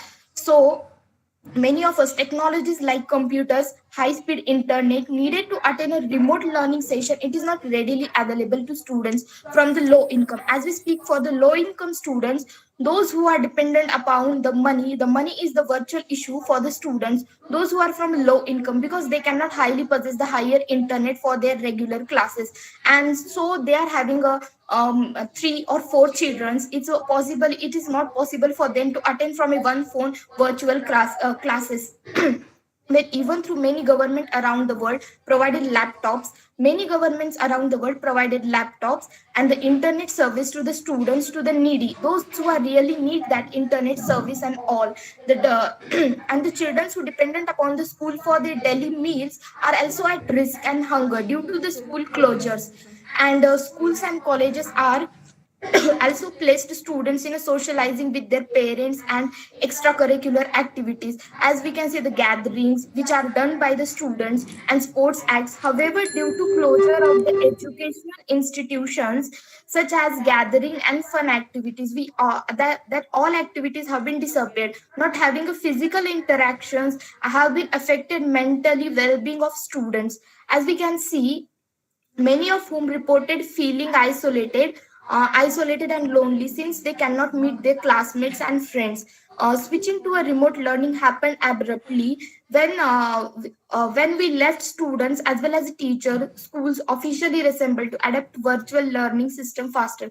Teacher figure out like something many foreigners or US school has adapted to smart techniques that while having exams that someone will evaluate the students for but it will be a risky on high, or it will have a high purchase. So many schools and colleges disrupted that method, so we cannot use. So teachers have adopted the new environment, that is like open book test. The teachers have involved the question papers in a more hard way that student cannot cheat possibly during the online exam. During the online exam, as we can say in the conclusion, the global education community has been largely successful in its switching to virtual learning. Despite the abrupt of in many ways implemented, it is highly doubtful that a remote learning will be replaced in a personal education as soon. But as we can expect as a more virtual education system in a post-COVID than their existence. As we can say, in the world of COVID, we are struggling to break this pandemic. As last, I would like to say the coordination and cooperation between the people, authorities, and medical profession is a must want to battle such a deadly virus. So we are having many problems, but at least we have to believe in a future, because future is ahead. We have to grow through the further step to see a brighter future. And thank you. Thank you, Pankaja. घ्यायचं का? घ्यायचं पुढचं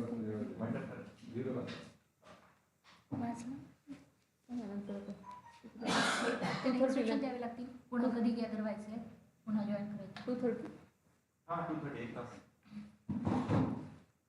gather again 2:30. मानव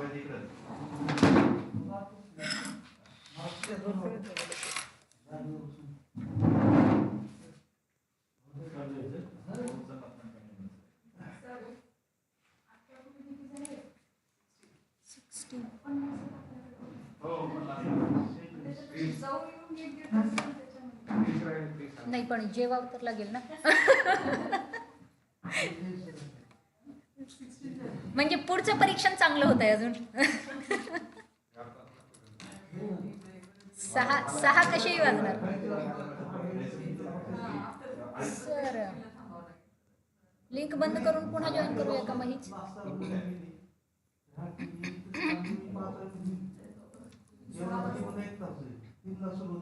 हो sir, meeting बंद करून पुन्हा हीच continue करूया ना.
Okay. मीटिंग डिस्प्ले कर दो.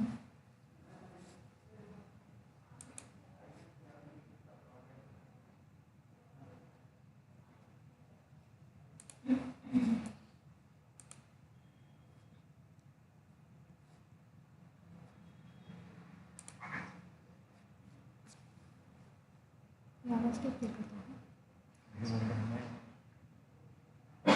वहाँ पर एक की तो थी आवाज की.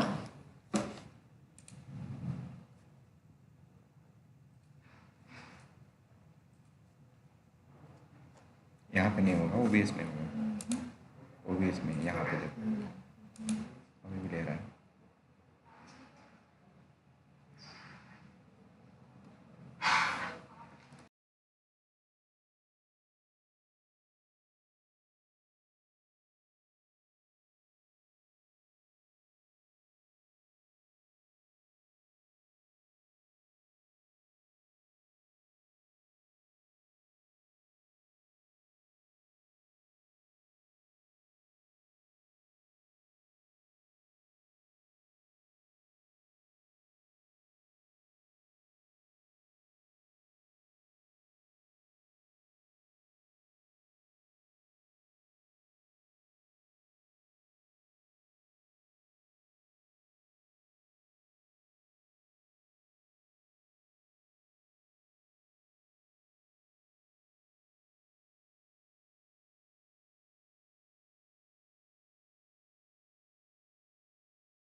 Am I clearly audible and visible?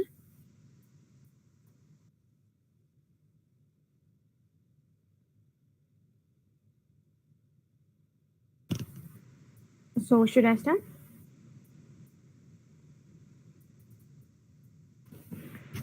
On a count of 3, 2, 1. A very fanatic afternoon to honorable panel of judges, teachers, and all my dear friends. I, Hadi Ansari, will be presenting my views on the topic 75 years of India's independence, success and failure review. Honorable Chair, success is a sum of small efforts repeated day in and day out. From empowering women to being the very first ever country to give voting rights to women, with strength of over 1.3 million active personnel to world's third largest military force. From having won the Best Airport Award to largest railway networks, from HYV seats to nationalization of banks, the success story of India in last 74 years swells up my heart with pride. In terms of literacy rate and per capita income since 1947, it can be regarded among the biggest achievements of post-independence India. In 1947, literacy rate in India was only 12%. It rose to 77.7% in 2021, and it has come a long way ahead in terms of literacy rate.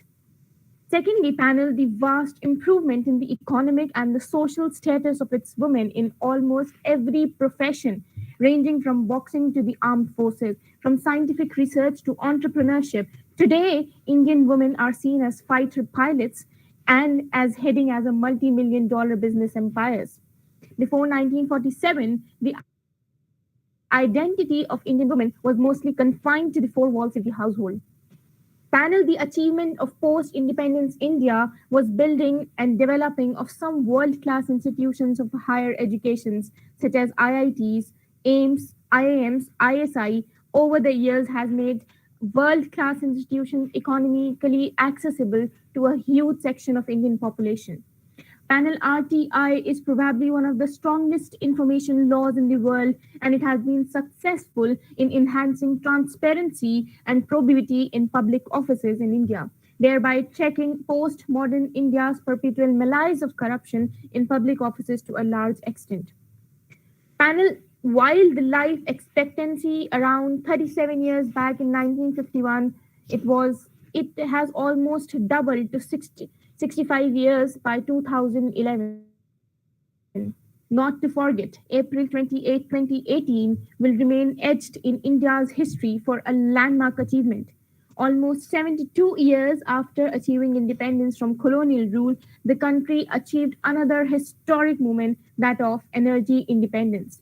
With every village in the country getting electrified, it by no means a simple feat for a country that just a few decades back had a total power generation capacity of just 1,362 megawatts per capita, jumping to 267 gigawatts.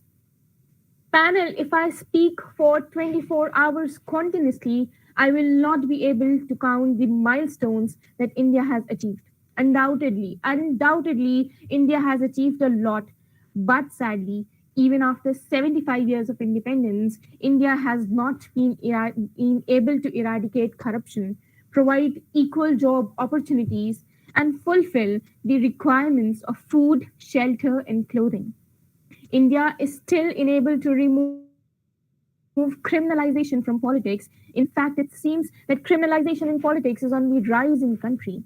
It is alarming that more than 40% of members of parliament in 2019 Lok Sabha were tainted with criminal records. Increasing criminalization of politics is continually lowering the essence of its electoral democracy. Panel, I don't know what independence are we going to boast about in the near future when people die of the oxygen crisis, and India being the largest producer of oxygen globally, let alone patients independent to COVID-19. Coming to women independence in India, from the barbarity of Jawans of Assam Rifles into Manorma Devi, to incessant mass rapes, to horrific brutalities on pregnant women videotaped in Gujarat in 2002 to the plight of Safura Zargar in jail. There is no evidence to prove to pay devotion to Bharat Mata. India, after 75 years, fails to provide strict laws for rape and protect women. Well, furthermore, people who advocate that SC and ST laws should be protected, that reservation-free India must realize that SC/ST reservation will stand tall with the touch of legal scrutiny as long as casteism stands tall with the touchstone of interpersonal laws. Yes, panel, even now in India, a person who is recognized as a Shudra or a lower caste is not entitled to attain a title of Mahant or a Sannyasi. Now, this fact defeats the very objective of Article 15, Clause 2 of our Constitution, where Supreme Court renders that legislators should make an amendment after 74 years. Truth to be told, an SC reservation might have given her good college to the victim of Hathras, but it couldn't save her from the horrific rape by upper caste Hindus, followed by a funeral of UP police. Moving on, panel, unemployment is still the biggest concern in India. It is a 45-year high during 2018.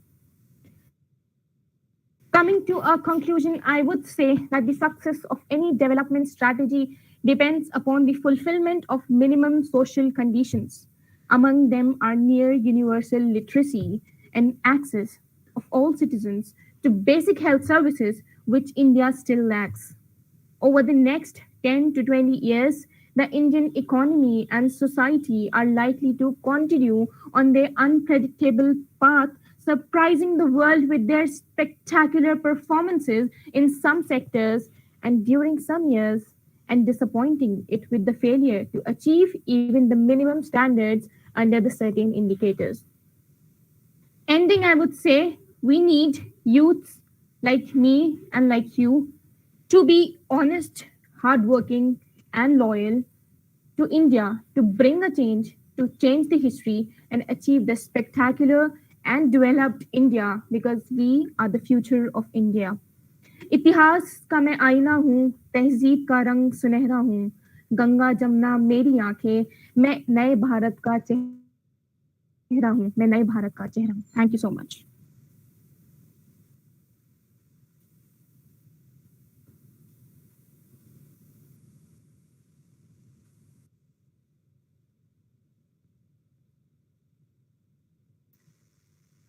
Yes, ma'am.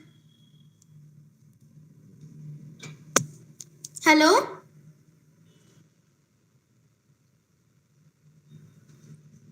Am I audible? Okay, shall I start?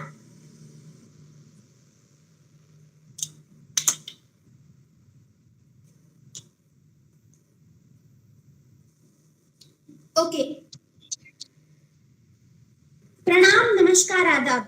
मैं चारुशीला रविंद्र काळव, योगेश्वरी महाविद्यालय अंबाजोगाई. मैं भी वही हूँ जो आप है, माँ भारती के संतान. आप ही की तरह मेरी चरणों में भी तपस्वियों का तेज भरा है. प्रणाम करके अपना परिचय इसीलिए दे रही हूँ क्योंकि आजादी के पहले और आजादी के बाद प्रणाम करके परिचय देना भारत का अनुशीलन रहा है. मैं उस भारत से हूँ जिसके होठों पर कभी सत्यम शिवम सुंदरम तो कभी वंदे मातरम है. मैं उस भारत से हूँ जिसके हाथों में तिरंगा है और जो कर्मण्यवाधिकारस्ते गाता है. तीनों लोगों का स्वामी होकर भी महाकंच चुराता है और जहाँ एक राजकुमार भी जनितार्थ गौतम बन जाता है. मेरा भारत आकाश सा बलवान है फिर भी धरती सा धैर्यवान है. अहिंसावादी गांधी जी का जन्म स्थान है, लेकिन आजादी के लिए लड़ने वाला यहाँ का 15 साल का बच्चा भी हनुमान है. स्वतंत्रता का इतिहास जो हमारे दिल और मस्तिष्क पे छपा है वो वीरता की वसुंधरा है. स्वतंत्रता के बाद शांति का पहला शंखनाद और मानवता का आसरा है. इसी गर्व के साथ आज ये भारतीय आजादी का 75वां परचम लहराती है. ये वो भारत है जो आजादी के बाद भी आज तक संघर्ष की अग्नि में जलता आया है. तकरीबन 200 देश है इस दुनिया में. हमारे दिल में सबके लिए इज्जत है. लेकिन बात जब हिंदुस्तान की आती है तो अपने आप छाती 56 हो जाती है। हम गुरूर नहीं करते, लेकिन सच कहते हुए भी नहीं डरते। वीरता का कोई शिखर हमसे छूटा नहीं, लेकिन आज तक हमने अपनी ताकत के बल पर किसी कमजोर वतन को लूटा नहीं। वो सिपाही जो दुश्मन की सरहद पार करते ही बाकी सारे वादे भूलकर सिर्फ अपने वतन से किया हुआ वादा निभाता है। कारगिल, उरी सर्जिकल स्ट्राइक और न जाने कितनी लड़ाइयों में हमने अनेकों रत्नों को खोया है। 26/11 में देश का एक खाकी वर्दी वाला दुश्मन की गोलियां खत्म होने तक उसकी बंदूक के सामने अड़ा रहा, अपने बाकी साथियों को बचाने के लिए। कहां से आता है ये साहस, मुट्ठी में इतनी ताकत? शायद ये मतवाले ही है जो तिरंगे में लपेटे जाने को अपनी शान कहते हैं। भारत को सिर्फ सनातन समझने वालों के भी मुंह बंद कर दिए।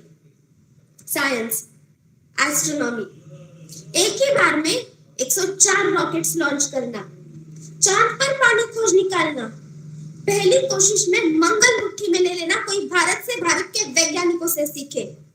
इसरो ने यह साबित कर दिखाया कि जो बातें बाकी देश लैब में प्रूव करती है वो तो हम रोज की जिंदगी में यूज करते हैं, और उसी के बल पर मंगलयान का फ्यूल टैंक भी बना लेते हैं।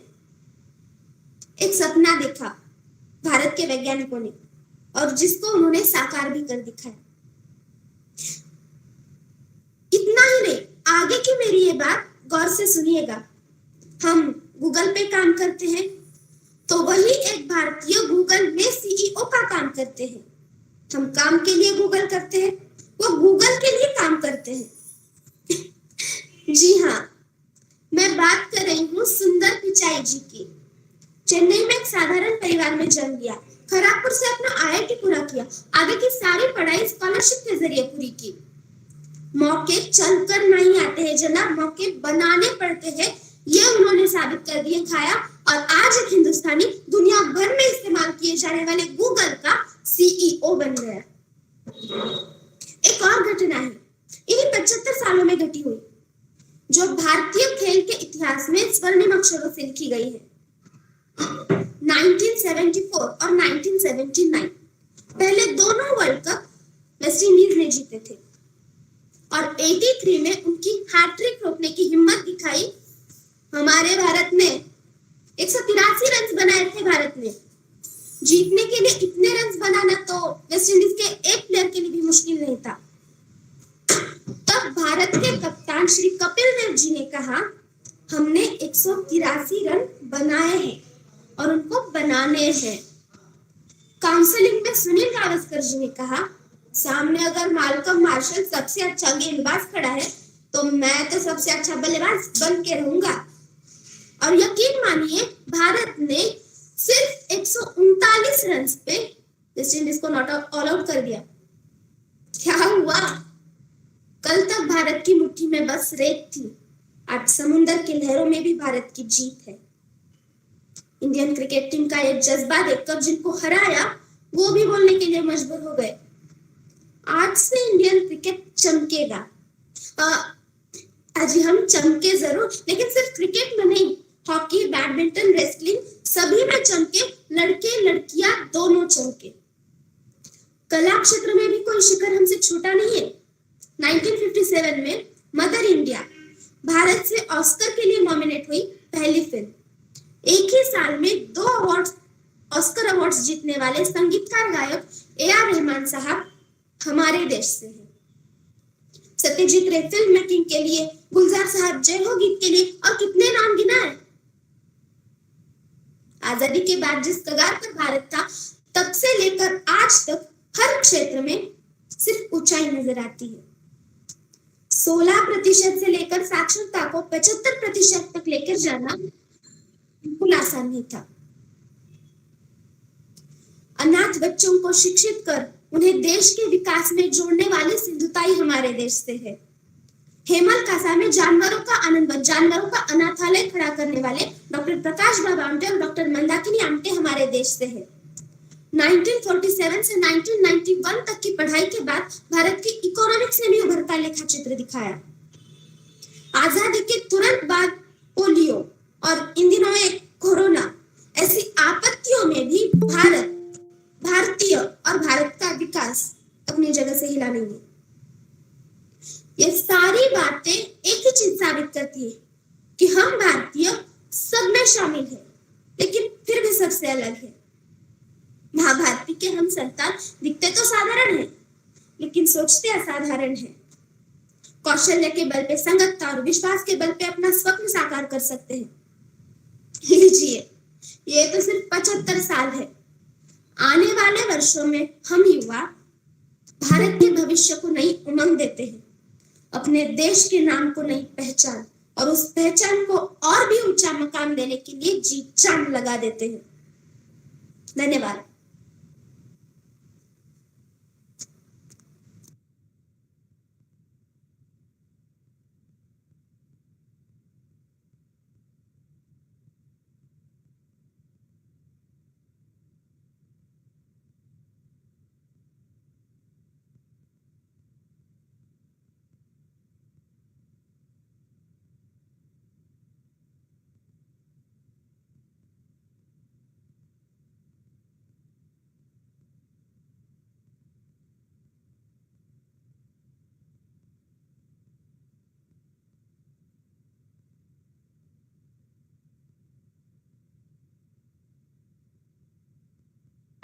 Yes, ma'am, I am here. Can you confirm me that I am audible and visible? Okay. So I'll start in 3, 2, 1. Greetings to the jury, all the dignitary members, and my fellow participants. I, Sangam Pal from College of Asian Studies, Delhi University, is here to present my views on the topic 75 Years of Independence, a review of success and failures. Okay. There are 195 countries in the world and we respect each one of them. But when we talk about India, our head rises in honor, our chest gets pumped in.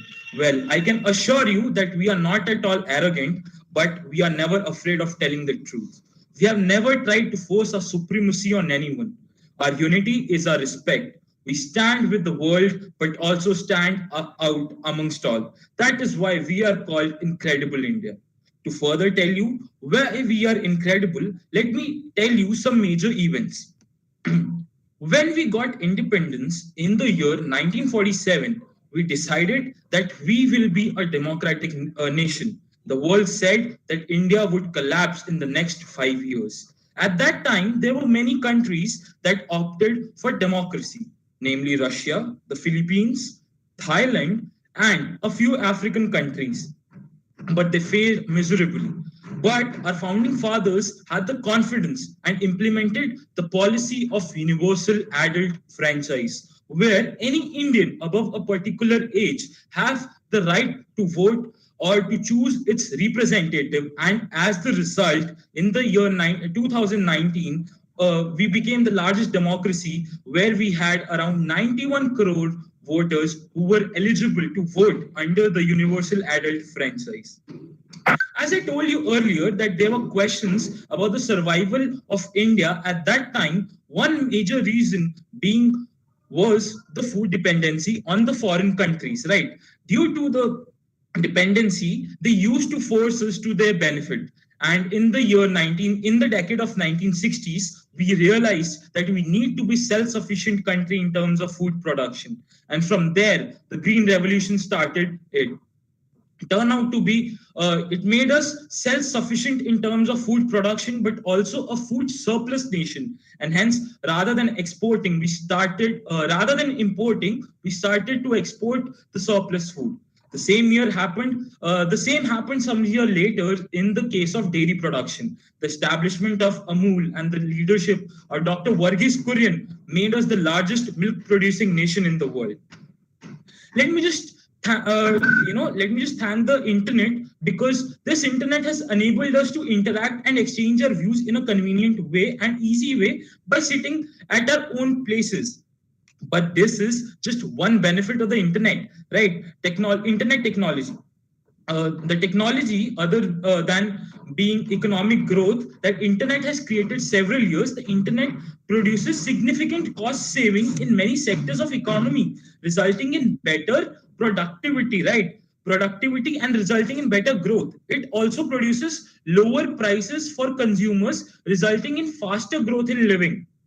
The internet has contributed up to billions of dollars to India's GDP in the year 2020 itself in the COVID period, right? Major share coming from the apps of internet traffic, right? A World Bank study finds that 10% increase in there has been a 10% increase in the broadband penetration boost GDP, which by 1.38% in the developing countries, right? India has always been regarded as not that technically sound country since the very start in the eyes of the world, without even considering our contributions in past way before any foreign inventor, right? But one example which will prove we didn't have money, I would quote this example that we didn't have money to launch our very first space satellite, Aryabhatta. We all are aware about the hardships that our scientists had faced during the preparation and ultimately launching the satellite. And after that, there was no looking back for the Indian Space Research Organization, right? We launched the Mars Orbiter mission with just a cost of 2 Hollywood movies. That was around 450 crores, right? This displays the efficiency and how technically sound we are as Indians, right? But there have been mistakes that needs to be reviewed so that they cannot, we can avoid the consequences in the future. And let's take a lesson from our previous mistakes, right? Biggest mistake being the partition of the country just on the basis of the religion. That was the biggest mistake that we as Indians did. The result of the two-nation theory went on to become the reason for one of the most biggest massacres in the world, where according to a data of an organization shows that partition led to 10 lakh people, death of 10 lakh people, and more than 2 crores were seriously injured. According to a book titled India's All the Seven Wars, more than 1 lakh women were raped and killed in that partition. Mahatma Gandhi also quoted, partition is like dividing the individuals into two. So this was the problem, right? Second biggest problem was the interim emergency of 1975 was a mistake, that we need to be taken care of, right? What happened in that mistake, right? The very basic and the most important right of democracy was hampered. The then prime minister, just for the sake of being in the power for the next year as well, tried to hamper and try to degrade the democracy. That is one thing that you need to understand, right? Again, next problem comes education, right? Switzerland has the number of graduates in India is more than the population of Switzerland, but Switzerland is top in terms of innovation and everything. Why are we not getting into it, right? According to a data as per ASER, 83% of employers are not fit for the job, are not have that particular skills, right? So these are some of the problems that you need to understand. The basic solution for this problem that I would love to give is, again, the democratic way, the democratic setup, where individuals, where the population of the country has that power to choose its representatives. They should use the population should use their consciousness to select their leaders, so as people can take the country to new heights. And this democracy has given us leaders like Narendra Modi, like Uddhav Thackeray, like Bala Sahib Thackeray, who have joined from the very ground level, right? Where as normal individuals, what they had the support of people. They had a belief that there are significant changes that needs to be taken care of, because unless and until you are not hearing the problems of people, the country cannot prosper as a whole nation, right? These are the things that needs to be taken care of. And that is why, because we have been taking care of opposition and the government for these years, that is why we have prospered so much. Thank you. I would like to rest my voice.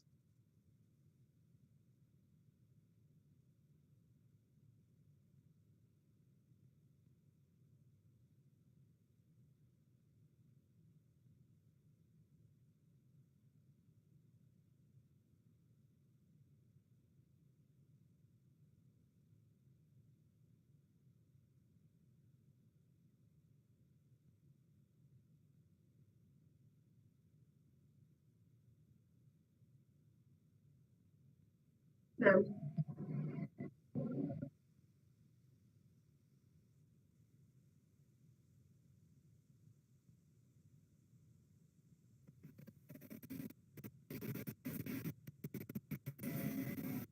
Should I start?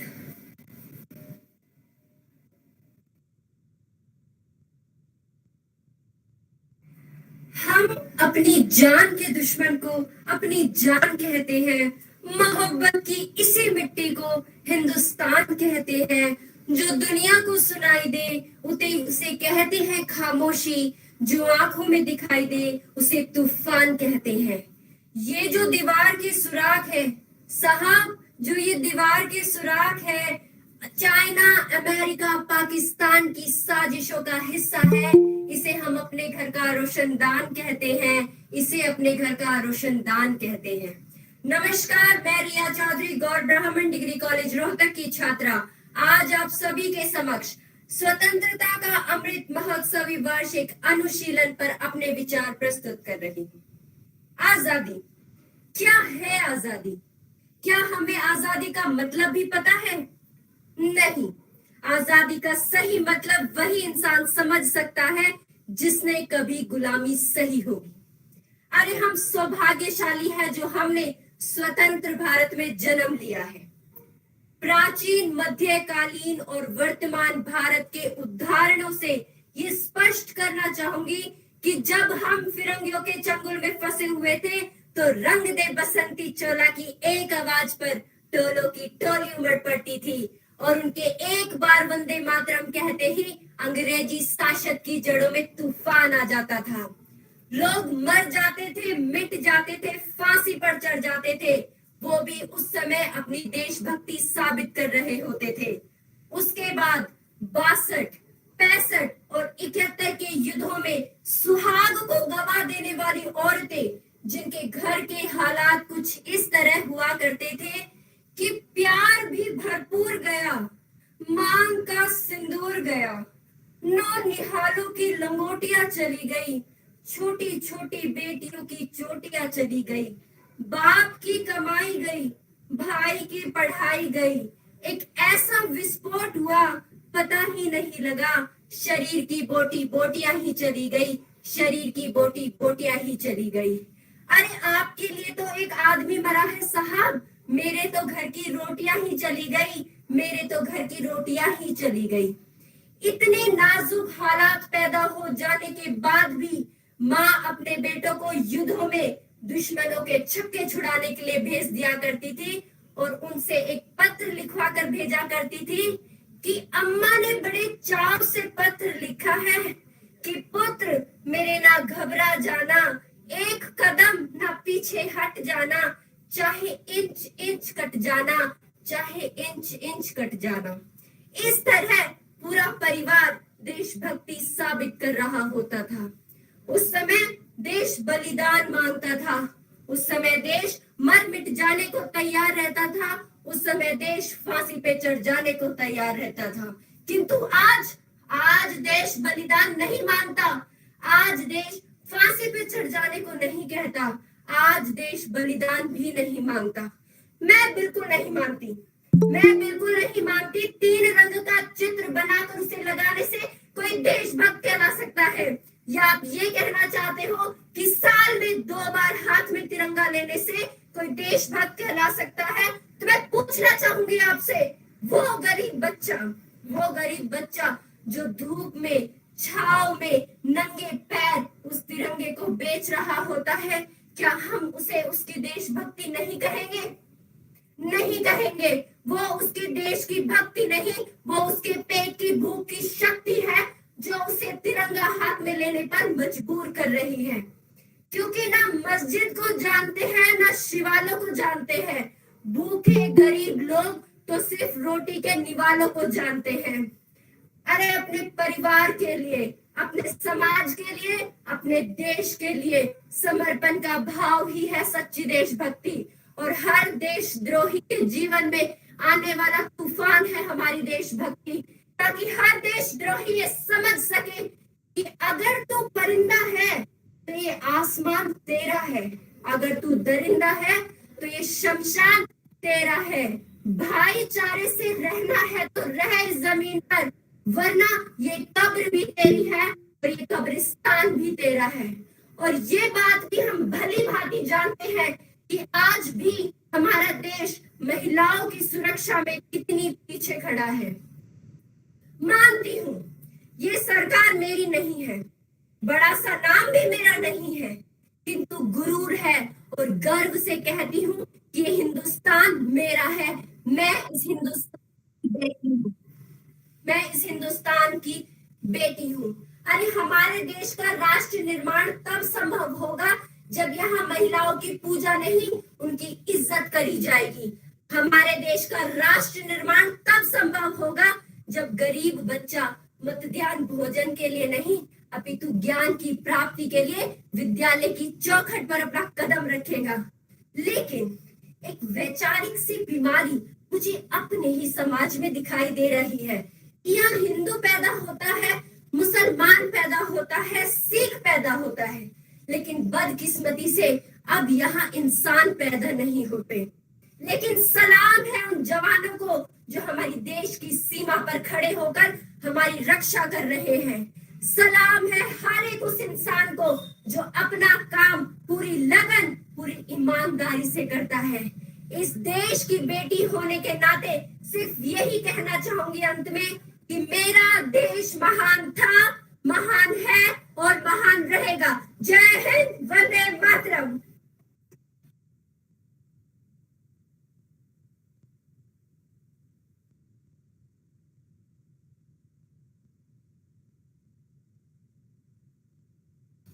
Yes, ma'am. Ma'am, am I audible? Good afternoon to one.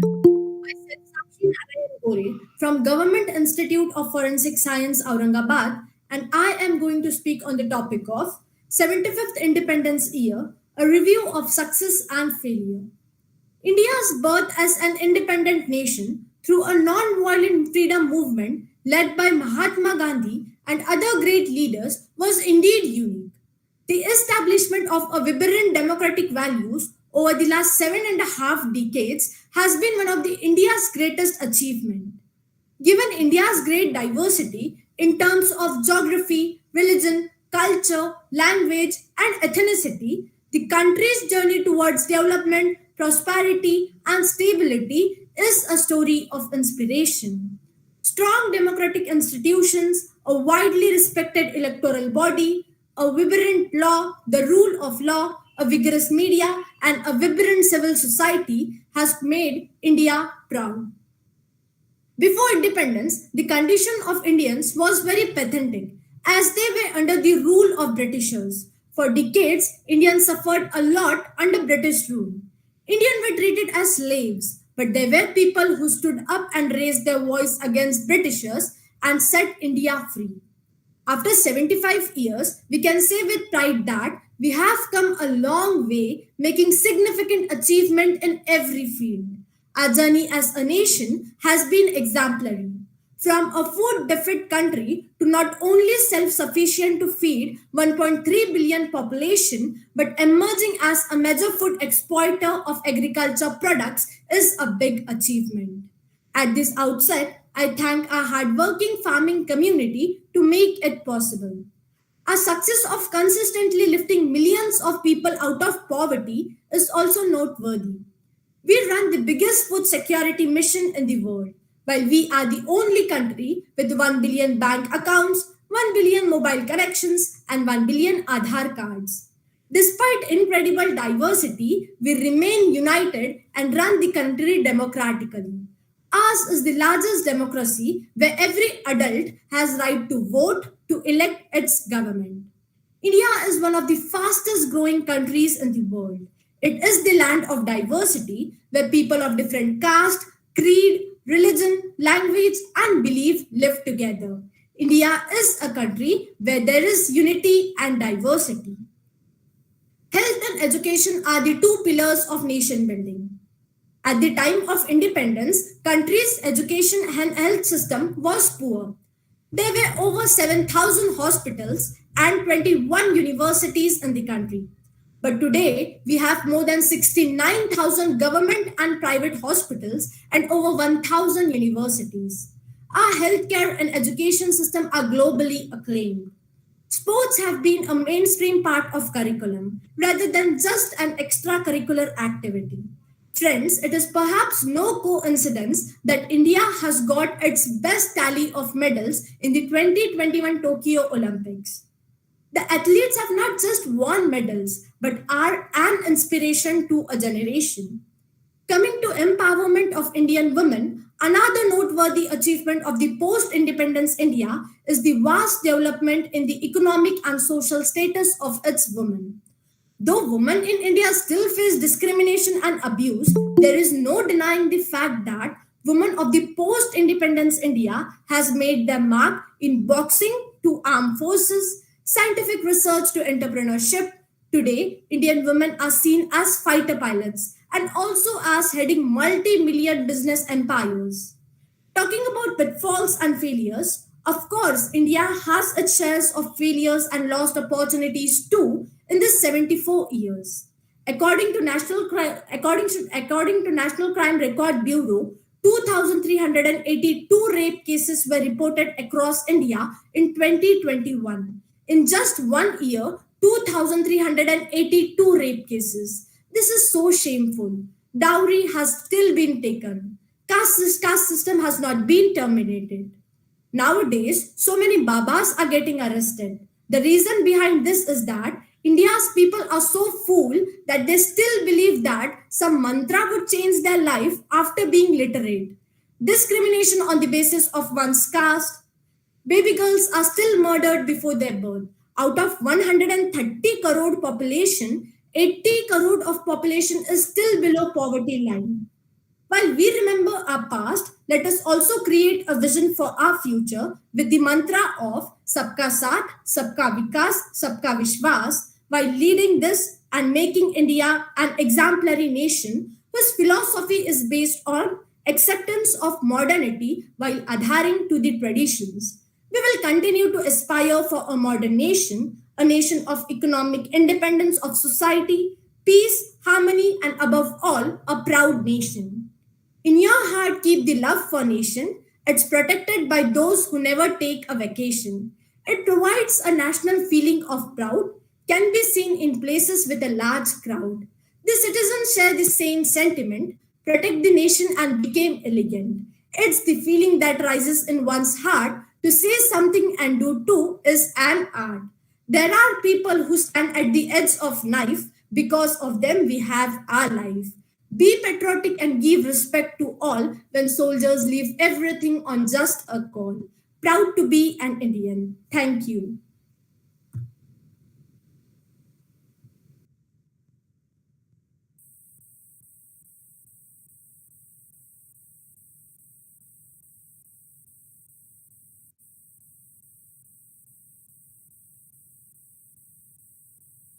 Am I audible? So may I start?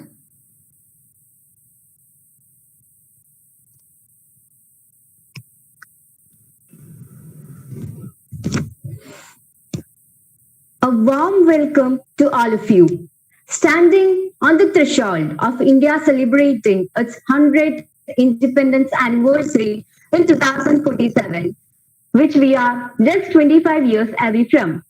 We have to come together and address the success and failures of the nation as a whole. So I would like to elaborate my views on the topic 75 years of Indian independence, a review of success and failures.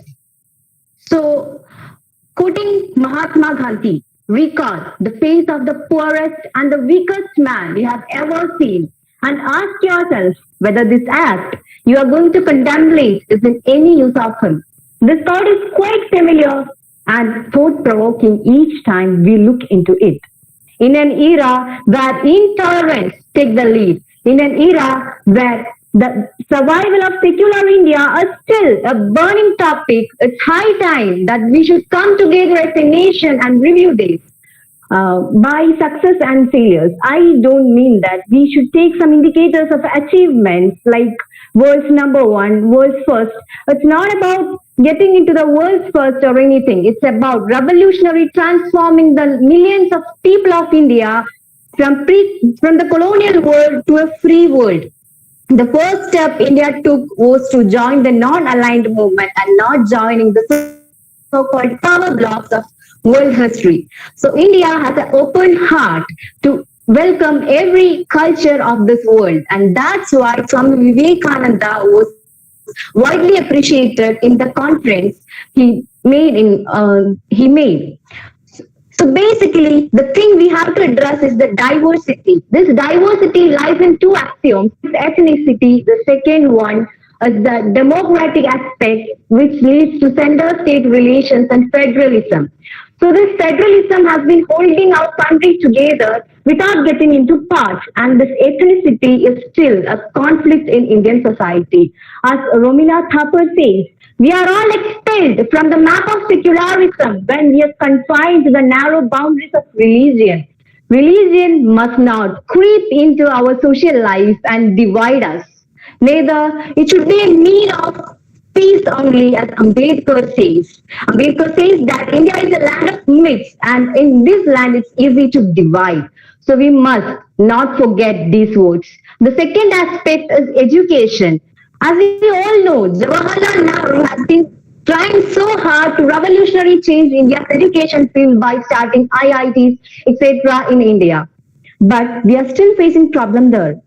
Let's go back to APJ Abdul Kalam. He put forward that we are facing brain drain. That is, people born and brought up here are going abroad to work there. This is posing a large problem to all the Indians.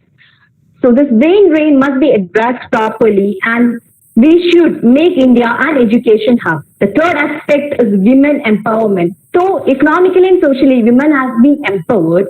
These also lies on two axioms. The second axiom is the security and safety of women. We all know that India is not at all safe for women. Now, coming to the fourth aspect, it's democracy. We are the world's largest democracy. As Subramania Bharati says that India has 300 million citizens, but 1 majestic soul. But still, this democracy is in crisis.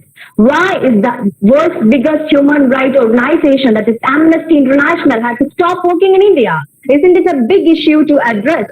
So this democratic country itself is facing a large amount of pitfalls in itself. The next aspect is cleanliness. The Swachh Bharat drive, launched in India in 2014, was a great initiative to transform India into a cleaner and a better world. But still, our India is facing a large kind of ODF facility lacking in our country itself. The next one we should address is the overall development, which means that economic equality. Political liberty without economic equality means nothing but meaningless. The economic disparity in Indian society is a big crisis in which Indians are made to struggle with their daily bread. I have seen a news report that two women are compelled to do manual scavenging to earn the price of a roti, a daily bread. This is the same India in which billionaires exist. This economic disparity is the root cause of all other issues our India is facing regarding development, regarding every issue. The next one is caste and politics. This caste and politics is interrelated. As Rajini Kothari says, in India, it's not politics that determines the caste, it's caste that determines the politics. So this casteism is a peculiar feature of India, which is lagging it behind the other countries. And of course, it leads to superstitions also. In the same country where we send Mangalyaan to Mars, the same country where two girls were beaten to death on the name of superstitions by her well-educated parents. So this is like contradictions in the same thing. We all are experiencing these contradictions in our daily life, be it the economics, be it the politics, be it the anything. Even if regarding the science and technology, in this post-pandemic era, It's like we have to develop our own indigenous vaccines. Of course, India has came forward with its own indigenous vaccine, but still, because of the large population of our country and vast geographical area of our country, we have been facing crisis in it also. As a country with rich amount of human resource, it's our responsibility to develop indigenous science and technology to overcome the issues here in India. So this present scenario is asking ourselves to rethink ourselves as a community and modernize ourselves. Of course, the Green Revolution, starting from the Green Revolution, being an agrarian country, we have traveled so much, and being the largest producer of food grains, we have achieved much better in this area. Still, its people are not satisfied. That is what is shown in the happiness index, which is released in 2021, that India scores 139 in total of 150 countries. Its citizens are not at all happy. They can't choose what to eat. They can't choose what to wear. They can't choose their life. So this condition still exists in India. And in Global Gender Gap Index, India scores very below. In a total of 150 countries, it scores nearly 140 something. It's in the same country we boast that we are the world's largest democracy. So these conditions must be addressed. The success part and the failure part must be addressed on a wider platform with citizens including in it, because we are democratic.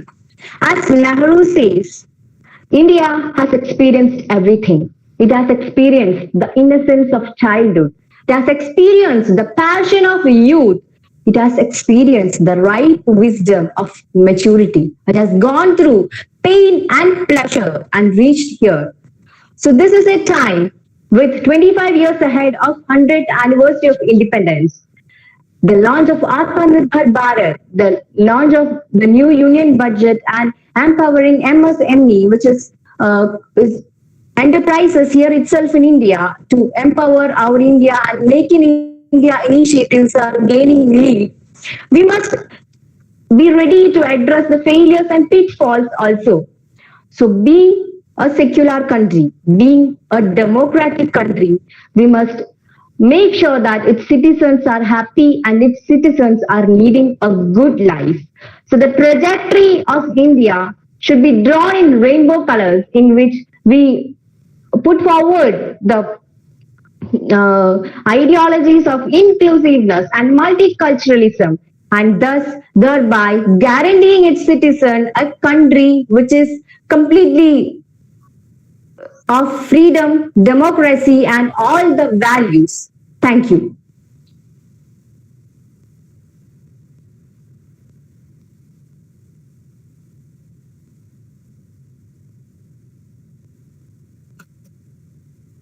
Well, am I audible?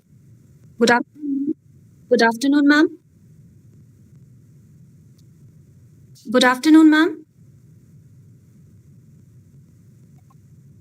Okay. Well, Assalamu alaikum and a very good afternoon to all the listeners over here. Well, I'm Urba Ramzan. I'm a first semester student of Government College of Education, IASC, Srinagar, Kashmir. Well, before I get started, I would like to thank Swami Ramanand Teerth Mahavidyalay and all the organizing members of the competition for giving me an opportunity to speak over here. Well, the topic that I'm going to talk about is online education impact and effectiveness. Since we all know that online education is a distance learning in which no physical appearance is required like that of the traditional classroom situation. Here we do have virtual classes by means of such electronic gadgets like mobile phones, tabs, and laptops. Here I remember one of the famous quote of Albert Einstein. He says that education is not the learning of facts, but it is the training of mind to think. I totally agree with this quote. Since from last 5 years, we all are stuck in this COVID-19 pandemic situation. And this has affected each and everything, especially our educational sector. But even during these bleak times, this digital education or online education somehow acts as a solace and a blessing for us all. Now let's come to know how effective this online system of education is. Number first, if I talk about the 3 A's, that is the anywhere, anytime, and any pace. Yes, my dear friends, it's only possible in the online system of education that one can attend the classes at anywhere in the world. The only requisite conditions you need to have is a good internet connectivity and obviously a smartphone or a laptop. Further, you can attend the classes at your own pace, you can read the lectures, pause the lectures, and can have your own time schedule because there is flexibility. I have seen even in my own classmates and my own friend circles who are not able to express themselves in the traditional settings because of some kind of phobia or fear of public speaking or anxiety, but somehow in the online system of education, they got an opportunity to come forward and express their viewpoints before the public. Even according to the National Institute of Mental Health, it has been found that 74% of the people are suffering from the speech anxiety or glossophobia, but that decreased or reduced to a greater extent by means of this online education. You will see there is a greater and greater diversity in the system of education. Now you can ask me how. Yes, definitely, because we can have the guest speakers, eminent scholars, and eminent resource persons who can share their golden words with us, and we are able to gain the knowledge in this way. Even the research being carried out in the Oman in few public and private colleges, it has been found that during the research, they assert that the education should not be now confined or restricted within a single campus only, but it should be extended throughout the country by means of this e-learning. You will never be judged in the e-learning or discriminated on the basis of your caste, color, gender, dress, your physical disabilities, etc. The only thing that is kept into consideration here is your own creativity, your intelligence, your thoughts, your opinions, and that's it. Further, many scholars and educators also do believe that this system of education can be an effective tool in combating the rising costs of this post-secondary education, because herein you will see the marginal cost in this system of education is very less, or I can say that is negligible in comparison to that of the traditional settings. One can have the financial stability as well, and they can continue their studies too in this mode of learning. But anything having the good side do have the bad side as well. Now let's come to know what is the negative impact or what is the bad side of this. Now first, if I talk about the inadequate internet penetration. Yes, my dear friends, it is the technical support which is one of the critical factor in determining the success of these online classes. Otherwise, the whole idea will fail. We know that 60% of students in India do not have internet access.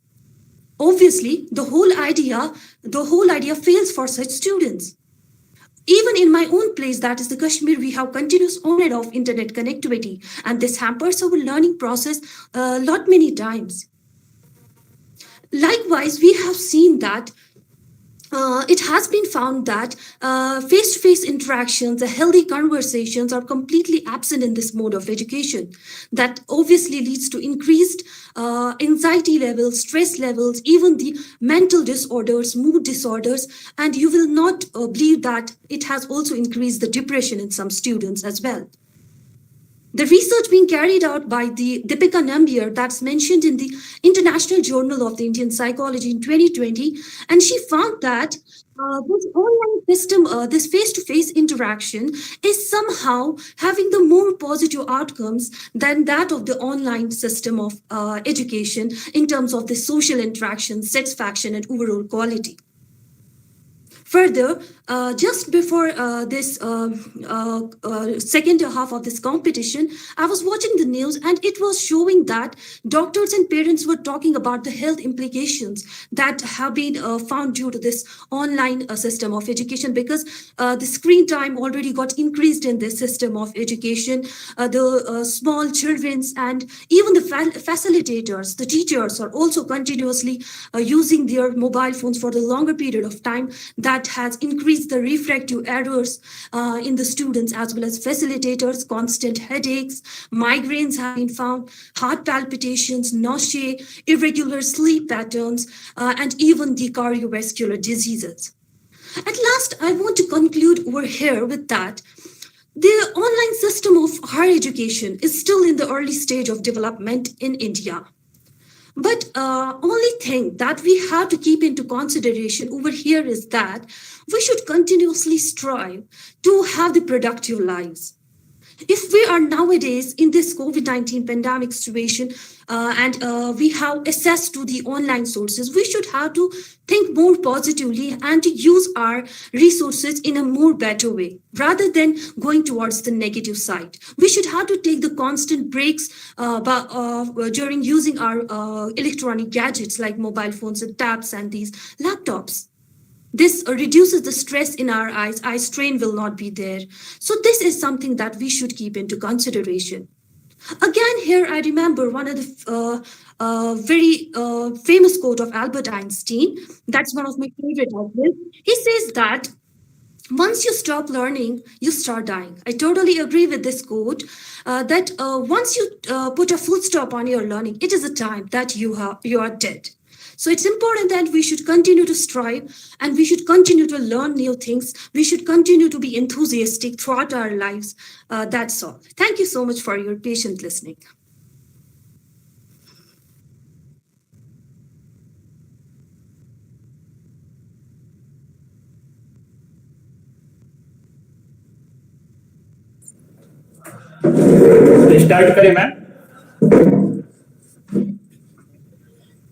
Start करें ma'am शुरू करें thank you.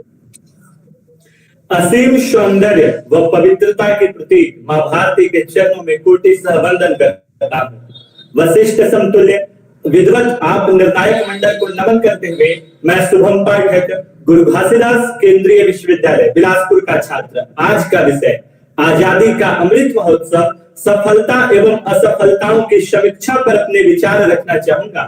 मान्यवर, यदि हम विषय के अनुरूप चलें तो सबसे पहले हमें आजादी का अर्थ समझना होगा। आजादी कैसे मिली इसको समझना होगा। आजादी गांधी के चरखे से आई, आजादी भगत सिंह के फांसी ने दिलाई, आजादी लौह पुरुष सरदार वल्लभ भाई के ललकार से मिली, आजादी नेताजी के हुंकार से मिली। आजादी इसलिए बहुत महत्वपूर्ण है क्योंकि लाखों हजारों बलिदान के बाद हम सबको आजाद भारत मिला। अब बात आती है अमृत महोत्सव की। इस वर्ष 15 अगस्त को भारत के आजादी के 75 वर्ष पूरे हो रहे हैं, जो कि खुद में एक बहुत बड़ी उपलब्धि है। इसलिए भारत सरकार के द्वारा इस उपलब्धि को जन जन तक पहुंचाने के लिए, जन जन का उत्सव बनाने के लिए आजादी के 75 वर्ष पूर्ण होने से 75 सप्ताह पूर्व से ही अर्थात 15 मार्च 2021 से ही लगातार 75 सप्ताह तक अर्थात 15 अगस्त 2022 तक आजादी का अमृत महोत्सव मनाया जा रहा है, जिसके तहत हर एक लोगों को आजादी का महत्व पता चल सके, वह जान सके, इसलिए इसे मनाया जा रहा है। इसके तहत कई कार्यक्रम चलाए जा रहे हैं, जैसे सांस्कृतिक कार्यक्रम, पढ़ाई लिखाई के कार्यक्रम, खेलकूद के कार्यक्रम। अब बात आती है कि इन 75 वर्षों में हमने क्या क्या सफलताओं को देखा है, भारत ने क्या क्या सफलताओं को करीब से पाया है। सबसे पहली बात, हम पूरे विश्व में सबसे बड़े लोकतांत्रिक गणराज्य हैं। हम सबसे बड़े लोकतंत्र होने का दम भरते हैं। तभी तो किसानों का आंदोलन हुआ तो भारत सरकार तक को झुकना पड़ा, क्योंकि हम तानाशाही नहीं चलाते, हम लोकतंत्र के आधार पे चलते हैं। जब भारत आजाद हुआ था तब भारत के पास सैन्य शक्ति कोई खास नहीं थी, परंतु आज सैन्य शक्ति के मुद्दे पर हम पूरे विश्व में दूसरे स्थान पर आते हैं। हमारे यहाँ हर 5 मील पे गोली बदल जाती है, हर 50 मील पे रहन सहन खान पान बदल जाता है, अनेक प्रकार की विविधता है, परंतु हमारे यहाँ अनेकता में एकता है। हमारे यहाँ सभी धर्म और पंथ मिलजुल कर रहते हैं। इसका सबसे बड़ा उदाहरण ताजा ही है कि बाबरी मस्जिद और राम मंदिर का मुद्दा जो 500 वर्षों से चला रहा था, हमारे लोकतांत्रिक न्यायपालिका के द्वारा से सुलझाया गया और कहीं पर किसी भी प्रकार का कोई विवाद देखने व सुनने में नहीं आया। यहाँ तक कि मुस्लिम जो लोग हैं वो भी इस फैसले का स्वागत किए और भारत सरकार के द्वारा, न्यायपालिका के द्वारा मस्जिद भवन इसके लिए भी जमीन आवंटित की गई है। इसके अलावा हमने बहुत सारे सफलताओं को देखा है। आजादी के तुरंत बाद भारत में छोटे बड़े 565 रियासतों को लौह पुरुष सरदार वल्लभ भाई पटेल ने मिलाया। ये खुद में एक बड़ी उपलब्धि थी। जैसे जूनागढ़ का रियासत जिसे जनमत संग्रह के द्वारा भारत में विलय कराया गया, हैदराबाद का रियासत जहां का निजाम भारत में आने के लिए तैयार नहीं था तो उसे सैनिक शक्ति दिखाकर दिखा करके उसे भारत में मिलाया गया। कश्मीर को भारत का अभिन्न अंग हरि सिंह के विलय पत्रिका के माध्यम से बनाया गया। हम वो देश हैं जब भारत आजाद हुआ था तो पोलियो युक्त जाने जाते थे, परंतु 2016 में हमने पोलियो मुक्त देश का खिताब पाया है। इसके बाद सभी जानते हैं कि भारत शांति को चाहता है। भारत का इतिहास रहा कि आज तक कभी भी किसी देश पर उसने पहले आक्रमण नहीं किया, क्योंकि हम गीता के उस श्लोक को भली भांति पढ़ते हैं और समझते हैं जहां पर कहा गया है कि हिंसा परमो धर्म, धर्म हिंसा तदेव च। लेकिन हमने उस श्लोक को भी पढ़ा है जहां कहा गया है कि राष्ट्र रक्षा समम पुण्यम, राष्ट्र रक्षा समम व्रतम, राष्ट्र रक्षा समम यज्ञो दृष्टो नैव च। अर्थात जब राष्ट्र रक्षा की बात आ जाती है तो राष्ट्र ही हमारे लिए धर्म बन जाता है। इसी को सार्थक करते हुए जब 65 में पाकिस्तान ने हमें ललकारा तो हमने पाकिस्तान के 2 टुकड़े कर दिए और 99 में करगिल के युद्ध में उसे धूल चटा दी। इन सब के अलावा आज भारत ने योग को उसकी खोई हुई ख्याति पुनः लौटाई है। आज 21 जून को समूचा विश्व अंतरराष्ट्रीय योग दिवस मनाता है। पूरा विश्व आज भारत की ओर आयुर्वेद के क्षेत्र में भी टकटकी लगाए देख रहा है कि भारत आयुर्वेद के क्षेत्र में भी कुछ न कुछ जरूर करेगा। इन सब के अलावे आजाद भारत ने बहुत कुछ किया। अब बात आती है कि मैं 3 मुद्दों पे बात करूंगा, जवान, किसान और विज्ञान पे, जहां पर हम कई बार हारे परंतु हम कई बार जीते भी। जैसे 62 से लेकर के अब तक के युद्धों में हमने कई जवान अपने खोए हैं, परंतु माताएं अपने पुत्रों को 99 का युद्ध एयर स्ट्राइक को, सर्जिकल स्ट्राइक को उसमें भेजी और कहीं संदेश दिया कि पुत्र तू मेरा दूध मत भूलना, 1 इंच पीछे मत हटना, भले इंच इंच कट जाना। तो उस माँ के साथ उस पुत्र ने सीमा पार सरहद पर जाकर के अपनी सफलता के झंडे गाड़े हैं। आज हम किसान के मुद्दे में भी कई बार सफल हुए परंतु हमने सफलता देखी है। जब भारत आजाद हुआ था तो भुखमरी की नौबत थी, विदेशों से अनाज को आयात करना पड़ता था, परंतु आज हम फल में, दूध में, यहाँ तक कि फल में, दूध में, दलहन में, तिलहन में, पूरे विश्व में हम प्रथम उत्पादन करता व निर्यात करता है। वही चावल, गेहूं, गन्ना, आलू, चाय इत्यादि में हम पूरे विश्व में द्वितीय स्थान पर उत्पादन करने वाले और निर्यात करने वाले हैं। इन सब के अलावा विज्ञान में भी हम कई बार सफल हुए।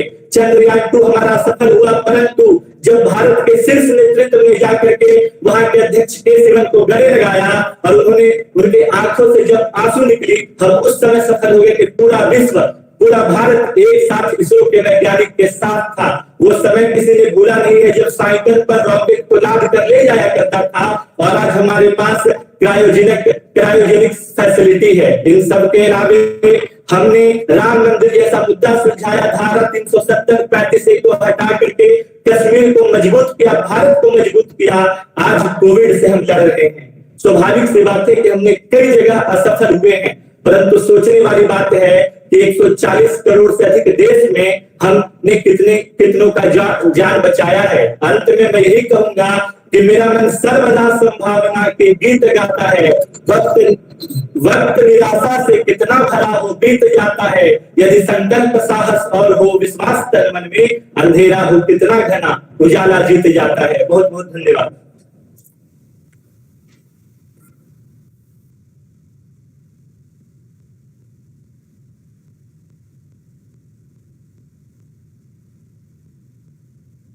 Am I audible, ma'am?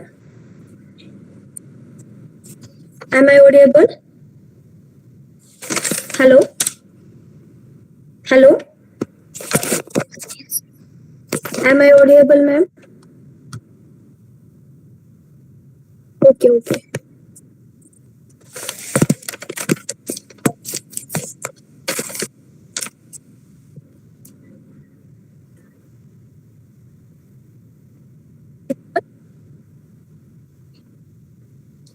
हम अपने जान के दुश्मनों को अपनी जान समझते हैं, हम अपनी जान के दुश्मनों को अपनी जान समझते हैं। मोहब्बत की इस मिट्टी को हिंदुस्तान कहते हैं, हिंदुस्तान कहते हैं। ये जो दीवारों की सुराग है साहब, ये जो दीवारों की सुराग है, चाइना अमेरिका पाकिस्तान साजिशों का हिस्सा है। चाइना अमेरिका पाकिस्तान साजिशों का हिस्सा है, मगर फिर भी हम उसे अपने घर का रोशनदान समझते हैं।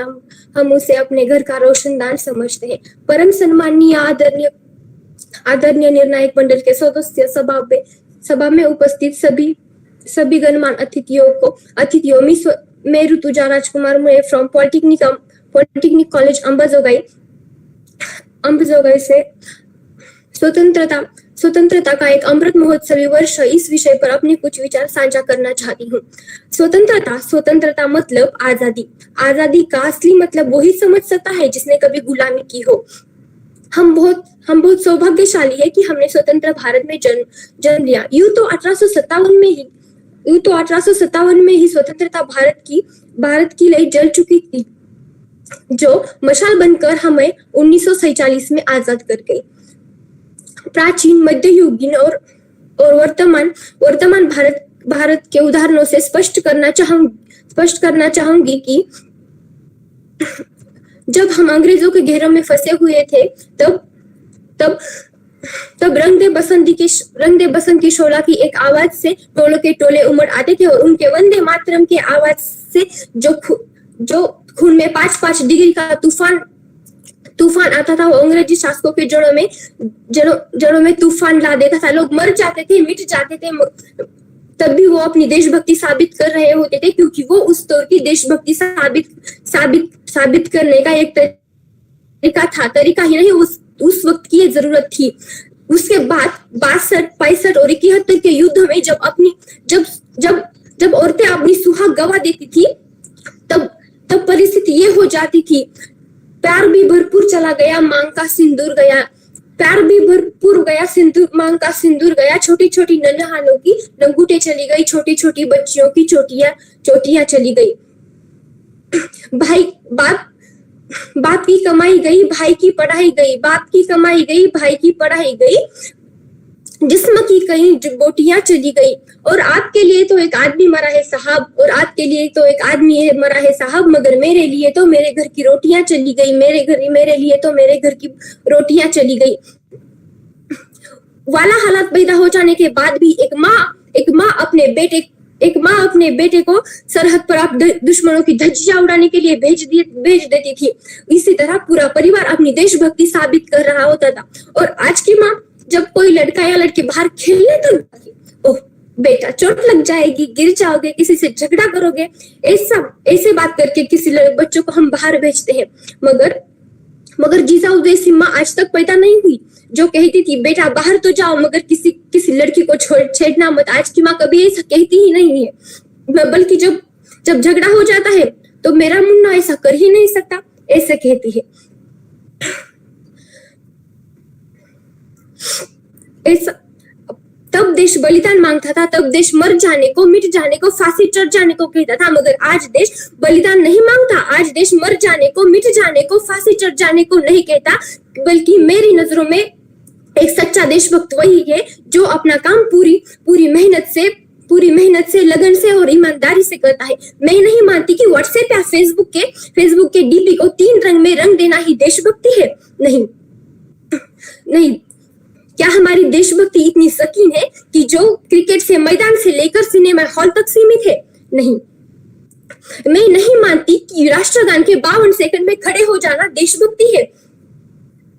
या वंदे मातरम, भारत माता की जय ऐसे नारे लगाना देशभक्ति है? नहीं। अगर ऐसा है, अगर आप कहेंगे कि साल में 2 बार तिरंगा लेकर खड़े हो जाना देशभक्ति है, तो मैं पूछना चाहूंगी कि वो सड़क पे रहने वाला बच्चा ट्रैफिक की छाव में नंगे पांव में तिरंगा बेच रहा होता है, तो क्या आप उसे उसकी देशभक्ति कहेंगे? नहीं, ये उसकी देशभक्ति नहीं, उसके पेट के भूख की शक्ति है जो उसे ऐसा करने पर मजबूर करती है। ना मस्जिदों को जानते हैं, ना शिवालों को जानते हैं, ना मस्जिदों को जानते हैं, ना शिवालों को जानते हैं। जो पेट के भूखे होते हैं ना साहब, वो सिर्फ और सिर्फ भोजन के नेवालों को जानते हैं, वो सिर्फ भोजन के नेवालों को जानते हैं। सच्ची देशभक्ति वही है अपने समाज और अपने देश के लिए एक समर्पण का भाव रखती है, वो सच्ची देशभक्ति है। गरीब को गरीब sorry, I'm so sorry but I'm confused. गरीब को काम दीजिए, भीख नहीं। दान, अगर दान देने के इतने ही इच्छुक है तो जीते जी रक्तदान दीजिए और मरने के बाद अंगदान देकर किसी मरते हुए को जीवन दान दीजिए। बड़ी बड़ी बातें नहीं, छोटी छोटी कोशिशें करनी होगी, क्योंकि हमें पहाड़ से नहीं छोटे छोटे पत्थरों से चोट लगा करती है साहब। I being Indian, I being a student, I being a single daughter of this mother, I am feel to be proud and I am Indian. और मैं सैल्यूट करना चाहूंगी उन जवानों को जो दिन रात हमारी रक्षा के लिए सरहद पर खड़े रहते हैं। मैं सैल्यूट करना चाहूंगी पुलिस प्रशासन और हर उस व्यक्ति को जो अपना हर काम पूरी ईमानदारी, मेहनत और लगन से करते हैं, जिनके बिना राष्ट्र निर्माण की संकल्पना भी हम नहीं कर सकते। मैं भारत की बेटी पूरी जिम्मेदारी के साथ कहती हूँ कि राष्ट्र निर्माण तब संभव होगा जब हम सब, मैं आप सब मिलकर कोशिश करेंगे।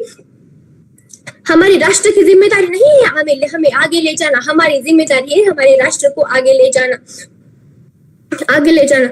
मैं अंत में बस यही कहना चाहूंगी, मेरा हिंदुस्तान महान था, महान है और महान रहेगा। होगा हौसला सबके दिलों में, तो एक दिन पाकिस्तान भी सिर झुकाएगा। और सिर्फ पाकिस्तान ही क्यों, पूरा जहान सिर झुकाएगा, पूरा जहान सिर झुकाएगा। क्योंकि सारे जहां से अच्छा हिंदुस्तान हमारा, सारे जहां से अच्छा हिंदुस्तान हमारा। हम बुलबुले हैं इसकी, ये गुलसिता हमारा, ये गुलसिता हमारा। जय Hind.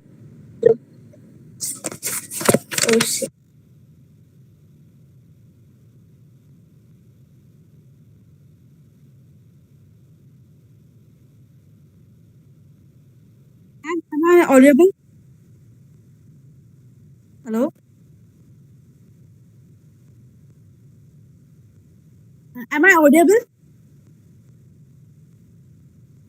Okay, ma'am, thank you. Loss of opportunity due to lockdown is again hidden. No nervous breakdown. Let the thoughts in the minds be evident. Though the pandemic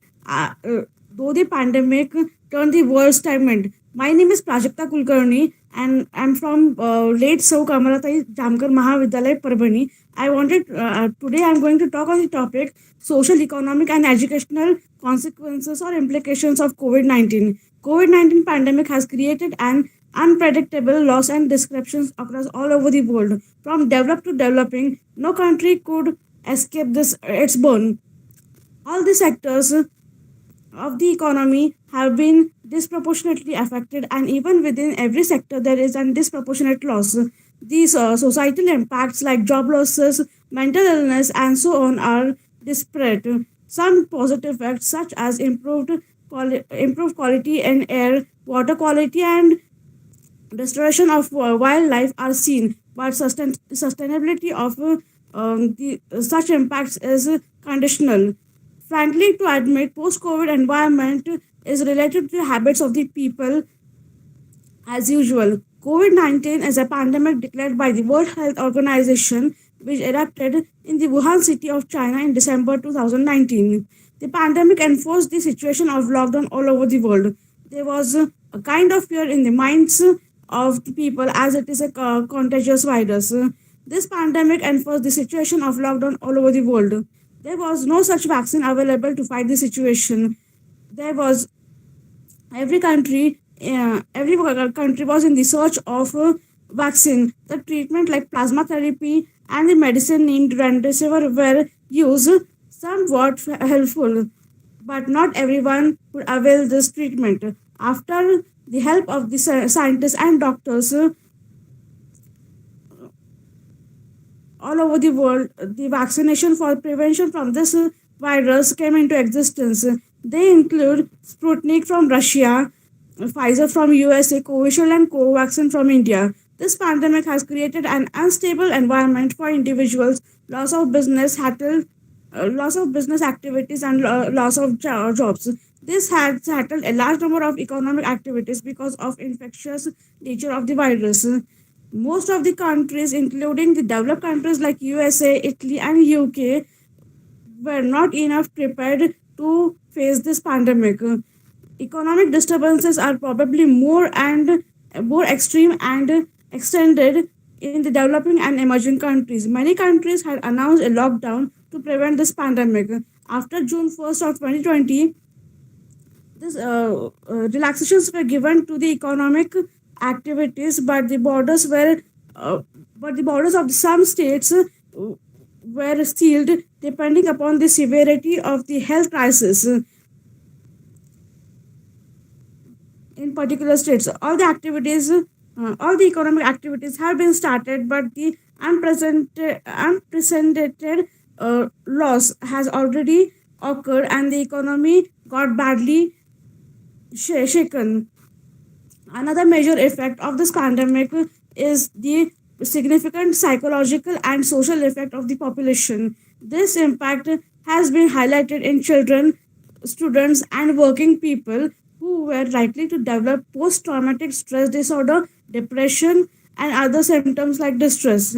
The social distance and the security measures have affected the relationship of the people. From this perspective, the technological devices assumed important role to decrease the negative impact of this pandemic. By the use of these tools, people are able to connect with each other online via online mode. Furthermore, the constant fear of contagion affected the daily life and led to the social isolation, modifying human relations. Due to this pandemic situation, the education system was forced to shut down and made the students and teachers to shift themselves to learning and teaching online. More than 250 million students got affected due to the closure of educational institutions. However, it has acted as a catalyst for digital adoption in school education. This transition is considered to be a kind of loss in learning over a previous year. With the reopening of the schools and colleges, it is important to frame a careful strategy for smoothing of the transition of the children back to the school and colleges after a long period of time. Conclusively, it can be interpreted that the society turned to cooperate by ignoring all kinds of barriers and differences through same mishaps did happen in the beginning. At the economic level, people as a society, as an individual, acquired the incredible skills of adjustments in spite of confronting a chores initially. Significantly, importance of careful economic expenditure got imbibed on the minds of the people. To infer about the educational consequences, the education system in the populous country like India assuredly is marching towards the sustainable settlement after facing some serious health and psychological issues at the outset. Advanced technological inventions and online education platforms are cheerfully being handled by students, teachers, and almost all the stakeholders consequently. Thank you, Jai Hind. Excuse me, ma'am. Excuse me, ma'am. Yes, ma'am.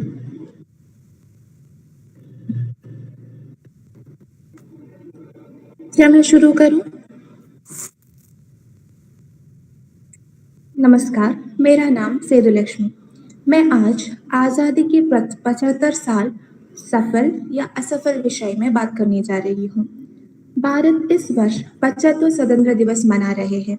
भारतीय पूरे हर्ष उल्लास के साथ राष्ट्रीय अवकाश के तौर पर स्वतंत्र दिवस मनाते हैं। मैं कहूँगी कि आज़ादी के 75 साल बाद यानी सन 1947 से अब तक भारत ने कई उपलब्धियां हासिल की हैं। आज भारत की पहचान एक सशक्त राष्ट्र के रूप में है। यह अनायास नहीं है। दुनिया आज भारत की तरफ देख रही है।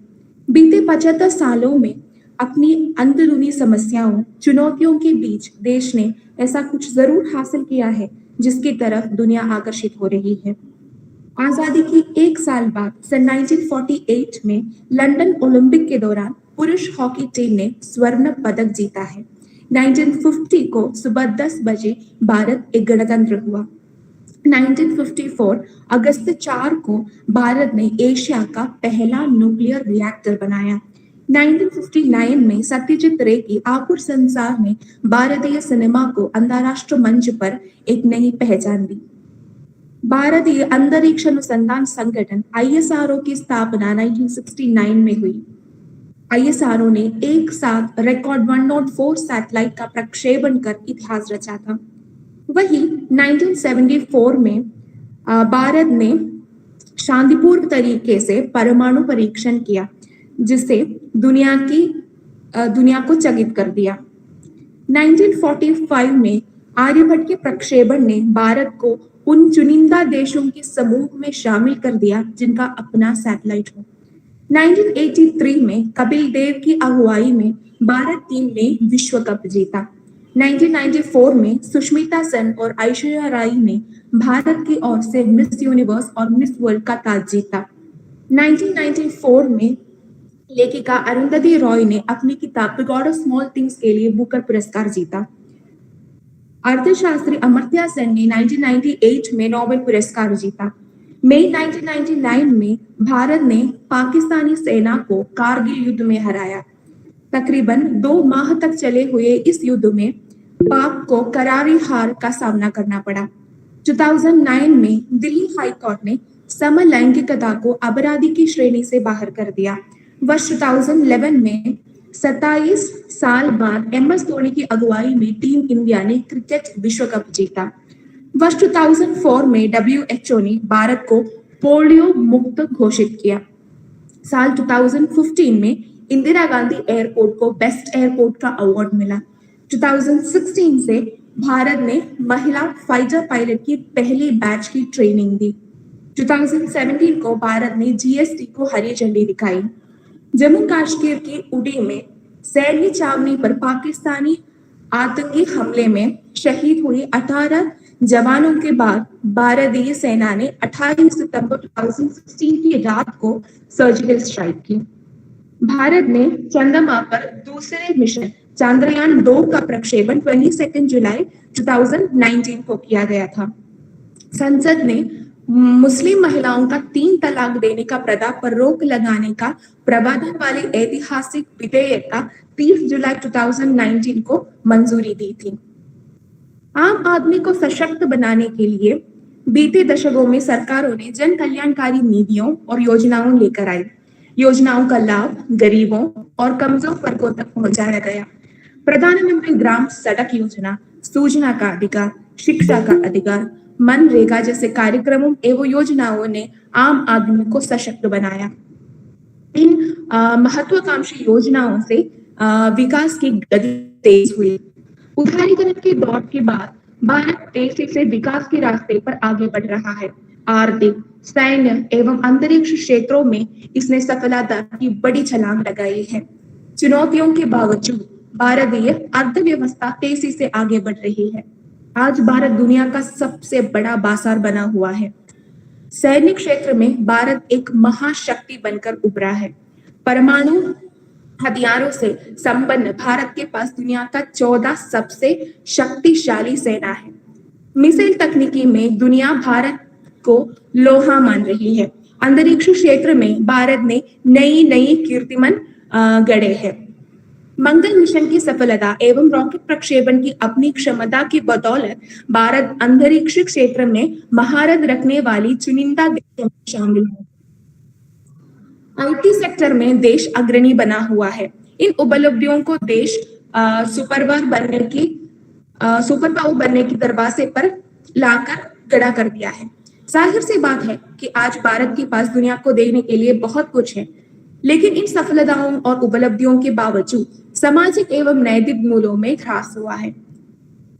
व्यक्ति से लेकर समाज, राजनीति सभी क्षेत्रों का मूल्य का पतन देखने को मिला है। सत्ता, पावर, पैसे की चाह ने लोगों को भ्रष्ट एवं नैतिक रूप से कमजोर बनाया है। राजनीति का एक दौर वो भी है कि जब रेल हादसे की जिम्मेदारी लेते हुए केंद्रीय मंत्री ने अपनी पद का इस्तीफा देकर गए थे। एक वोट ने सरकार को गिराया करती थी। भ्रष्टाचार के नाम आने पर नेता अपना पद छोड़ देते थे, लेकिन आज सत्ता में रहने के लिए सभी तरह के समझौते किए जाते हैं और हथकंडे अपनाए जाते हैं। नैतिक पतन के लिए केवल नेता जिम्मेदार नहीं है, मूल्यों के पतन समाज की सभी क्षेत्रों में आया है। इसके लिए किसी एक को जिम्मेदार ठहराना सही नहीं है। बेहतर समाज एवं राष्ट्र बनाने की जिम्मेदारी हम सबकी है, इसलिए हम सबको आगे आना चाहिए, तभी जाकर एक बेहतर भारत, एक न्यू इंडिया के सपने साकार हो सकते हैं। धन्यवाद। जय Hind.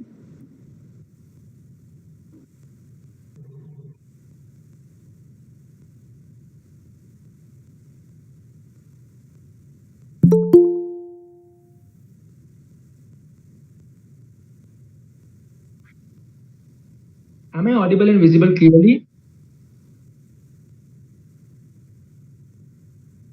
Am I audible now?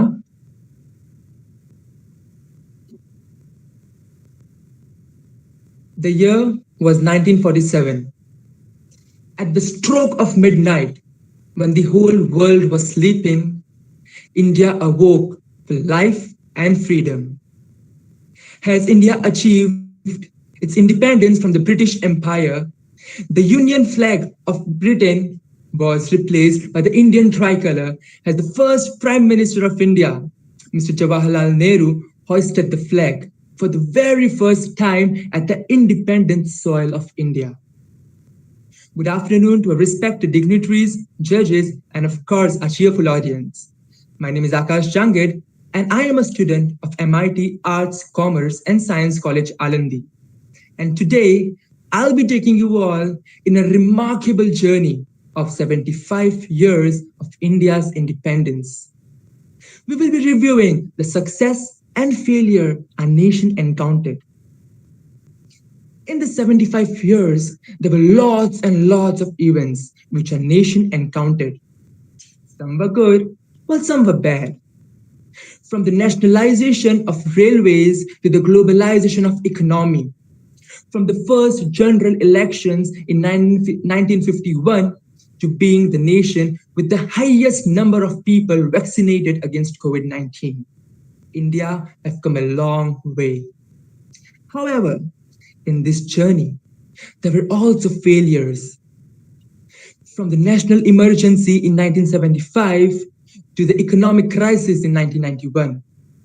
From the Bhopal gas tragedy of 1987 to the Indian Parliament attack in 2001, our nation had to bear the recipe of failure. But isn't that how we achieve success? By taking this failure as an opportunity, isn't it? As our former Prime Minister, Mr. Jawaharlal Nehru, has once said, every little thing counts in a crisis. 20, 30, 40 years down the line, no country could have ever imagined that the nation, which was running out of finance to even import the basic necessities during the economic crisis of 1991, would one day become the 6th largest economy in the world. Isn't that a success carved out of a failure? Well, talking about economy, how can I forget to talk about the societal progress of our nation? The Article 15 of Indian Constitution forbids discrimination on the basis of religion, race, caste, gender, sex, or place of birth. From Beti Bachao Beti Padhao Abhiyan to the decriminalization of homosexuality by the Supreme Court of India, equality was seen.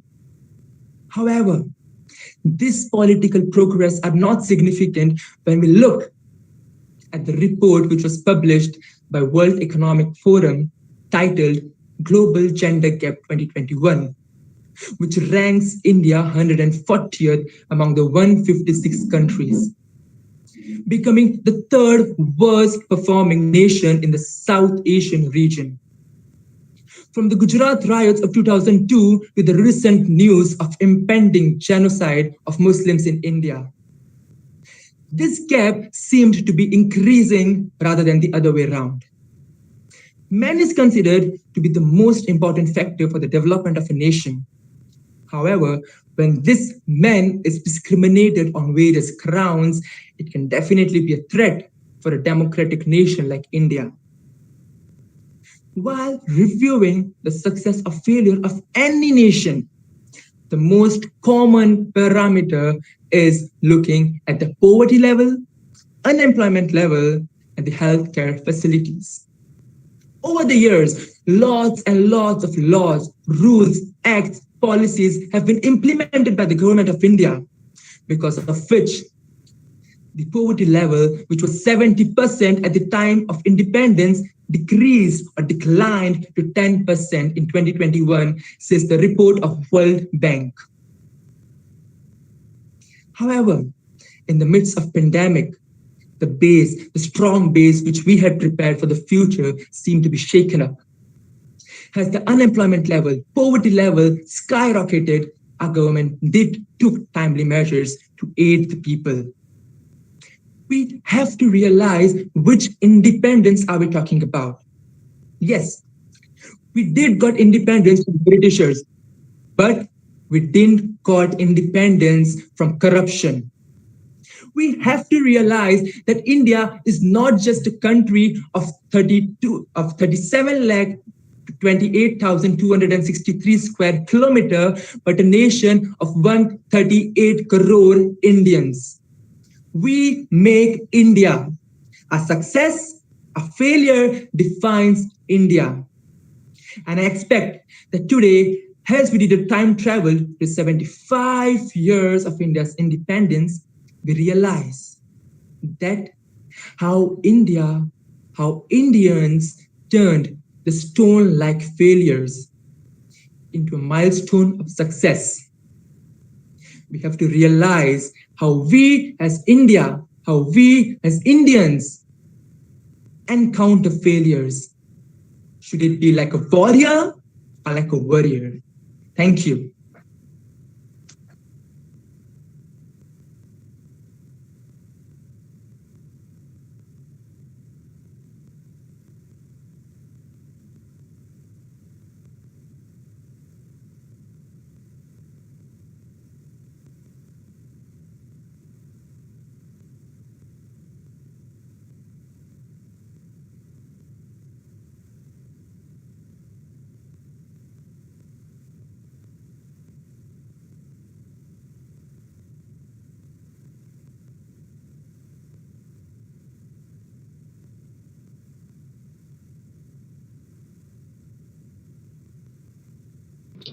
Hello, ma'am. Am I audible and visible?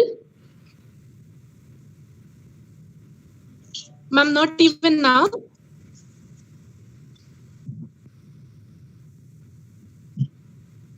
Start. At the countdown of 3, 2, and 1. Khushi Khatri is my name. I owe no fame. A dream like everyone, I too see. It holds tremendous importance to me. Making a difference through the good works I can do. Success is for what I look through. With these self-composed lines, I wish a very good afternoon to all. Respected judges, my worthy competitors, and to all those present over here. I am the student representative of Srimati Radha Devi Goenka, College for Women, Akola. Today, I am here to express my views on the topic social, economic, and educational consequences of COVID-19. Before I start with my speech, I find it very mandatory to thank the Swami Ramanand Teerth Mahavidyalay for organizing this national level elocution competition and giving we the students a chance to express our views on the given topics. Along with it, I'll express that I extend my sincere and my heartfelt tribute to Swamiji and late Mr. B.K. Sabnis. It is rightly said that time is the best teacher. It teaches you each and everything. Such an time arrived which taught each and everyone lessons worth learning. Approximately before 2 years, that is on the 11th of March 2020, the World Health Organization carried out a virtual press conference and confirmed out our fears. It was really like a nightmare for us when the COVID 19 was declared as a pandemic with its wide range and explosive magnitude. It made treacherous impact all over the world. Economies were brought down, lockdowns were imposed, travels were shut. Many of us lost our near and dear ones, our savings, and our jobs too. Thus, the COVID 19 pandemic hampered the all round growth and development of the nation. So, the very fields on which I can definitely and surely say that the pandemic hampered was the social, the economic, and the educational. Expressing about education, the great man, the inspiration for youth, Swami Vivekanand said that education means that process by which a person's character is formed, a person's strength of mind is increased, and a person's intellect is sharpened, as a result of which one can stand on one's own feet. Further, he concluded by the saying that the development of a nation is not possible without real education. बुद्धिहीन को बुद्धि है देता, अज्ञानी को ज्ञान. शिक्षण से ही बन सकता है मेरा देश महान, शिक्षण से ही बन सकता है मेरा देश महान. What an awesome line said. But do we get to see it implemented in today's time? The answer to this is probably no. So, one of the most often used terms after the pandemic is the term new normal. The new normal in the field of education means the increased use of online learning tools. Well, these online learning tools have their options of positives and negatives, both the sides. Talking about its benefits, affordability, flexibility, efficiency, learning opportunities, good communication are to name a few. Whereas isolation, self-discipline, technical issues, health problems, lack of practice-based learning, and some limitations are its drawbacks. For many institutions, it was a very new way of adopting, which they had to adopt because of the situation being. Now, online learning is not just applicable so that you, me, and the students are learning academics, but it also extends to learning extracurricular activities for the students as well. Decoding and understanding these positive and negative sides will help institutions in creating strategies for the development of a nation. Plunging down towards the field of economy, I can say that Bob Taft here said that a dynamic economy is not possible without good education. A. Joffin said in his research paper that coronavirus, when we are limiting its spread, we see that the economy is having a significant impact and the economy is going down. We saw great decline, whereas the digital sector boomed up. We saw data analytics was a clever way what people adopted. Personalization and localization grew up. We see that trust and well-being are the soul of the economy, whereas customer, convenience, communication were the crucials of the economy. Bringing down its social impact, I can say that people have become tech-savvy and digital awareness is fostered among people. Acceptance and adjustment have been flourished out. People became health conscious and the old tradition of yoga is followed up till date. Thus, the society also saw a very hard time. I can say the coronavirus disease continues to spread across the world with a trajectory that is difficult to predict. And in this condition, the humanitarian, socio-economic policies which are adopted by the countries will decide the recovery rate of this pandemic to be at a control level. Lastly, concluding, I'll say, once Arjuna said to Lord Krishna, "Write something on this wall, by reading which I would experience happiness in sadness and sadness in happiness." Lord wrote, "This time will also pass by." So it is the very fact that we must learn lessons what time teaches you and be positive, as ye waqt bhi guzar jayega. Therefore, the mindset is what we can change and find opportunities to grow. We must be ready for every situation, as no one knows what's going to happen the next. The journey, we must have faith in ourselves, be strong, and make a different way of your life and approach. Thank you.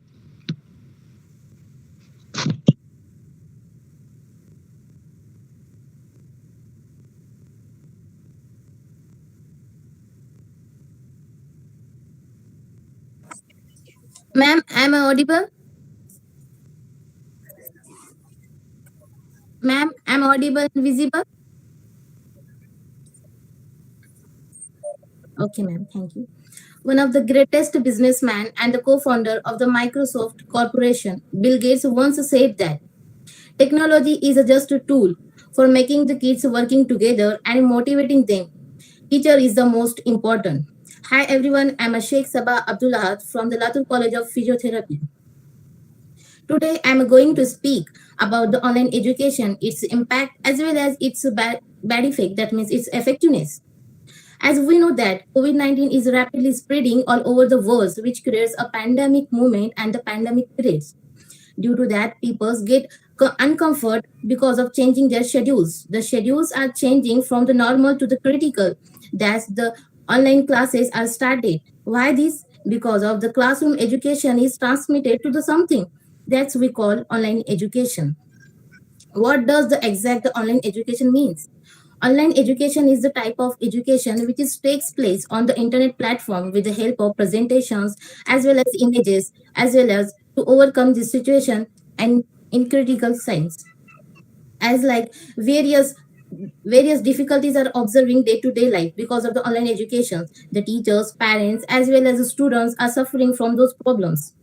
According to the survey, there are about 82.6 crore students are those who have not any kind of such devices like PC, laptop, and the mobile phones. And also 70.2 crore students are there who does not having any facilities of the internet connection. This means that these are those students who are getting away from the studies and the education. Online education affects the students' health also, like headache, body pain, eye irritation, and there is a changing their sleeping patterns. This leads to bad impact on the students. The behavioral changes of the students are also observing because of the online education. There is less concentration is observing day by day. The concentration level and the interest towards the studies is decreasing of the students. They're showing less interest. Due to that, they become so poor in a particular field. A teacher is not able to pay attention on all the students because of the online classes, and that leads to the formation of the thin bonding between the teachers and the students. That leads to poor concentration and the poor interest in a particular field. All subjects are not able to teach through the online mode because some require the practicals like science practicals, arts practicals, as well as the computer knowledge. They require the practical knowledge. You should be physically present there for the practice and the practicals. Beyond this, a huge advantages are also there, like the physically challenged students are able to fulfill their dreams with the help of online education. Economic background of the students also matter because there are about 270 million people are living in a poverty in India. From the poor family, students cannot be able to afford such devices like laptop, mobile phones, and their recharges. They are not able to afford these things. This means that these are those students who are getting away from the studies, and that creates a bad impact on becoming the youth. For this, government should take care of those and can be do for affordable these devices for those students. Beyond this, economic matter also, a concentration level also, social disciplines, and also a value such as a morals and the social discipline cannot be taught through the online mode. And also a huge advantage is that because of the online education. We are connected with our studies and education during this pandemic period. Everything is closed. Everything is not under the control of us. But now still we are connected with each other because of the online platform and the online mode. That means that because of the online education, parents, teachers, students, all are getting huge knowledge of the new technologies for the new generation or for the new becoming a youth. We feel proud that it is started for now. Online education cannot be neglected, but it is considered as a best of the best alternative of the classroom educations. I also request you to hold because the online education helped to us and connected to us with our education systems. As like to the others, online education also having the both sides, like its advantages as well as its disadvantages. But we need to be focused whatever is required for us for our bright future, for our best in our particular fields. We need to be focused only those things which is required for betterment for our bright futures. Let us hope that our bright future is waiting for us and we will be able to overcome these situations. We will be able to overcome these situations and move forward and make our future bright and hope. And we will again rise again like a phoenix birds. I hope that you all are fine at your home. Thank you so much to all of you. Have a nice day. Thank you.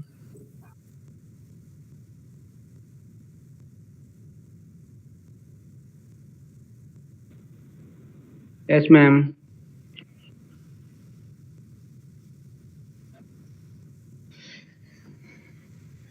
मेरी आवाज अच्छी से आ पा रही है?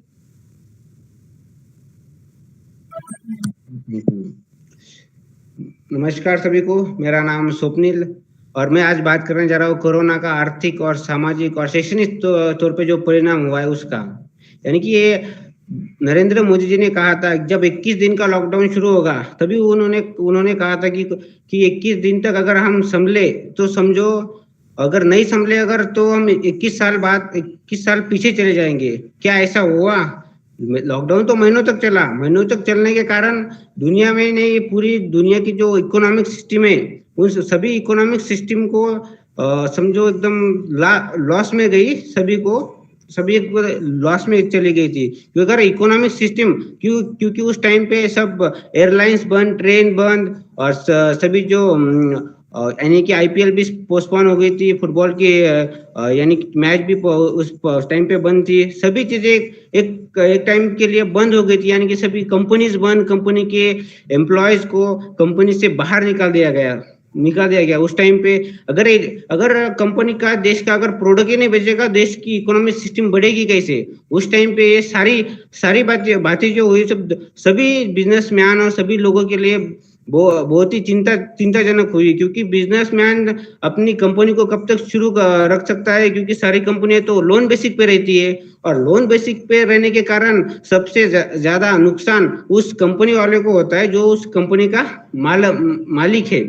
और खास तौर पे अगर कंपनी अगर अच्छे से चलानी हो तो एम्प्लॉय में, और ऐसी आर्थिक मंदी में अगर एम्प्लॉय और कंपनी का प्रोडक्ट अगर अच्छे से चले तो इसके लिए उसको या तो पगार में कटौती करनी पड़ेगी या तो एम्प्लॉय को निकाल देना पड़ेगा। क्योंकि उस टाइम पे लॉकडाउन सिस्टम थी और जनता कर्फ्यू, तो इसके कारण सभी देशों में सभी कंपनियां और सभी जगह लॉकडाउन चल रहा था और कुछ भी नहीं, कोई इंसान घर से बाहर भी नहीं निकल सकता था। अगर प्रोडक्ट लेने की बात तो छोड़ो, इंसान कुछ खाने के लिए भी अगर लेना चाहे तो वो भी नहीं जा सकता था कि उस टाइम पे, क्योंकि देश का अगर प्रोडक्ट अच्छा है, प्रोडक्ट अगर बिकेगा तभी देश की उन्नति होगी और देश की इकोनॉमिक सिस्टम में बढ़ोतरी होगी। क्योंकि उस टाइम पे जब कहा जाता कि उस टाइम पे कोरोना के टाइम पे जब हमें मेडिसिन लगती थी, हमें यानी कि जो ड्रग्स लगते थे पैरासिटामोल और एसिथ्रोमाइसिन, उस टाइम पे उसके रेट में भी इंक्रीज हो गई थी। यानी कि जो पैरासिटामोल था उसकी जो प्राइस बढ़ गई थी 40%, यानी कि 40% पैरासिटामोल बढ़ गया था और एसिथ्रोमाइसिन है वो भी 60% वो भी बढ़ चुका था। और ये जो सारा मटेरियल हम लाते हैं वो हमें मिलता है चाइना से। कहा जाता है कि कि इंडिया चाइना से कम 90% इलेक्ट्रॉनिक, ऑटोमोबाइल्स, मोबाइल फोन, अपने लैपटॉप, कंप्यूटर, ये सारी जो चीजें है, बैटरी, जो सारी चीजें हम चाइना से लाते हैं। और एयर कंडीशनर के लिए भी हम चाइना से ही मंगाते हैं। और उस टाइम पे जो ये ऐसी जो सिचुएशन थी सब बंद हो चुकी थी, क्योंकि कोरोना चल रहा था और बहुत सारे कंपनीज, वो यानी कि होलसेलर, सभी जगह पे एकदम ताला लग चुका था और सभी अपने अपने घरों में थे। क्योंकि इकोनॉमिक की बात करें तो इंडिया अभी कहने में सुनने में आता है कि इंडिया कम से कम 50 साल पीछे।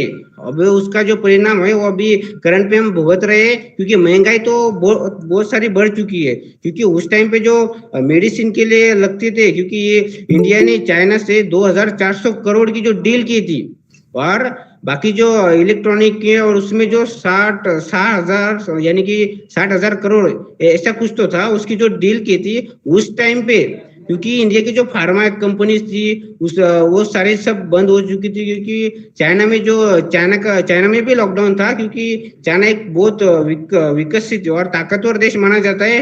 फिर भी उसी देश की भी जो आर्थिक स्थिति थी वो भी कमजोर हो गई थी। अब अगर बात करें सामाजिक तौर पे कि उसका असर अपने समाज पे क्या हुआ, तो जब लॉकडाउन हुआ, जब सारे एम्प्लॉयज को जब जॉब से निकाल दिया गया, सबसे बड़ा नुकसान सर जो यानी कि एम्प्लॉयज का हुआ, टीचर्स का हुआ, जो प्राइवेट सेक्टर में टीचर्स काम करते, जो प्राइवेट सेक्टर में एडवोकेट, लॉयर काम करते, उनका हुआ, मजदूर का हुआ, गाँव किसी अगर कंपनी में किसी घरों में अगर कोई महिलाएं काम करने जाती थी उनका हुआ। क्योंकि उस टाइम पे जो कोरोना की स्थिति थी तब किसी को खाने के लिए भी नहीं मिल रहा था, क्योंकि घर से बाहर निकलना ये सबसे खतरनाक होता था, क्योंकि लॉकडाउन की वजह से।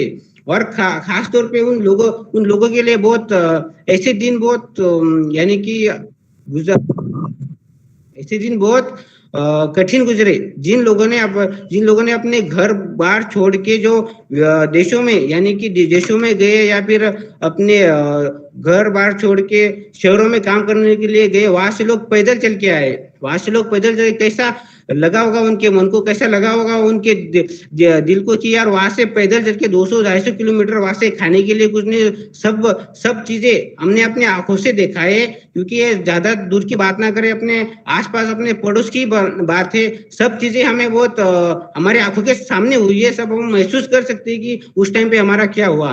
और बात करें एजुकेशन की, तो उस टाइम पे जो एजुकेशन था, अभी तो फिलहाल ये बताया जा रहा है कि अभी एक सोशल मीडिया पे एक न्यूज फैल रही है कि बहुत ही जल्द ऑनलाइन एजुकेशन लेने वाले जो एमबीबीएस डॉक्टर की टीम आ रही है, उनसे बच के रहो। यानी कि ये भी एक सावधान करने का एक, यानी कि लोगों की मानसिकता पे भी एजुकेशन के खिलाफ भी एक जो परिणाम हुआ है कुछ अलग तरीके का हुआ है। कि इससे अगर ऑनलाइन से अगर हम यानी कि सीखते हैं, क्योंकि अगर बच्चे अगर पढ़ाई नहीं करेंगे तो देश की उन्नति नहीं होगी। पढ़ाई करना जरूरी है, सभी लोग अपने घर पे।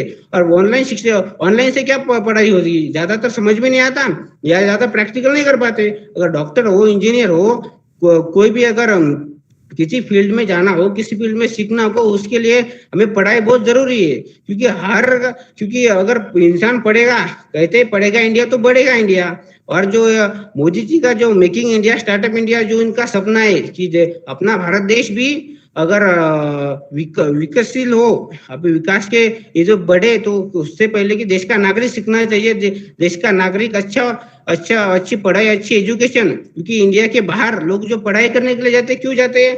कि वहां से कुछ सीख के नया आते हैं और लोगों को लगता है, माँ बाप को भी प्राउड होता है कि हमारा क्या आया। इसके बाद में अपने शब्द पे विराम देता हूँ। धन्यवाद।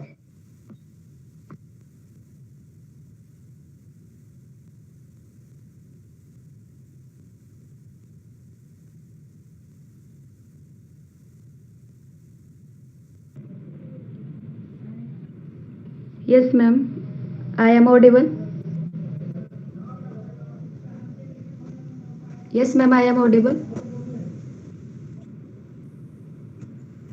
नमस्कार, मैं शिंदे माधुरी आज किसान संयुक्त मोर्चा आंदोलन और लोकशाही की सफलता के बारे में अपने विचार व्यक्त करना चाहती हूँ। हमें पता है किसान किसे कहा जाता है, जो खेती का काम करते हैं और उन्हें कृषक और खेतिहार के नाम से भी जाना जाता है। और मैं किसान के बारे में कुछ अपने विचार व्यक्त करना चाहती हूँ। धरती जितनी पैसी है उतना तो जल दे मालिक। मैं चीर के जमीन को उम्मीद बोता हूँ, मैं किसान हूँ चैन से कहाँ सोता हूँ, मैं किसान हूँ चैन से कहाँ सोता हूँ। और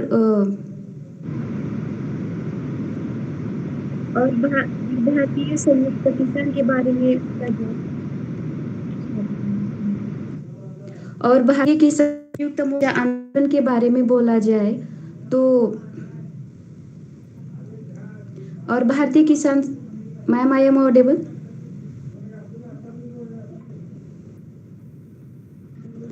तो भारतीय संयुक्त किसान मोर्चा के आंदोलन के बारे में बोला जाए तो भारत में कृषक आंदोलन दिन प्रतिदिन बढ़ते जा रहा है, क्योंकि जो कृषक आर्थिक घट रही है और हमारी आमदनी भी घट रही है, जिसकी वजह से किसान कर्ज के ढाल में फंस रहा है और इसी की वजह से किसानों की आत्महत्या की घटनाएं बढ़ रही है।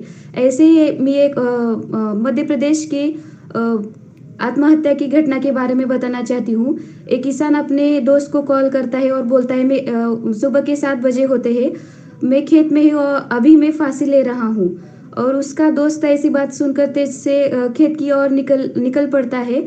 आता है तब तक वो किसान फांसी ले चुका होता है। फिर बाद में उस दोस्त को पूछा जाए ऐसा कि इस किसान ने क्यों किया, तो वो कहता है उसका परिवार छोटा था और अकेला ही था, लेकिन 10-20 लाख कर्ज था, जिसकी वजह से इतना पैसा वो चुका नहीं सकता था, इसलिए उसने फांसी ले ली। ऐसे अनेक तरह की घटनाएं जो होती है हम अखबार में पढ़ते हैं, सुनते हैं। और मुझे लगता है जो सरकार की जो स्कीम्स होती है किसान के लिए, जैसे कि 6,000 या 10,000 प्रति वर्ष प्रति किसान के लिए और अनुदान भी होता है, ऐसे हमें सुविधाओं का उपलब्धिकरण किसानों के लिए करना चाहिए, जिसकी वजह से आत्महत्याओं का प्रमाण कम हो सकता है। और यही कारण होगा आंदोलन का, किसान संयुक्त मोर्चा आंदोलन का।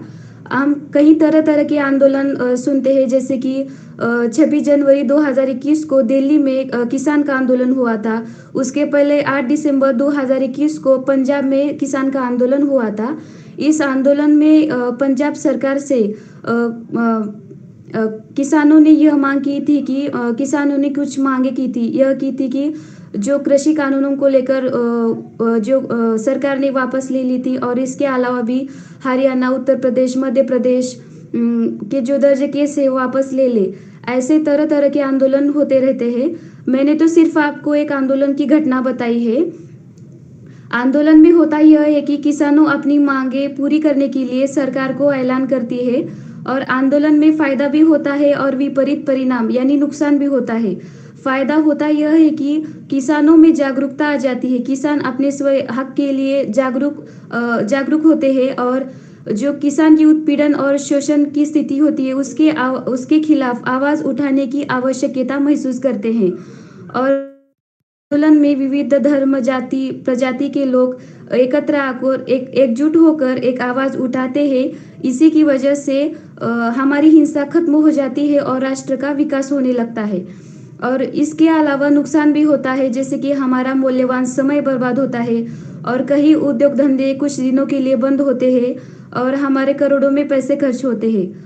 और लोकशाही की सफलता के बारे में बोला जाए तो भारत एक विश्व के सबसे बड़ा लोकतंत्र राष्ट्र के नाम से जाना जाता है। सन 1947 के बाद भारत एक स्वयं लोकतांत्रिक राष्ट्र बन गया है। इसी की वजह से भारत में भारतीय नागरिकों को वोट देने का और स्वयं नेताओं को चुनने का अधिकार प्राप्त हुआ है। और हमारी लोकशाही समप्रभु, समाजवाद, धर्मनिरपेक्षता और लोकतांत्रिक इन तत्वों पर कार्य करती है। और मतदान के अधिकार में कोई जात, धर्म, पंथ, लिंग किसी का भी भेदभाव नहीं होता। और हमारे भारत सरकार ने कुछ ऐसे कार्यक्रम किए हैं, जैसे कि गरीबी उन्मूलन और साक्षरता को बढ़ावा देना, शिक्षित लोगों को प्रोत्साहित करना और विधानसभा, लोकसभा को सही नेता चुनने में प्रोत्साहित करना। ऐसे कई तरह के कार्यक्रम किए हैं जिसकी वजह से हमारी लोकशाही की सफलता में मदद हो सकती है। मैं भी एक किसान की बेटी हूँ और मुझे लगता है किसान को हर दिन, हर समय, हर पल संकटों का और संघर्षों का सामना करना पड़ता है।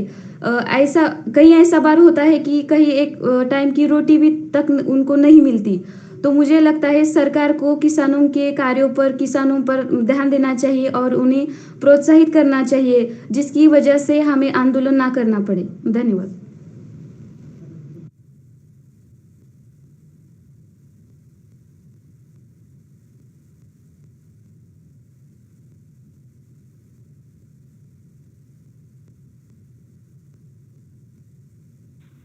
हॅलो मॅडम, माझा आवाज येतोय का? हॅलो, हा ठीक आहे मॅम, मी सुरू करू? हॅलो, उपस्थित सर्वांना माझा नमस्कार. रसिक श्रोते हो, आपल्या देशानं अमृत महोत्सवी वर्षामध्ये पदार्पण केलं आहे. खर तर स्वतंत्र असणं हे आनंद, परिवर्तन आणि विकासाला चालना देत असतं, पण त्यासाठी आपल्याला आपल्या कार्याचा, यश आणि अपयशांचा आढावा घ्यावा लागतो. त्यामुळे हे वर्ष जरी अत्यंत महत्वाचं असलं तरी जर आपण मागच्या दीर्घ काळाचा लेखाजोखा मांडला तर आपल्या हाती नेमकं काय लागेल, या काळाचं मूल्यमापन आपण कसं करू? म्हणजे भौतिकदृष्ट्या संपन्न होत असताना आणि 21व्या शतकाची 2 दशकं पार करून झाल्यावरही आपण आपल्या समाज व्यवस्थेचे निकोप विश्लेषण करू शकतो का? विशेष म्हणजे ज्या देशाला एक मोठी वैचारिक परंपरा आहे, विचारांचा समृद्ध वारसा आहे, त्या परंपरेचे आपण खरोखरच वाहक आहोत का? आपल्या ऐक्य भावनेचे धागे एवढे कमजोर कसे काय झाले, किंवा गटातटाच्या समकालीन छावण्या कशा काय प्रभावी ठरल्या होत्या, या प्रश्नांची उत्तरं आपण शोधली पाहिजेत. म्हणून अमृत महोत्सवी वर्षातला हा आनंदोत्सव साजरा करताना स्वातंत्र्योत्तर 7.5 दशकामध्ये आपण नेमकं काय मिळवलं आणि काय गमावलं, या वास्तवाचा आढावा घेण्यासाठी मी व्यासपीठावर उपस्थित आहे. म्हणून नमस्कार, मी स्पर्धक कासले पूजा ज्ञानेश्वर, विषय मांडते स्वातंत्र्याचे अमृत महोत्सवी वर्ष, वाटचालीचा आढावा. परीक्षक महोदय, इसवी सनाच्या 6व्या-7व्या शतकापर्यंत आपला भारत स्वयंपूर्ण, समृद्ध, सुखी आणि खऱ्या अर्थी स्वतंत्र होता. पण त्यानंतर हळूहळू परकीय सत्तांच्या अधीन स्वातंत्र्य गमावत गेला.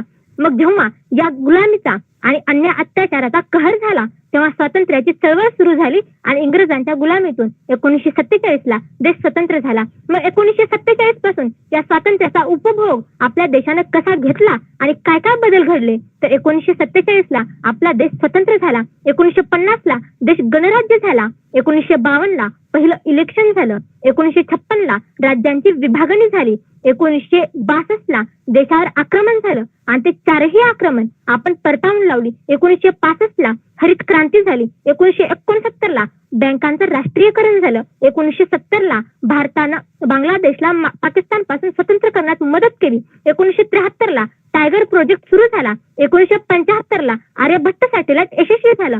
1982 मध्ये कृत्रिम क्षेपणास्त्रांचा विकास झाला. 1983 मध्ये पहिलं वर्ल्ड कप जिंकलं. 1984 मध्ये भारतानं जगाच्या बाजारपेठेत भारताचं नाव करायला सुरुवात केली. 1991 मध्ये व्यापारीकरण स्वीकारलं. 1993 मध्ये गॅट करार स्वीकारला. तसेच इंटरनेटच्या जगात लॉग इन केलं.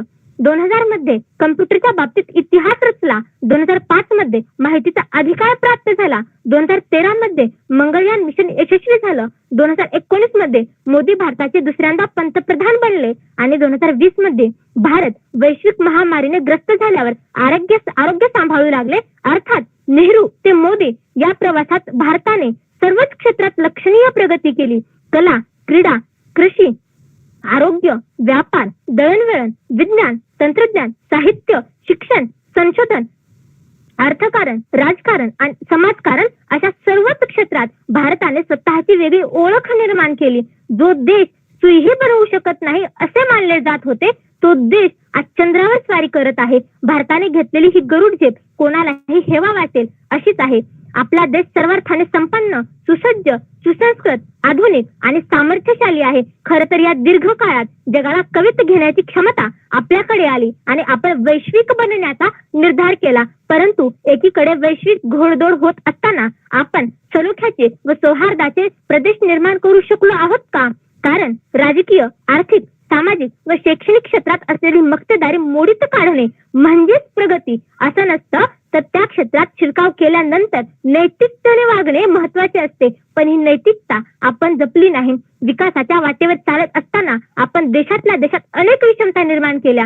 जर आज आपण वर्तमान भारताचा एक्सरे काढला तर आपल्याला नेमकं काय दिसेल? तर आज मतांसाठी जात, धर्म, प्रांत आणि महापुरुषांना वेठीस धरलं जाताना दिसेल. विचार, तत्वज्ञान, सत्य आणि सौंदर्याच्या नव्या लिपी लिहिल्या जात असताना आमच्यात एकमेकांविषयी द्वेष भिजत चाललेला दिसेल. आणि या द्वेषापोटी धार्मिक तर कधी प्रादेशिक स्तरावर परस्पर विरोधी लढाया सुरू झालेल्या दिसतील. म्हणजे एकीकडे भौतिक समृद्धीच्या महाकाय इमारती रचल्या जात असताना आमच्या आत्मीय संबंधांच्या विटा मात्र आम्हीच विस्कटून टाकत आहोत. आपला देश पुष्कळ संपन्न वगैरे असला तरी तो अजूनही परिपूर्ण झाला नाही. कारण गाव व खेड्याचे वर्तमान अत्यंत बकाल झाले आहे. शाळा, वीज, पाणी, रस्ते, आरोग्य यासारख्या किमान सुविधाही अजून आपण निर्माण करू शकलो नाही. हरित क्रांतीमुळे देश अन्नधान्याने समृद्ध झाला, पण तरीही कृषी प्रधान देशातला शेतकरी आज आत्महत्या करतोय आणि अर्धा भारत आजही उपाशी पोटी झोपतोय. श्रमिकांना व गोरगरिबांना आपण अजूनही पोटभर अन्न देऊ शकलो नाही. आदिवासींचे कुपोषण थांबवू शकलो नाही. उद्योग, व्यापार आणि शिक्षणासह आपली झालेली भरभराट विलक्षण आनंददायी असली तरी आपण रोजगाराच्या पुरेशा संधी खरोखरच उपलब्ध करू शकलो आहोत का? बालमजुरी थांबवू शकलो आहोत का? अंधश्रद्धा निर्मूलन करू शकलो का? किंवा स्त्रियांना खरंच स्वातंत्र्य मिळाले का? धर्मनिरपेक्षता, समतावादी लोकशाही हे बोलायला छान वाटतं, पण आम्हाला अजूनही जुनं त्यागता आलं नाही. भय, असुरक्षितता, हिंसा, अत्याचार, बलात्कार, भ्रष्टाचार या गोष्टी जर आपल्याला समाज रचनेतून वजा होत नसतील तर मग नव्या समाजाची पुनर्रचना करायची तरी कशी आणि नवी मूल्य रुजवायची कशी? मग जर हे परिवर्तन आणायचं असेल तर मला वाटतं खरं खुरं विश्वात शोभून राहणारं बलसागर भारत बनवायचा असेल तर देशानं माझ्यासाठी काय केलं याचा विचार करण्याऐवजी मी देशासाठी काय करत आहे आणि काय करायला हवं याचा विचार करायला हवा. आणि दुर्दैवाने बाधित झालेल्या प्रत्येक क्षेत्रात परिवर्तन आणून एक असा भारत निर्माण केला पाहिजे जिथे सुविधांचा दर्जा हा गाव व शहरे किंवा गरीब व श्रीमंत अशी दरी निर्माण करणारा नसेल आणि एकता, स्वतंत्रता, समानता रहे, देश में चरित्र की महानता रहे हे गीत सर्वांच्या ओठांवर असेल. शेवटी वसंत बापट यांच्या शब्दांमध्ये मी इतकंच म्हणेन की आभाळाची आम्ही लेकरे, काळी माती आई, जात वेगळी नाही आम्हा, धर्म वेगळा नाही, जात वेगळी नाही आम्हा, धर्म वेगळा नाही हा समतावादी विचार प्रत्येकाच्या मनात रुजावा आणि तो रुजेल एवढाच आशावाद. मनपूर्वक धन्यवाद.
आवाज येतोय मॅडम?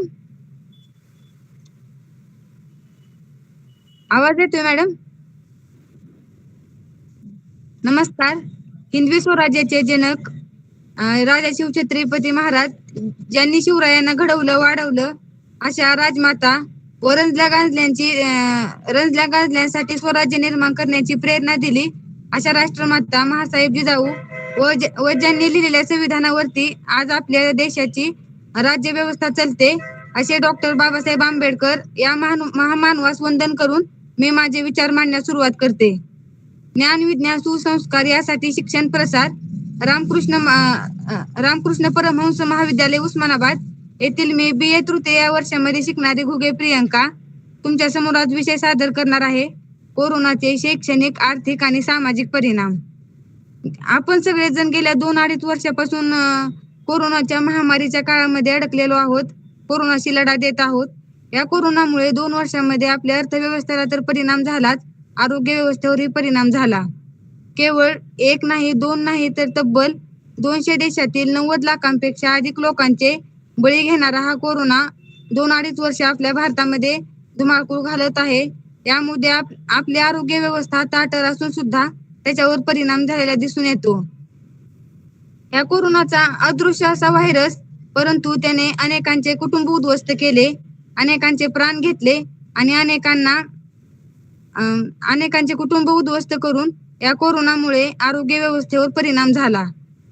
याचा तर आपण विचार करायचं म्हणलं तर 10-12 लाख खर्च करून लग्न समारंभ होत होते, परंतु या कोरोनाच्या काळामध्ये 10-20 लोकांमध्ये सुद्धा झाले. माणसाला स्वतःला ओळखण्याची जागृती निर्माण झाली. असा हा कोरोना विषाणू इतका घातक ठरला की त्याने समाज व्यवस्थेवरही परिणाम झाला, आर्थिक व्यवस्थेवर परिणाम झाला. तर त्याचा सामाजिक परिणाम म्हटलं तर आर्थिक व्यवस्थेला हादरा बसला. सकाळी सरांनी सांगितलं होतं की 23 कोटी दारिद्र्य रेषेखालील आपल्या देशामध्ये कोरोना काळात व्यक्ती गेले. कारण आता 50 लाख कोटी इतकी संख्या झाली आहे या कोरोना काळामध्ये दारिद्र्य रेषेखाली गेलेली. तरी या कोरोनामुळे इतका अर्थव्यवस्थेला तर हादरा झालाच आणि आपल्या विकास दरामध्ये घट झाली. अगोदर आपला देश अत्युच्च शिखराकडे जात होता, तेवढ्या त्या कोरोना संकट आले आणि त्यामध्ये विकास दरामध्ये घट झालेली आपल्याला दिसून येते. आणि आपण पाहिले तर वाहन उद्योग अडचणीत गेला. आपण पाहिले ग्रामीण भागामध्ये काही व्यवसाय नसले की वाहन घेतात आणि वाहन उद्योग सुरू करतात. तर या वाहन उद्योगालाही मोठा फटका बसला आणि त्यांच्या कुटुंबाला खायचं काय हाच प्रश्न पडला. आणि पर्यटन क्षेत्र सुद्धा अडचणीत आले. ह्या पर्यटन क्षेत्रावर म्हणजे आपण पाहतो की पर्यटन क्षेत्राजवळ दुकाने असतात, ते दुकानावर हातावर पोट असणाऱ्या व्यक्तींचे सुद्धा नुकसान झाले आणि कृषी क्षेत्रावर परिणाम झाला. कांदे सोयाबीन यांना भाव कमी आला यामुळे आणि शहरामधील सगळे उद्योग बंद पडल्यामुळे, सगळे खेडेगावात गेल्यामुळे त्यांना सगळे शेतीवर अवलंबून असल्यामुळे शेतीतील कांदा भाजीपाला यांचा पुरवठा जास्त असला तरी मागणी घटली. यामुळे शेतकऱ्यावरही परिणाम झालेला दिसून येतो. आणि आता आपण पाहतो की शिक्षण झाले असले तरी 90% लोकांना नोकऱ्या नाहीत. त्यामुळे त्यांनी चहा उद्योगधंदे हॉटेल्स असले काम सुरू केले, त्यांनाही फटका मिळाला आहे कोरोनामुळे. आणि बेकारी वाढली आणि या बेकारीमुळे खूप जणांचे नुकसान झाले. खायचं काय हाच प्रश्न पडला आणि ग्रामीण भागामध्ये सुद्धा शेतीवर 100-150 रुपये हजेरीवर सर्व कुटुंब चालत नसल्यामुळे बेकारी वाढली. असा या कोरोनाने समाजावर आणि आर्थिकरणावर खूप परिणाम घेतला. आणि सर्वात महत्वाची गोष्ट म्हणजे तर शैक्षणिक परिणाम. कारण शरीराला श्रमाकडे, बुद्धीला मनाकडे आणि हृदयाला भावनेकडे वळवणे म्हणजे शिक्षण होय. माणूस मोठा होतो तो शिक्षणामुळेच. ज्ञान हाच माणसाचा सद्गुण आहे असं आपण अनेकदा ऐकतो. शिक्षण हे साध्य नसून एक साधन आहे, ज्यातून नवचैतन्य आणि नवसंस्कृती उदयास येते. अशा शिक्षणावरही खूप परिणाम झाला आणि 22 मार्च 2020 ला लॉकडाऊन पडले. यामुळे कॉलेज शाळा सगळे बंद झाले आणि याचा शिक्षणावर परिणाम झालाच. परंतु ऑनलाईन आपल्या शिक्षणामध्ये खंड पडू नये म्हणून शासन व्यवस्थेने आपल्याला ऑनलाईन शिक्षण देण्याचा निर्णय घेतला. परंतु शहरामध्ये राहणाऱ्या विद्यार्थ्यांना फायदा झाला, परंतु ग्रामीण भागामध्ये ऑनलाईन शिक्षणाचा फायदा दिसून आपल्याला येत नाही. कारण रेंज नसल्यामुळे इकडे रस्त्यावर जाणे, इकडे येणे, ग्रामीण भागातील विद्यार्थ्यांचे खूप नुकसान झाले. तरी सुद्धा काही शिक्षकांनी आणि प्रयत्न करून त्यांना सुविधा उपलब्ध व्हावी म्हणून गुगल मीटच्या ह्याच्यातून सुविधा उपलब्ध केल्या. तर ज्या विद्यार्थ्यांनी खरंच अभ्यास केला त्या विद्यार्थ्यांना खूप नुकसान झाले. आणि सारखं आपण पाहतो की ऑनलाईन परीक्षा होणार आहेत, ऑफलाईन परीक्षा होणार आहेत, आपण सतत ऐकतो. तर यामुळे हुशार विद्यार्थ्यांचे खूप नुकसान झाले. आणि मी चार ओळीची कविता म्हणू इच्छिते. विद्यार्थ्यांच्या मनात प्रश्नाविषयी प्रश्नाचा गुंता, आज नाही उद्या निर्णय होणार मंत्री सांगता. परीक्षेची पद्धत कशी असणार तेव्हाच कळेल अभ्यासाची वाट. परीक्षेचा निर्णय घेणारे मात्र आहेच रोज निरोत्तर. विद्यार्थ्यांनाही तेव्हाच कळेल यशावर चढण्याची वाट. परीक्षेविषयी विद्यार्थ्यांची रोजच घालमेल आहे. परीक्षेचा निर्णय घेणारे मात्र रोजच निरोत्तर आहे. परीक्षेवर देखील किती दिवस चालले राजकारण, निर्दोष विद्यार्थ्यांच्या अपेक्षांचे होते रोजचेच मरण. लेखनी तुला सांगते शेवटच्या विद्यार्थ्यांच्या लेखनाची कथा, तू समजून घेशील त्यांच्या मनाची व्यथा, तू समजून घेशील त्यांच्या मनाची व्यथा. तर या शिक्षण क्षेत्रावर परिणाम झाला. खेडेगावातील म्हणजे आपण पाहतो की शेतकरी कुटुंबातील खूप इच्छा असते की माझी मुलगी किंवा मुलगा चांगल्या पदावर जावा, म्हणून त्यांनी चांगल्या ठिकाणी ऍडमिशन घेऊन विद्यार्थ्यांना बाहेर शिक्षणासाठी पाठवले. परंतु हॉस्टेलची फीस हे भरून सुद्धा सारखं म्हणजे कॉलेज बंद, ऑफलाईन ऑनलाईन सुरू असल्यामुळे खूप विद्यार्थ्यांचे नुकसान झाले. आणि मी एक कविता तयार केली आहे शिक्षणाविषयी. न थकता मन हे बोलते कुणास ठाऊक, परंतु संघर्षाच्या वाटेवर आणून सोडते. कष्ट करून खूप मोठं व्हायचंय, होय मला अधिकारी व्हायचंय. लहानपणापासूनचा प्रवास फक्त अभ्यासामध्येच गुंतत गेला, त्यामुळेच तर योग्य दिशेने प्रवास माझा चालू झाला. स्वतःचे महत्व नाही तर कर्तृत्व सिद्ध करायचंय, होय मला अधिकारी व्हायचंय. कित्येकदा झाला विरोध, अडचणी खूप आल्या, त्यातूनही मार्ग काढून त्या अडचणी दूर केल्या. उंच भरारी घेऊन आकाशात उंच उडायचंय, होय मला अधिकारी व्हायचंय. धन्यवाद.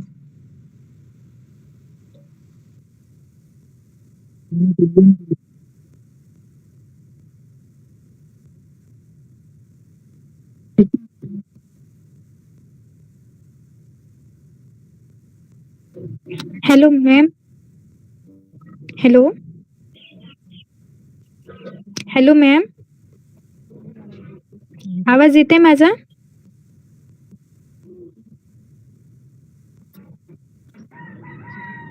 हॅलो.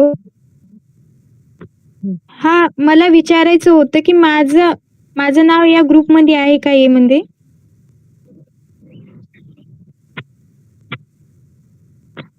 आताच लगेच या स्पीच नंतर चालू केलं तर चालणार नाही मॅडम? Hello hello.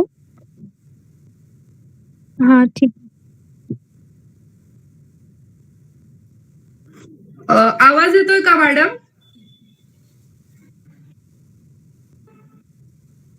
ओके. नमस्कार.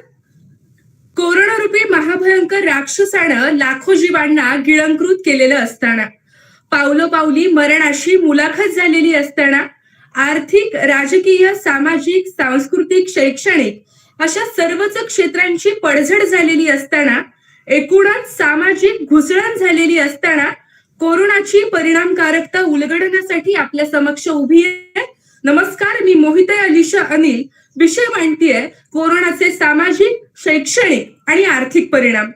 जागतिक नाणेनिधीनं म्हटल्याप्रमाणे कोरोनाचं हे महासंकट जागतिक रचनेला आव्हान देणारे ठरलं. तमाम जनतेला गर्भगळीत करणाऱ्या आणि सर्वसामान्य माणसांना अपरिचित असणाऱ्या इवल्याच्या विषाणूनं देशाचं रथचक्र आणि अर्थचक्रही थांबवलं. शिवाय इंडो पॅसिफिक सहकार्य नेमकं प्रभावी ठरलं का? जागतिक महामंदी अजून किती दिवस आणि जागतिक आरोग्य रचनेचं पुनर्निर्माण कधी होणार, यासह अनेक प्रश्न हे अनुत्तरित राहिले. परंतु कोरोनाच्या प्रसाराचा वेग मात्र हा अविरत चालत राहिला. सामाजिक, शैक्षणिक आणि आर्थिक परिणामांसोबतच मला पर्यावरणीय परिणामांची उकल करणं सुद्धा गरजेचं वाटतं. एखाद्या राष्ट्राच्या विकास प्रक्रियेमध्ये मानव वंशाचा विकास होणं जितकं गरजेचं असतं, तितकंच महत्वाचं असतं नैसर्गिक संसाधनांचा विकास देखील होणं.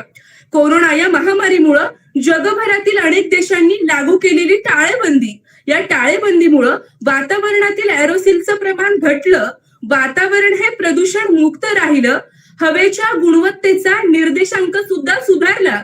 परंतु हेच प्रदूषण मुक्त वातावरण कोरोनानंतरचं जग अबाधित ठेवेल का, टिकवू शकेल का, याबाबत मात्र साशंकता वाटायला लागतंय. ज्यावेळी मी सामाजिक परिणामांकडे बघते त्यावेळी आवर्जून सांगावंसं वाटतं की एकीकडे संसर्ग भयापोटी माणुसकी हरवली, पण दुसरीकडे मात्र पोलीस, डॉक्टर, आरोग्य कर्मचारी, स्वयंसेवी संस्था यांनी माणुसकीचं नव्याने दर्शन घडवून दिलं. स्वच्छता, शिस्त, समानता या त्रिसूत्रींची देण सुद्धा अगदी कोरोना काळातच मिळाली, तर जिवंत राहणं हीच खरी प्राथमिकता आहे याचं भान सुद्धा कोरोना काळातच तुम्हा आम्हाला मिळालं. खरे तर या विदारक परिस्थितीमध्ये दोन प्रकारच्या वृत्तींनी समाज जीवनावरती परिणाम घडवून आणला. पहिली प्रवृत्ती म्हणजे संकटात संधी शोधणारी, तर दुसरी प्रवृत्ती संकटातही संधी साधणारी. म्हणजे माणुसकीचं गाणं कंठात घेऊन जगणाऱ्या, प्रत्येक जीवाचा उत्सव साजरा करण्यासाठी धडपडणाऱ्या असंख्य होतकरू व्यक्तींनी मदतीच्या द्वारे संकटात संधी शोधून माणुसकीचा देदीप्यमान आविष्कार घडवला. पण दुसरीकडे मात्र रेमडेसिवीरचा काळा बाजार असेल किंवा वैद्यकीय साधनांची लूट करत अनेक नतभ्रष्टांनी संकटात सुद्धा संधी साधण्याचं एक विघातन काम केलं. खरं तर समाज आणि त्याचबरोबर आरोग्य सेवा या दोन्ही गोष्टी एकमेकांशी संलग्न असतात. त्यामुळे आमच्या अपुऱ्या आरोग्य सुविधांचा प्रभाव सुद्धा इथल्या समाज जीवनावरती पडला. आणि म्हणूनच की काय, शहरांच्या तुलनेमध्ये ग्रामीण आणि निम्न शहरी भागामध्ये जसजसं कोरोना बाधितांच्या संख्येमध्ये वाढ होत गेली, अगदी तसतसं आरोग्य सुविधांवरचा ताण सुद्धा वाढला. त्यामुळे भविष्य काळामध्ये राज्यातील प्रत्येक जिल्ह्यामध्ये आणि जिल्ह्यातील प्रत्येक गावामध्ये खऱ्या अर्थानं सार्वजनिक आरोग्याचं सर्वांगीण मॉडेल उभारण्यावरती आम्हाला भर द्यावा लागेल. ज्यावेळी मी आर्थिक परिणामांकडे बघते त्यावेळी लक्षात येतं की कोरोना या महामारीनं जगाच्या अर्थव्यवस्थेचं तब्बल $12.4 ट्रिलियन इतकं नुकसान केलेलं असताना, जागतिक व्यापाराची पुरवठा साखळीच विस्कळीत झालेली असताना आणि जागतिक अर्थव्यवस्थेवरती झालेले विपरीत परिणाम भारतासारख्या देशामध्ये अगदी स्थानिक पातळ्यांवरती उमटलेले असताना, या देशामध्ये पहिली टाळेबंदी लागू होण्यापूर्वी जाहीर केल्या गेलेल्या राष्ट्रीय सर्वेक्षण पाहणी अहवालानुसार बेरोजगारीचा दर हा 6.8% इतका होता. पण कोरोना काळात तो 25%च्याही पुढे जाऊन पोहोचला. आमच्याकडचे कापड उद्योग, यंत्रमाग, इंजिनिअरिंग इंडस्ट्रीज, IT सर्व्हिसेस, तेल कंपन्या, विमान कंपन्या, कृषी उद्योग, वाहन उद्योग, दळणवळण आणि हवाई वाहतूक व्यवस्था, सिमेंट, सिरॅमिक, इलेक्ट्रॉनिक्स अशा अनेकविध क्षेत्रामध्ये उत्पादनाशी संबंधित असणाऱ्या तब्बल 90 लाख नोकऱ्यांवरती कोरोनाच्या काळामध्ये संक्रांत आली. त्यामुळे आम्हाला युद्ध पातळीवरती जर सक्षम अशा उपाययोजना जर राबवायच्या असतील तर सद्यस्थितीला भारतातील सरकारकडे असलेले पैशाचे मर्यादित स्रोत लक्षात घेता पतपुरवठा आणि गुंतवणूक या दोन्ही बाबतीत सरकारवरती संपूर्णपणे अवलंबून राहणं हे कठीण आहे. त्यामुळे भविष्य काळामध्ये मिश्र पतपुरवठा ही पद्धत नक्कीच उपयुक्त ठरू शकते. एकूण काय, ज्यावेळी आपण शैक्षणिक परिणाम बघायला लागतो त्यावेळी लक्षात येतं की आमच्या देशामध्ये पहिल्यांदा देवालय खुलं झालं, पहिलं मद्यालय खुलं झालं, मग देवालय खुलं झालं आणि मग विद्यालयांचा हुंदका मात्र अजूनही तसाच अविरत आहे. भारतातील अनेक दुर्गम भागांमध्ये रस्ता आणि विजेची पुरेशी उपलब्धता नसताना खरं तर ऑनलाईन शिक्षणाचा जर विचार केला तर इंटरनेटचा प्रश्नच उद्भवत नाही. शिवाय कोरोना काळात पदवी प्राप्त केलेल्या विद्यार्थ्यांच्या माथी कोरोनातील पदवीधर किंबहुना बिनपरीक्षेचे पदवीधर असा कायमचा शिक्का बसून त्यांच्याकडे गुणवत्ता आहे की नाही याबाबतची शंकाही प्रमाणित केली जाणार. हे सारेच परिणाम बघता मला असं वाटतं परिणामांची खऱ्या अर्थानं स्पष्टता बघत असताना कारण सुद्धा महत्वाची असतात. त्यामुळे सद्यस्थितीला निष्काळजीपणाने न राहता स्वच्छता, शिस्त, समानता आणि लसीकरण या चारही पर्यायांचा अवलंब करणं अत्यंत गरजेचं आहे. तो केला जाईल या आशावादासह ध्यास घेऊया सारे मिळून कोरोनावरती मात करू, स्वच्छता पाळू, अंतर राखू, जगण्याचा सन्मान करू, जगण्याचा सन्मान करू. मनपूर्वक धन्यवाद.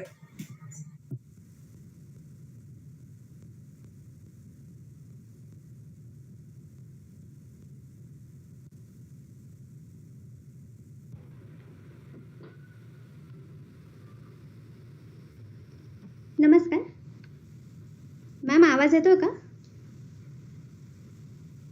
हॅलो. संतांच्या ज्ञानाने छत्रपती शिवाजी महाराजांच्या पराक्रमाने महात्मा फुले, सावित्रीबाई फुले यांच्या संघर्षाने आणि डॉक्टर बाबासाहेब आंबेडकर यांच्या कर्तृत्वाने पावन झालेल्या पुण्यभूमीत आणि येथे उपस्थित असलेल्या सर्व मान्यवरांना आणि विद्यार्थ्यांना मी नमस्कार करते.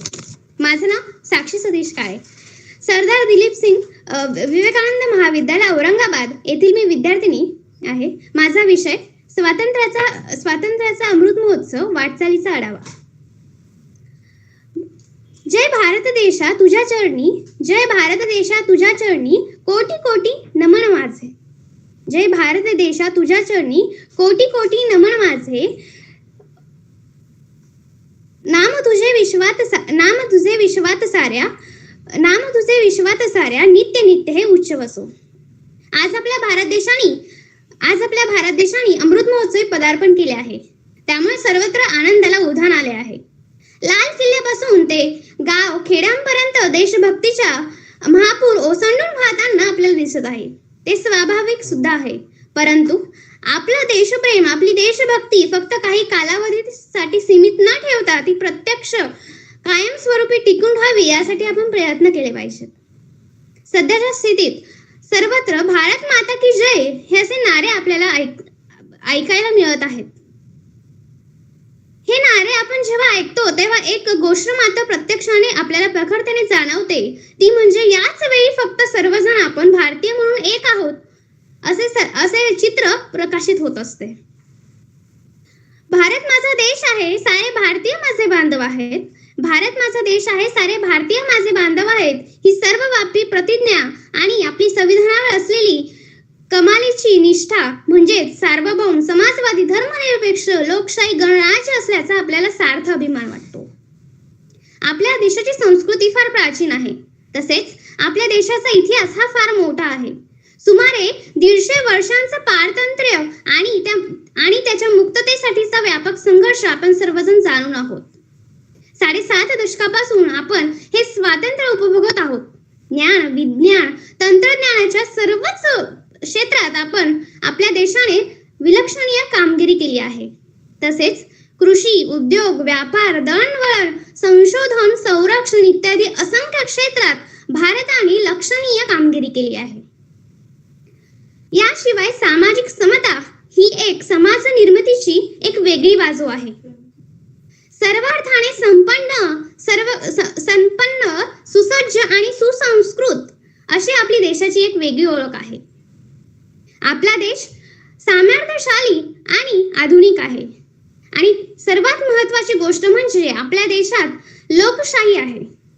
लोकशाही हे जगण्याचे एक सर्वोच्च मूल्य आहे. लोकशाहीचा दुसरा अर्थ म्हणजे स्वातंत्र्य हो. तर हे स्वातंत्र्य आपण 7.5 दशकापासून उपभोगत आहोत. पुढील काही 25 वर्षांनी आपला देश स्वातंत्र्याची शताब्दी सुद्धा साजरी करेल. ही फार आनंदाची गोष्ट आहे. जेव्हा ही शताब्दी साजरी करू तेव्हा मात्र काहीतरी बदल घडायला हवेत हे फार आपल्याला मनाला जाणवत असते. ब्रिटिशांच्या स्वैराचारातून मुक्त होऊन, पारतंत्र्यातून मुक्त होऊन जो इतिहास आपण निर्माण करत असतो तो इतिहास निर्माण करत असतो तो इतिहास म्हणजेच स्वातंत्र्य होय. जसं मला सांगण्याचं तात्पर्य असं आहे की जसा काळ पुढे जात असतो तसाच आपला भारताचा स्वातंत्र्याचा इतिहास हा प्राचीन होत जात आहे.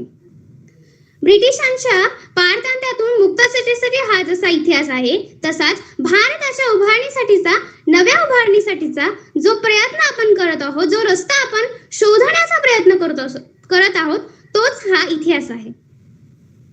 सध्याच्या स्थितीत आपल्या भारताने स्वातंत्र्य अमृत महोत्सवी पदार्पण केले आहे. पण यावेळी मात्र आपण खूप गोष्टींचा विचार करायला हवा. तो म्हणजे काही मूल्यांचा आपण विचार करायला हवा. धर्मनिरपेक्षतेचे पुरस्कार करणारे आपण सध्याच्या परिस्थितीत धर्मनिरपेक्षतेचे पुरस्कार करणारे आपण धर्माच्या प्राबल्य दूर ठेवून आपण जगू शकतो का याचा विचार करणे फार गरजेचे आहे. तसेच माझा भारत माझा विजन या विषयावर आपण वांस चर्चा किती दिवस करणार आहोत याचा सुद्धा विचार करायला हवा. कारण आपण म्हणत आहोत आपल्या देशाने फार प्रगती केली आहे. पण जरी आपण असंख्य क्षेत्रात प्रगती केली असेल तरी पण दुसऱ्या बाजूने याचा विचार करणे फार गरजेचे आहे की रोजगाराच्या संधी आपण किती उपलब्ध करून देत आहोत. सध्याची स्थिती बघता रोजगाराच्या संधी हा एक महत्त्वाचा प्रश्न आहे. तसेच सध्याच्या स्थितीत राजकारण हे एक मूल्यात्मक राजकारण हे सध्या बंद होताना दिसत आहेत. कारण स्वतःच्या हितासाठी आणि हितसंबंधाच्या अभावी आपण त्याचा एक बाजार मांडला आहे हे प्रखरपणे जाणवते. जर सध्याच्या स्थितीत आपण वर्तमानात भारताचा जर एक्सरे काढला तर आपल्याला त्यात खूप गोष्टी प्रखरपणे आढळून येतील. त्या म्हणजे आपल्या हितासाठी, आपल्या स्वतःच्या मतांसाठी आपण फक्त जात, धर्म, पंथ, वेश याच्यावर आपण विविध मांडणी केलेली आहे आणि या सर्व करताना आपण त्यात महापुरुषांना सुद्धा संघटित करत आहोत, त्यांना वेठीस धरल्या जात आहे. मला असं सांगायचंय की मान्य आहे की सगळ्याच गोष्टी आपल्या मनासारख्या होत नाहीत, सगळ्याच गोष्टी चांगल्याच आहेत, सगळ्याच गोष्टी वाईट आहेत. यापेक्षा आपण ज्या वाईट गोष्टी आहेत त्या सोडून देऊन ज्या चांगल्या गोष्टी आहेत याचा अंगीकार आपण यात करायला हवा. भय, सुरक्षितता, भ्रष्टाचार, बलात्कार या सगळ्या गोष्टी जर आपण समाजातून वजा करू शकत नसू तर या गोष्टीचा काय उपयोग आहे? धर्मनिरपेक्ष, समतावादी, लोकशाही या गोष्टी फक्त ऐकण्याला चांगल्या वाटतात, कारण या गोष्टी आपण प्रत्यक्षात आणत नाही. आणि प्रत्यक्षात आणत नाही याचं एकमेव कारण म्हणजे आपण जुन्या गोष्टींना सोडून देऊ शकत नाहीत. जोपर्यंत आपण जुन्या गोष्टींचा त्याग करणार नाही तोपर्यंत आपण नवीन गोष्टी अंगीकारू शकणार नाहीत. तर पुढील काही वर्षात याचा अंगीकार स्वीकार व्हावा अशीच अपेक्षा बाळगते. आपण सुसज्ज आहोत, सुसंस्कृत आहोत, सुशिक्षित आहोत, तसेच आपण पुढच्या पिढीकडे गांभीर्याने पाहणारे आहोत. त्यामुळे आपण विविध तंत्रज्ञान आणि ओके, थँक्यू सर.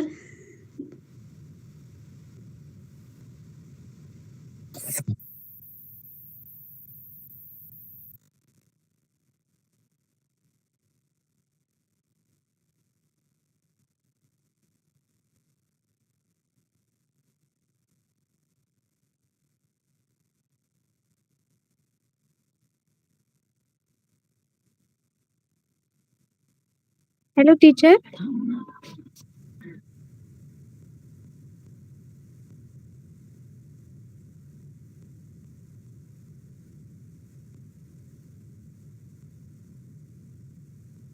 हा मॅडम, मी आहे.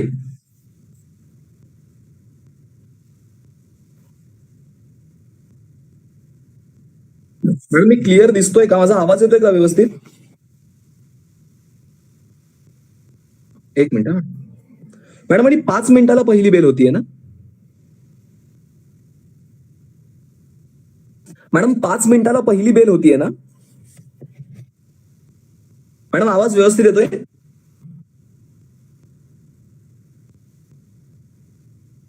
मॅडम आवाज व्यवस्थित येतोय का? मॅडम आवाज येतोय का? आवाज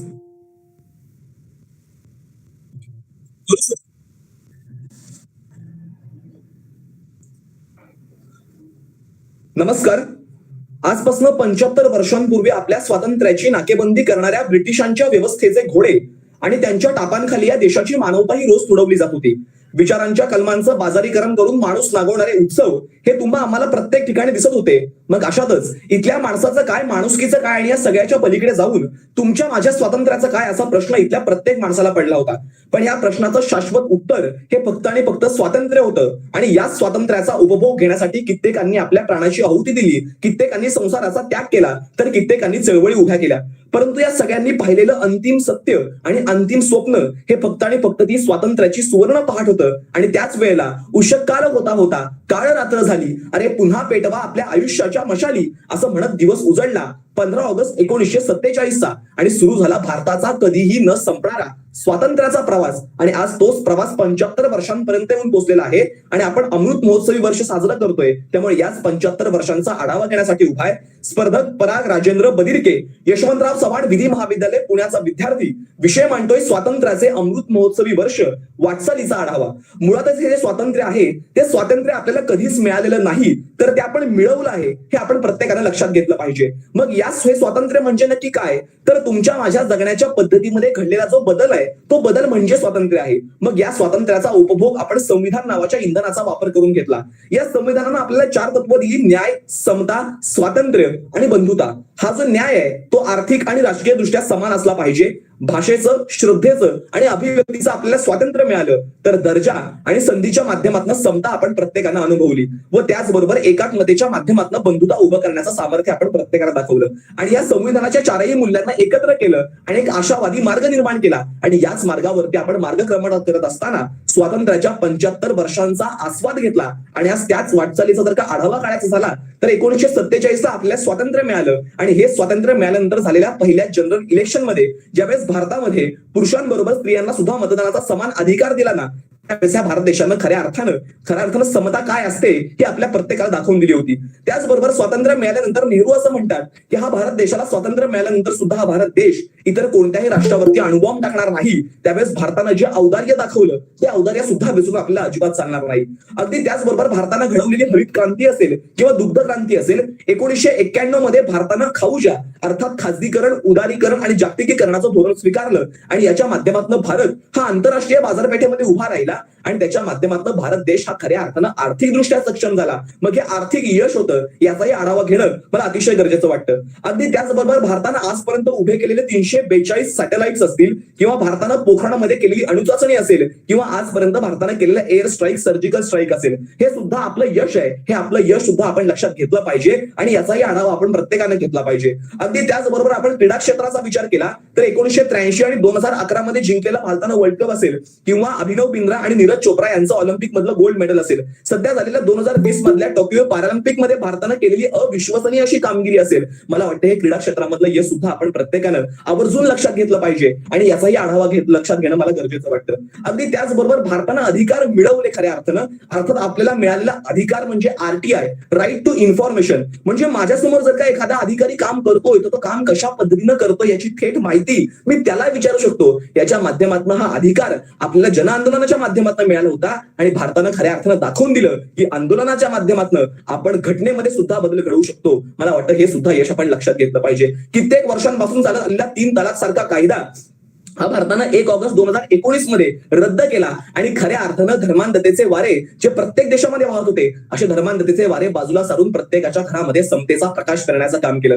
12व्या शतकामध्ये हे विश्वची माझे घरची संकल्पना ज्ञानेश्वर माऊलींनी मांडली होती आणि खऱ्या अर्थानं आपल्याला बंधुता दाखवून दिली होती. परंतु या भारत देशानं या कोरोनाच्या कालावधीमध्ये एका विकसनशील अशा भारत देशानं महासत्ता असलेल्या अमेरिकेला हायड्रोक्लोरोक्विन नावाची गोळी पोहोचवली तर दुसऱ्या बाजूला आपण ज्यांना शत्रू राष्ट्र म्हणतो अशा पाकिस्तानला सुद्धा व्हॅक्सिन पुरवण्याचं काम याच भारत देशानं केलं होतं आणि खऱ्या अर्थानं भारतानं दाखवलेलं औदार्य आणि भारतानं दाखवलेली बंधुता ही विसरून आपल्याला अजिबात चालणार नाही. मला वाटतं या सगळ्या गोष्टींचा आढावा आपण निश्चितपणे घेतला आणि या स्वातंत्र्याचा जो दिवा आहे त्याचा प्रकाश आपण प्रत्येकानं पाहिला. परंतु याच भारतामध्ये असं म्हटलं जातं की दिव्याखाली अंधार असतो, त्यामुळे तो अंधार सुद्धा आपण प्रत्येकानं लक्षात घेतला पाहिजे. कारण आजही मिझोराम मधला निडो तानिया नावाचा एक विद्यार्थी ज्यावेळेस दिल्लीमध्ये शिकायला जातो त्यावेळेस तू चीनी आहेस, तू नेपाळी आहेस असं म्हणून त्याला वर्ण देशावरून हिणवलं जातं आणि त्यानंतर त्याची हत्या केली जाते. त्यावेळेस आपल्यामधली ही समता हरवत कुठे चालली याचा विचार आपण निश्चितपणे केला पाहिजे. नितीन आगे सारखा माणूस एका सवर्णीयांच्या जातीतल्या मुलीवरती प्रेम करतो म्हणून तर दुसऱ्या बाजूला सवर्णीयांच्या विहिरीमध्ये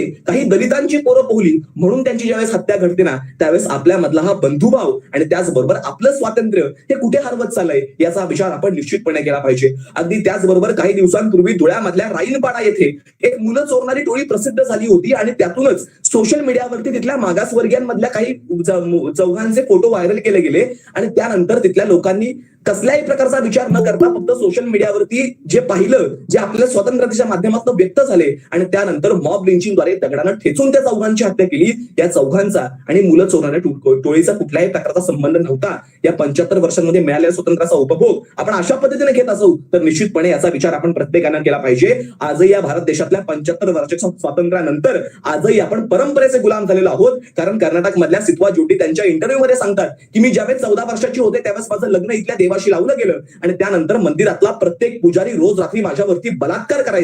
मला माझा विद्रोह कुणाच्या विरोधात मांडायचा असेल तर तो मांडायचा इथल्या व्यवस्थेच्या विरोधात. मला वाटतं आजही भारत देश हा परंपरेचा गुलाम राहिलाय. या परंपरा म्हणजे मृतांची लोकशाही आहे. मग आपल्याला हे गुलामी पण सुद्धा सोडायचं आहे आणि खऱ्या अर्थानं आता आपण 75 वर्षांचा प्रवास करत नाही तर आता आपण शताब्दीकडे जातोय आणि या शताब्दीकडचा प्रवास आपल्याला विकसनशील देश न राहता विकसित म्हणून जर करायचा असेल तर निश्चितपणे ह्या गोष्टी बदलल्या पाहिजेत. मला वाटतं आता आपल्याला स्वातंत्र्याच्या दिव्याची पणती नको. मला वाटतं आता आपल्याला खऱ्या अर्थानं गरज आहे स्वातंत्र्याच्या क्रांतीच्या सूर्याची, जो प्रत्येकाच्या घरामध्ये समतेचा प्रकाश पोचवेल. तो प्रत्येकाच्या घरामध्ये प्रकाश पोचावा एवढंच बोलतो. आणि शेवटी तुम्हा सर्वांना भारतीय स्वातंत्र्याच्या अमृत महोत्सवाची शुभेच्छा देतो. आणि विषयाचा शेवट कवी मोहम्मद इक्बाल यांच्या शब्दामध्ये करतो की सारे जहां से अच्छा हिंदुस्तान हमारा, हम बुलबुले है इसकी, ये गुलसिता हमारा, हा गुलसिता आबादित राहील. इतका आशावाद. मनपूर्वक धन्यवाद.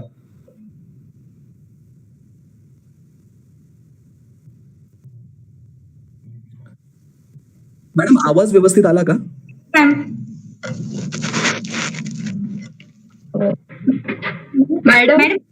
मॅडम आवाज येतोय?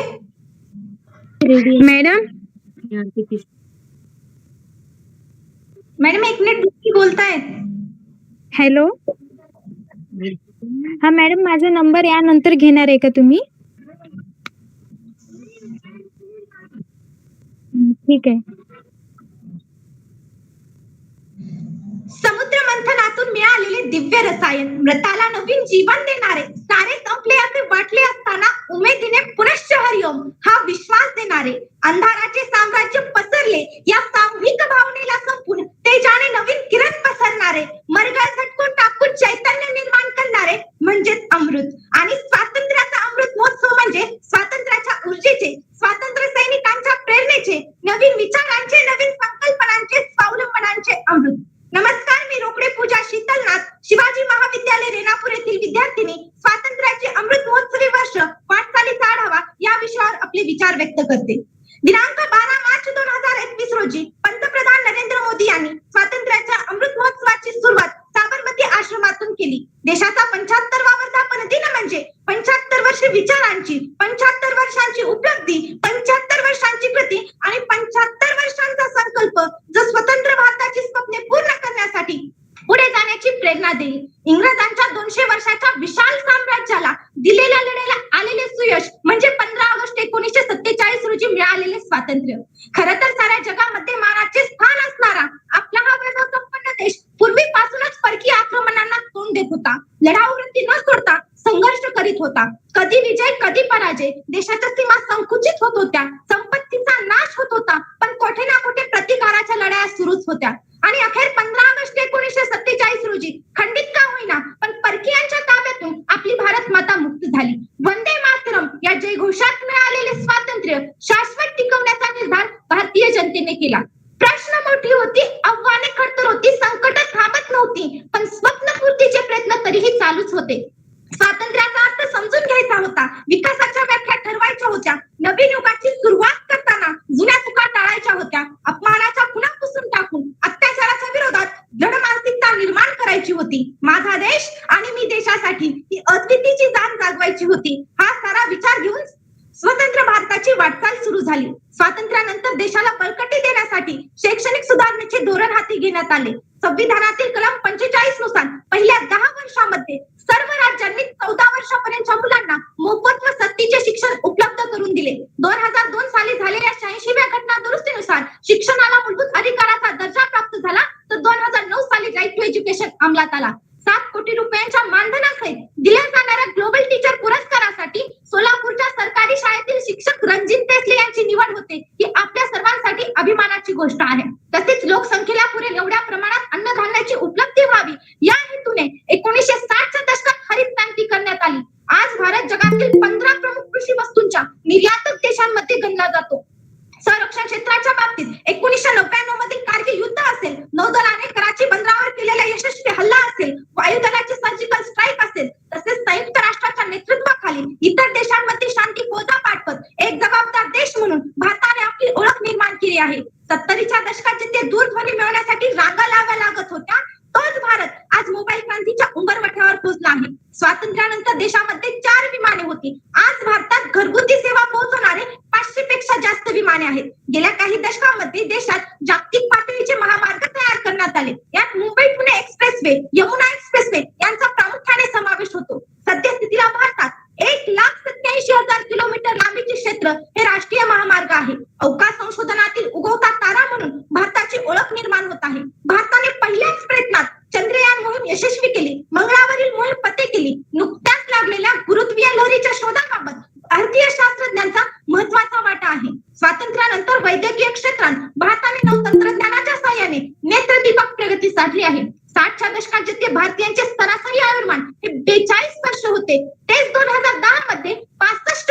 पर्यंत वाढले आहे. 2014 मध्ये 1.8 लाख परदेशी रुग्ण हे भारतात उपचारासाठी आले होते. तसेच ऑलिम्पिक स्पर्धेत भारताला 8 क्रीडा प्रकारातून 28 पदके मिळाली आहेत. तर हॉकी सांघिक खेळाने 8 सुवर्ण, 1 रौप्य व 2 कांस्य पदक देशाला मिळवून दिली. 2007 मध्ये भारतीय गुंतवणुकीचा दर हा 38% होता, तर गेल्या 4 वर्षांमध्ये तो तब्बल 5% वाढला आहे. 2008 मध्ये भारतीय कंपन्यांची इतर देशातील गुंतवणूक ही 17 अब्ज एवढी होती. आर्थिक वर्ष 2013-14 मध्ये एकूण 16,000 दशलक्ष डॉलर एवढी गुंतवणूक भारतात झाली, तर 2017-18 मध्ये हा आकडा 36,000 दशलक्ष डॉलर एवढा प्रचंड होता. सुरुवातीला 2.7 लाख कोटी इतकी असणारी अर्थव्यवस्था आता 56 लाख कोटी इतकी झाली आहे. दरम्यान आशियातील तिसरी सर्वात मोठी अर्थव्यवस्था म्हणून भारताने आपले स्थान कायम केले आहे. अमृत महोत्सवी वर्षातील सर्वात आनंदाची गोष्ट म्हणजे डिजिटल शक्ती, ज्यामुळे माझ्यासारख्या ग्रामीण भागातील विद्यार्थ्यांना ऑनलाईन शिक्षणाचा तर फायदा झाला, तसेच राष्ट्रीय स्तरावरील आयोजित अशा स्पर्धांमध्ये सुद्धा भाग घेण्याची संधी मिळत आहे. संकल्प ते सिद्धी या मार्गावरून जाताना जवळपास सर्व क्षेत्रात भारताने आशादायक प्रगती केली आहे. देशाच्या विकासासाठी सरकारद्वारा stand up India, skill India mission, प्रधानमंत्री मुद्रा योजना तसेच घराघरापर्यंत तिरंगा ध्वज फडकविला जावा यासाठी अखिल भारतीय विद्यार्थी परिषद हर घर तिरंगा अभियान राबवत आहे. स्वातंत्र्य संग्रामाचे कथाकथन, चित्रकला स्पर्धा, राष्ट्रभक्तीपर गाण्यांच्या स्पर्धा अशा विविध कार्यक्रमांच्या द्वारे स्वातंत्र्याचा अमृत कलश सर्वसामान्य माणसापर्यंत पोहोचवण्याचा प्रयत्न केला जात आहे. नेहरू ते मोदी हा स्वातंत्र्योत्तर भारताचा प्रदीर्घ प्रवास आहे. हा प्रवास विविध वाटा आणि वळणांचा आहे, संघर्षाचा आहे. अमृत महोत्सवी वर्षात पदार्पण ही एक अत्यंत आनंददायी घटना असली तरी हा आनंद उत्सव साजरा करताना वास्तवाची जाणीवही ठेवायला हवी. गेल्या 75 वर्षात काय मिळवले हे सांगत असताना भारताची आजवरची सर्व क्षेत्रातील प्रगती हे आपल्या सर्वांचं संचित आहे आणि बऱ्याच गोष्टी झालेल्या चुका ही आपल्या सर्वांची जबाबदारी आहे. स्वातंत्र्याचा जमा खर्च मांडताना नियतीच्या पानावर घाम आणि रक्ताच्या शाईने तो लिहावा लागतो याची जाण आणि भान सर्वांनी ठेवायला हवी. जगाला कवेत घेण्याची क्षमता आमच्याकडे आली. आम्ही वैश्विक बनण्याचा निर्धार केला. आम्ही सृजनाच्या, नवनिर्माणाच्या नव्या दिशांचा शोध घेतला. समृद्धीची शिखरे चढलो. सर्वांगीण विकासाचे प्रारूप तयार केले. एकात्मतेची गादी लिहिली. इतिहासाची पुनर्मांडणी केली. जगातील प्रत्येक क्षेत्रात हुकूमत गाजवण्याचे सामर्थ्य बाळगले. एकीकडे अशी वैश्विक घोडदौड होत असताना आम्ही सलोख्याचे, सौहार्दाचे प्रदेश निर्माण केले आहेत का याचीही जाणीव हवी.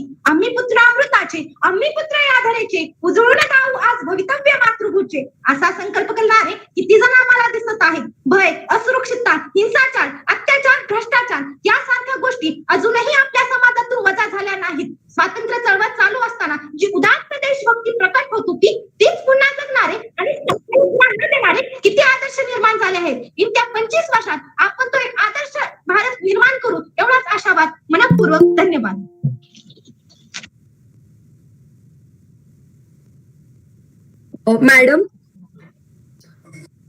Madam, I am Priyadarshini Patil. Yes, ma'am. Madam.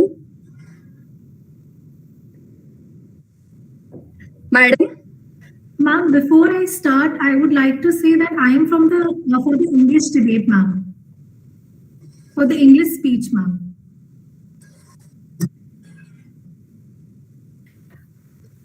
Can I start, ma'am? Am I audible? Yes, ma'am. Yes, there is trepidation. Yes, there is panic buying. Yes, there is even debt. Yes, there is even sickness. But together we can join hands for global solidarity and peace. A very charming good evening to respected jury members and all the charismatic youth present here. I, Riddhi Prasad of GVM Girls College Sonipat, would like to spotlight my views on the topic social, economic and educational consequences of COVID-19 pandemic. So while I was just sipping cup of tea in the morning, I just thumbed through the pages of the newspaper, the horrendous and daunting flashes of the COVID-19 pandemic screened through my eyes. As I thumbed through the pages and at this epidemic storm of coronavirus pandemic, some meaningful and magnificent line from chapter 13, verse 21 of Bhagavad Gita arises through my mind, where Lord Krishna states that कार्य करना कर्तृत्वे हेतु प्रकृतिरुस्सते पुरुषा सुख दुःख khana bhoktritve heturushate. Here Lord Krishna explains that nature is said to be the cause of all material activities and its effects, while the living entirety is said to be the cause of various enjoyments and sufferings in the world. Remember those reminiscent days of 1980s? You didn't really need passwords, right? Everything was open and growing. Here we are, far away from the city's turmoil, the hustle and bustlings of the streets. Humans are caged in their houses. Animals are free to roam. Elapsed are those wonderful days where weekends were meant for movies. Hush rush in the shopping malls, markets would be packed with people. And you know what? Hotels and resorts were like second home. Life was all over a roller coaster ride, right? Close your eyes for some time. Swing into the fantasy of imagination of nature, the kaleidoscopic sunset, the bucolic serenity, underrated warmth, chirping of the beautiful birds, and the rustic escapades. Animals and birds are shaking off human noise. Humankind is now facing a global crisis, perhaps the biggest crisis of our generation. The decision people and government would make in the upcoming months will probably shape the future for years to come. They'll shape not just our healthcare system, but also our economy, politics, and culture. We should keep in this mind that there are long-term consequences that needs to be taken. Yes, the strong will pass. Yes, humankind will survive. Many of us will inhabit a different world. You know what? Entire world will serve as guinea pigs in large-scale social experiments. Here we are wondering about a future, how the world would look like post-corona. We all would be equal regardless of our culture, religion, occupation, or financial situation, or how famous we are. This disease will treat us all equally to make us realize that we all are connected, and something that affects one person has definitely had an effect on another person. It is reminding us that no matter how great we think we are or how great others think we are, a virus can bring our world to a standstill. It has given us a lesson that false border that we have created has little value on us. There is individual karma, and then there is a collective karma. Collective karma is basically all our karma put together influence everybody. When we do good deeds as a society, then we also reap collective karma. It is our collective karma that we are being affected by the coronavirus pandemic. The coronavirus pandemic has humbled and humiliated us as we stand bewildered, helpless, and restless. More than 1.6 million people have been affected across the globe. More than thousands have died. Life for some is at a standstill, while the frontline workers are fighting a frightening new normal. Only 17% of the employed have salaried jobs, while one-third are casual laborers. According to the World Bank, respected jury members, 76% of the people are in vulnerable employment in India. There is no provision for unemployment roles. We should try to minimize the hardship and deaths from this pandemic. At last, I would like to quote, there was a discussion between President APJ Abdul Kalam and H.H. Swami Maharaj. He is basically a spiritual leader of BAPS Swami Narayan Sanstha, which was held in 2001. Kalamji unfolded his vision as 5 areas that needs to be concentrated. First is health. Obviously, health. Second is education. As Kalamji was a space scientist, and yet he did not prioritize weapons or armaments, nuclear ventures, nor space ventures. He wanted to focus on health, education, and then third, agriculture. We are now in 2021, and we are suddenly refocusing on health to save ourselves. Education has taken a central stage.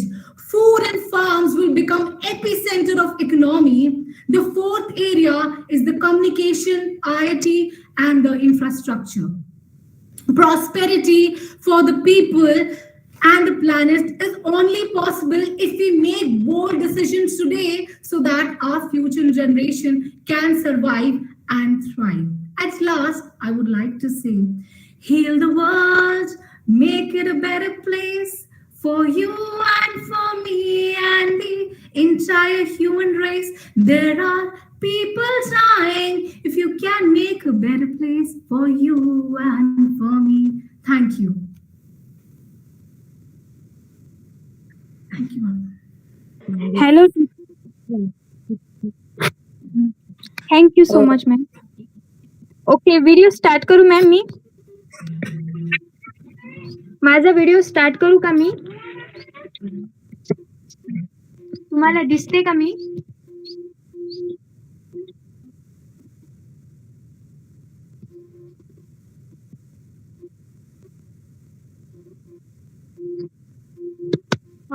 आता दिसते का व्यवस्थित? सुरुवात करू का teacher?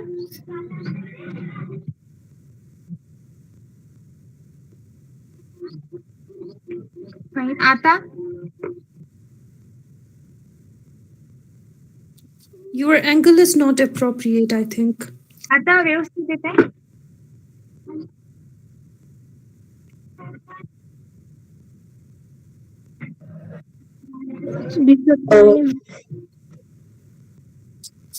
Yes. Now it's okay. Okay, fine. चालू करू का मी? हॅलो.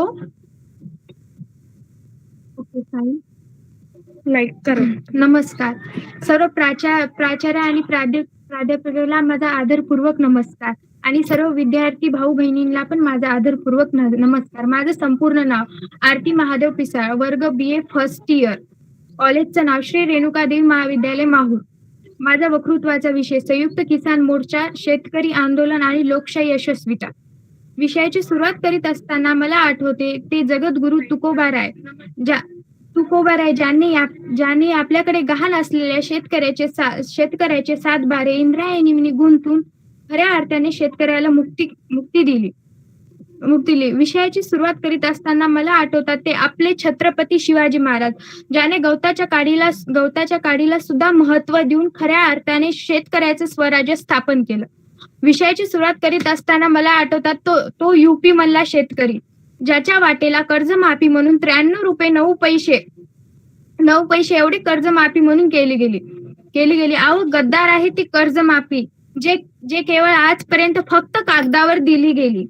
म्हणूनच मला म्हणावंसं वाटते, महाराष्ट्रात मुख्यमंत्री पदाच्या या राजकीय नाट्य तासन तास ब्रेकिंग न्यूजवर दाखवणाऱ्या इलेक्ट्रॉनिक मीडियानो, अहो फिरवा की जरा तुमचे कॅमेरे त्या उसाच्या पाचळीत काम करणाऱ्या आई बहिणीकडे आणि दाखवा या जगाच्या पोशिंद्यात आणि काळ्या बाजारात विकलं जाणार आमचं राशन आणि या शेतकऱ्याच्या मोल काळ्या मातीच्या मोल भावाला आणि दाखवा मग हातात माईक घेऊन हा देश कृषी प्रधान देश आहे म्हणून. तसं पाहिलं तर आपलं संपूर्ण जीवन हे शेतीवर अवलंबून असते. कितीही क्रांती केली, कितीही मोठे झाले तरीही पोट भरायला हे अन्न हे लागतेच आणि ते शेतीतूनच निर्माण होते. त्यासाठी शेतकरी रात्र दिवस काभार कष्ट करतो, मेहनत करतो आणि त्याच्याकडे बघण्याचा आपला हा दृष्टिकोन समाजाचा आणि शासनाचा हा चांगला नाही आहे. खानदेशी आणि विदर्भातील मराठवाड्या शेतकऱ्याच्या कृषी प्रधान मंत्र्याला एका पत्रकाराने प्रश्न विचारला, अहो शेतकरी आत्महत्या का करतात? त्यांनी उत्तर दिलं शेतकरी आत्महत्या करते ते त्यांच्या प्रेम प्रकरणामुळे आणि दारू गाळामुळे. हेच पत्रकार मराठवाडा विदर्भात जाऊन एका सामान्य शेतकऱ्याच्या मुलाला सांगतो की हा तुझ्या बापानी आत्महत्या केली ते प्रेम प्रकरणामुळे आणि दारूबाळमुळे. तो मुलगा म्हणतो हा बरोबर आहे पत्रकार साहेब, माझ्या बापाने आत्महत्या केली ते प्रेम प्रकरणापूर्वी, पण ते प्रेम प्रकरण हे माया बबळ्यांचं नव्हतं, तर ते लाखो वर्षे या काळ्या आईवर प्रेम करत आलाय. पण आकाशातून पाऊस पडना, जमिनीतून हिरवं सोनं उगवेना, तर साहजिकच आहे ना माझ्या बापाची प्रेम कहाणी अधुरी राहिली. म्हणूनच मला असं यावर म्हणावंसं वाटतं, विषाचा घोट प्या वाटना, पण काय करावं मायबाप सरकार, कधी मातीच्या वासानं भरतं का हो पोट. तसं पाहिलं तर आपला देश हा कृषी प्रधान देश म्हणून ओळखले जातात. पण कोणत्या अर्थाने हा देश कृषी प्रधान देश म्हणून आहे?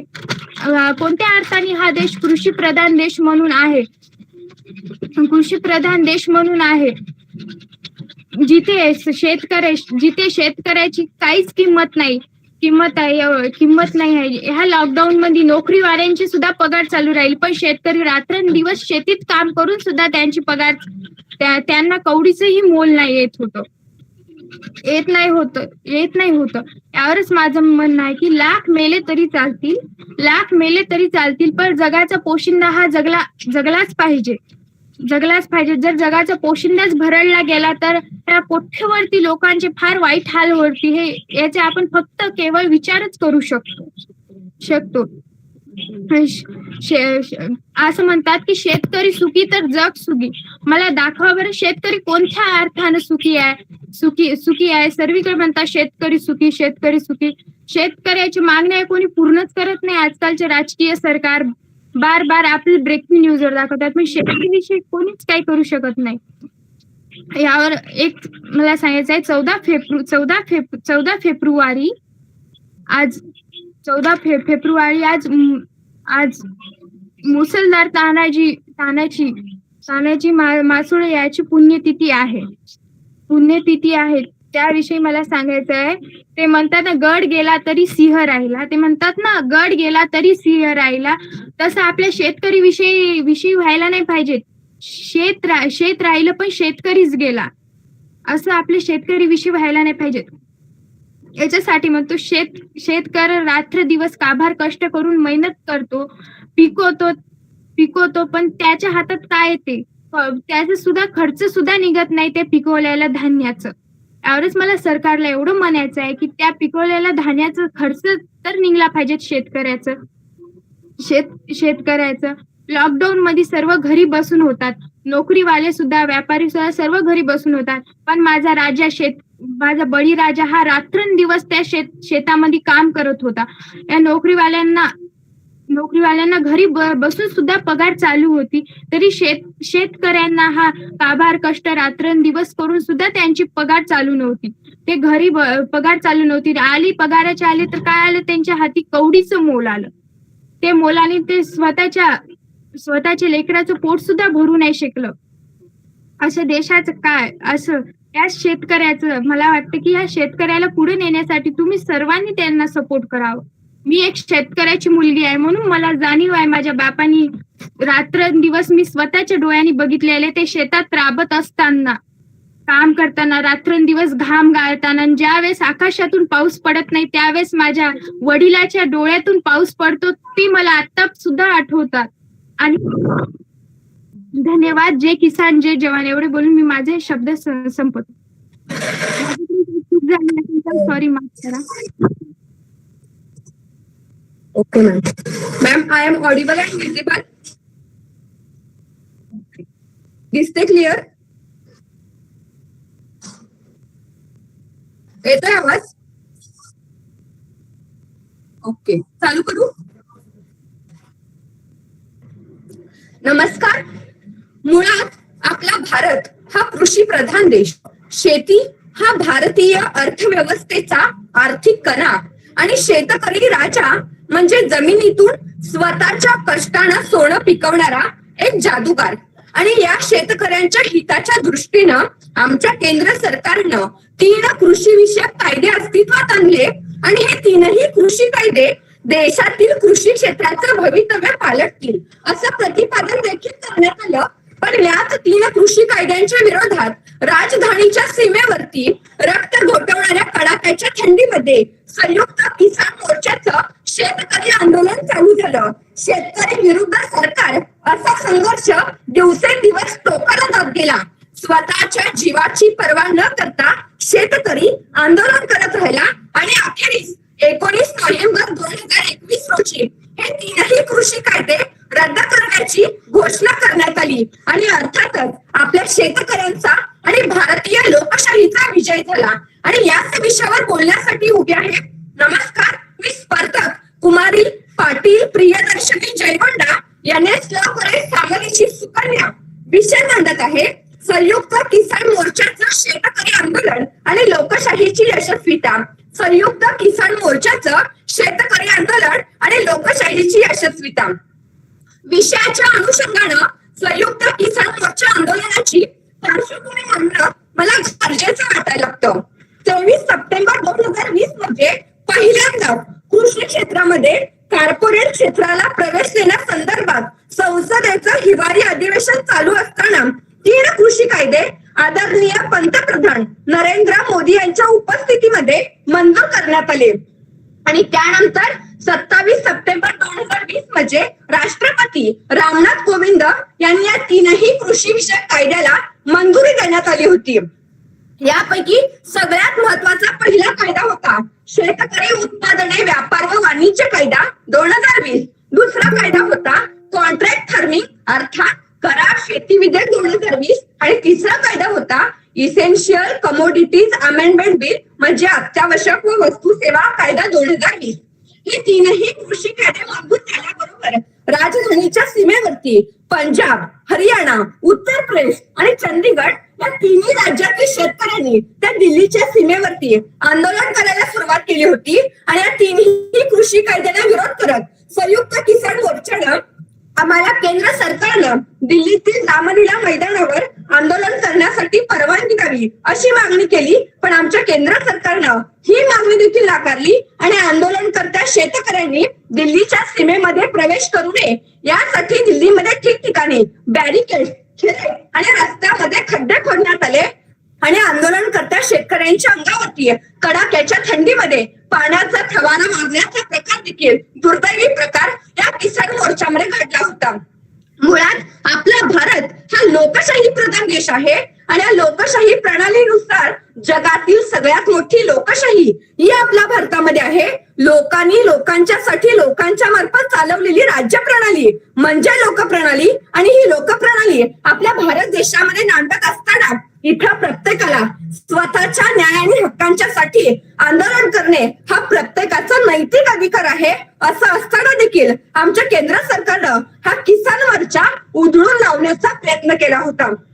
पण तरी देखील आमचा शेतकरी राजा गप बसला नाही. आमचा शेतकरी राजा अखेरच्या श्वासापर्यंत लढत राहिला. आंदोलनाला चिरडून टाकण्याचा प्रयत्न देखील करण्यात आला पण तरी देखील शेतकरी लढत होता. या आंदोलनामध्ये कितीतरी शेतकरी जवान शहीद झाले. पंजाबचे माजी मुख्यमंत्री कॅप्टन अमरिंदर सिंग यांनी केंद्र सरकारनं हे 3ही कृषी विषयक कायदे मागे घेतले नाही तर पंजाब मधील भागामध्ये केंद्र सरकारला तिथला शेतकरी प्रवेश करू देणार नाही असं ठणकावून सांगितलं आणि उत्तर भारतामध्ये सुद्धा केंद्र सरकार विषयी असंतोष वाढेल असं सांगितलं. त्यामुळे अखेरीस शेतकऱ्यांचा विरोध असेल, शेतकऱ्यांची नाराजी या सगळ्या परिस्थितीचा विचार करून 19 नोव्हेंबर 2021 रोजी आमच्या केंद्र सरकारनं हे 3ही कृषी विषयक कायदे रद्द केले. माझ्यावरती होणाऱ्या अन्यायासाठी मी लढणार आहे. इतरांसारखं मी गप्प बसणार नाही. ती पेटती मशाल घेऊन मी पेटणार आहे आणि लोकशाहीच्या रक्षणासाठी मी लढणार आहे. लोकशाहीच्या रक्षणासाठी बळीराजा लढणार आहे. या उमेदीनं आणि या ताकदीनं आमचा शेतकरी आंदोलन करत राहिला होता. जरी आमच्या केंद्र सरकारनं हे 3ही कृषी विषयक कायदे मागे घेतले असले तरी येणाऱ्या काळामध्ये या आंदोलनाच्या दरम्यान आमच्या केंद्र सरकारनं शेतकऱ्यांच्या वरती जे गुन्हे दाखल केले होते ते गुन्हे मागे घेतले जावे आणि त्याचप्रमाणे या आंदोलनाच्या दरम्यान लखीमपूर खिरी हिंसाचार प्रकरणातील आरोपी मंत्री अजय मिश्रा यांच्या वडील आशिष मिश्रा यांची केंद्रीय राज्य मुक्तीपदावरून हटवणूक करण्यात यावी अशी मागणी देखील करण्यात आली आहे. आणि MSP संबंध एखादा कायदा करावा अशी देखील मागणी आमच्या केंद्र सरकारपुढे आमच्या शेतकऱ्यांनी केली आहे.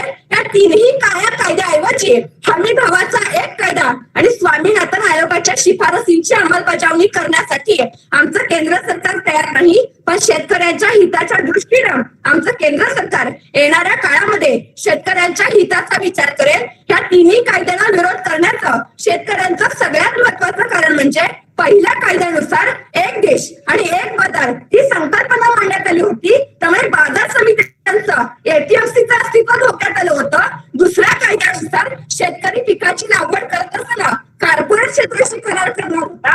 या कॉन्ट्रॅक्ट फार्मिंगचा प्रयोग पंजाबमध्ये व इतर अनेक देशांमध्ये अयशस्वी झाला असताना सुद्धा आमच्या देशामध्ये आमचं केंद्र सरकार हा कायदा लागू करू पाहत होतं. आणि तिसऱ्या कायद्यानुसार अन्नधान्य गरजेपेक्षा जास्त साठवणं हे 1955च्या कायद्यानुसार बेकायदेशीर होतं. पण आता शेतकरी अन्नधान्य साठवू शकत होता. त्यामुळे APMCचं अस्तित्व धोक्यात येणार होतं. मग शेतकऱ्यांचा वाली कोण, सरकार की कॉर्पोरेट कंपन्या? त्यामुळे तिन्ही कृषी कायद्यांना आमच्या शेतकऱ्यांनी विरोध केला आणि शेतकऱ्यांचा विजय झाला. आणि भारतातल्या सगळ्यात मोठ्या लोकशाही समोर इथल्या हुकुमशाहीला अखेर झुकावं लागलं. येणाऱ्या काळामध्ये आमचं सरकार शेतकऱ्यांच्या हिताच्या दृष्टीनं पावलं उचलेल असा माफक आशावर व्यक्त करते. आणि समारोप करत असताना कल्पना हेलगे यांच्या शब्दामध्ये इथल्या बळीराजासाठी इतकंच म्हणे, बळीराजा स्वतःचे रक्त तू आटवतोस आणि जगाच्या पोटाचे प्रश्न मात्र तू मिटवतोस. बळीराजा स्वतःचे रक्त तू आटवतोस आणि जगाच्या पोटाचे प्रश्न मात्र तू मिटवतोस. जीवन रथाचा तूच आहेस खरं कशीला, उभ्या जगाचा तूच पोशिंदा. मनपूर्वक धन्यवाद.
Hello, madam.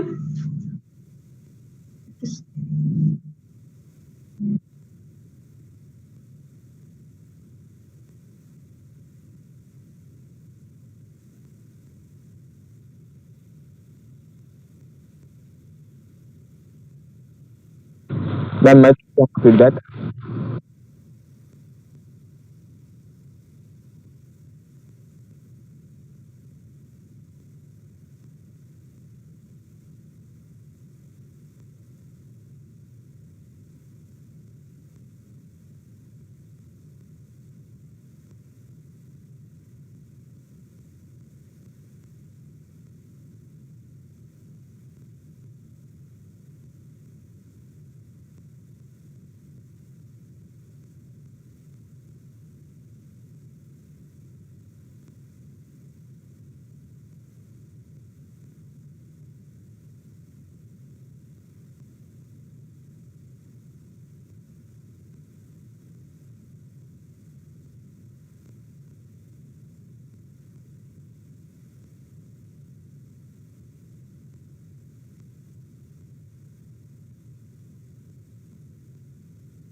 हाँ यस मैम, मैं देना चाहूँगा।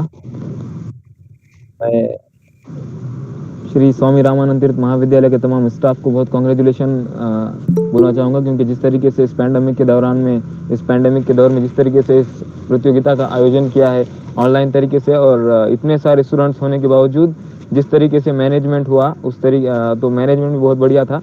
और जिस तरीके से अलग अलग लैंग्वेज के लिए डिफरेंट डिफरेंट स्लॉट बनाए गए उसके लिए भी बहुत धन्यवाद।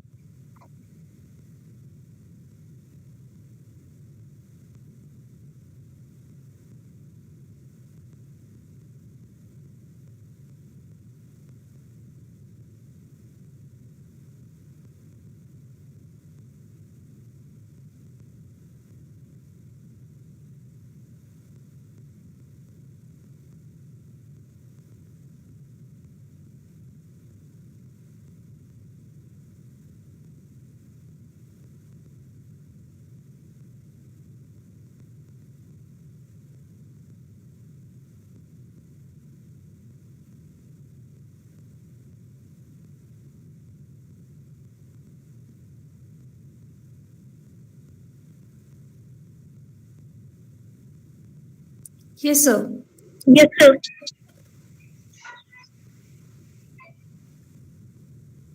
सर मी बोलू शकते का? बोलू का?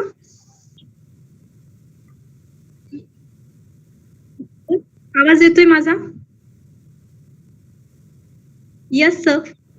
Yes sir.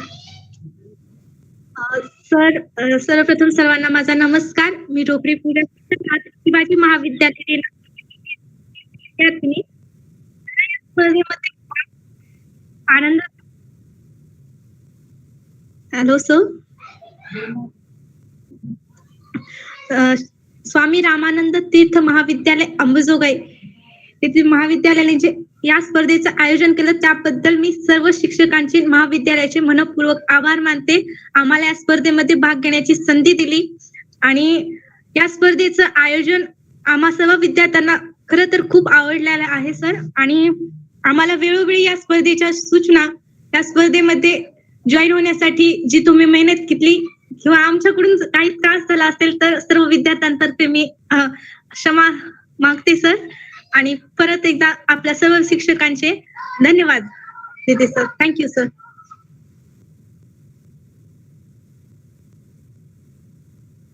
So I would like to. Yes, sir.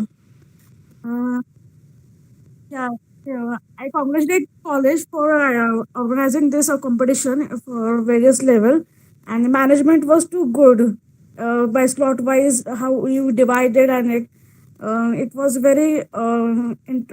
I appreciate for the college for organizing this competition, and thank you for giving the opportunity for us to participate in this.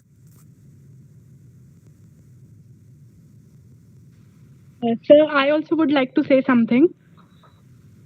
Yes, sir. Is my voice clear? Can I proceed? As it is said that good things come to an end, same is applicable for this program too. I extend my sincere thanks to all the organizers of this late Mr. B.K. Sabnis National Level Elocution Competition. Along with it, as all know, that for the success of things, there is a great planning needed. I saw that each and every organizer or each and every person who helped to make this program a mere success is really appreciable from my point of view. I will also mention that each one of us are taking the words which each and every guest said, and that was really uncommendable in my view. This is the 17th year of the competition, and I saw it to be a great success with a good response from the students all over the nation. Each one is excellent at their skills. I would mention it that each one was really good at saying things, and each one pointed out noteworthy points which were really good for the listeners also, for the judges also to point out. Lastly, I would say thanks to everyone from the organizing committee for giving us a chance to grow by the medium of this national level elocution competition. Thank you so much.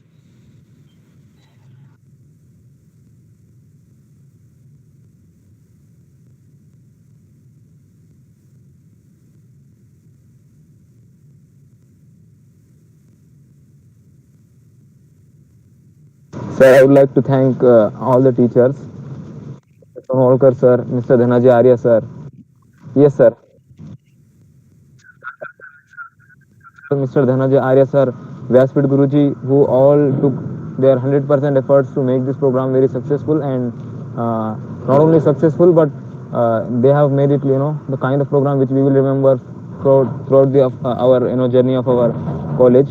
So thank you so much for holding such kind of programs, sir. Thank you so much.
Yes sir, आ रही है. Yes, sir, you're audible. Yes, sir. Yes, sir. You're audible.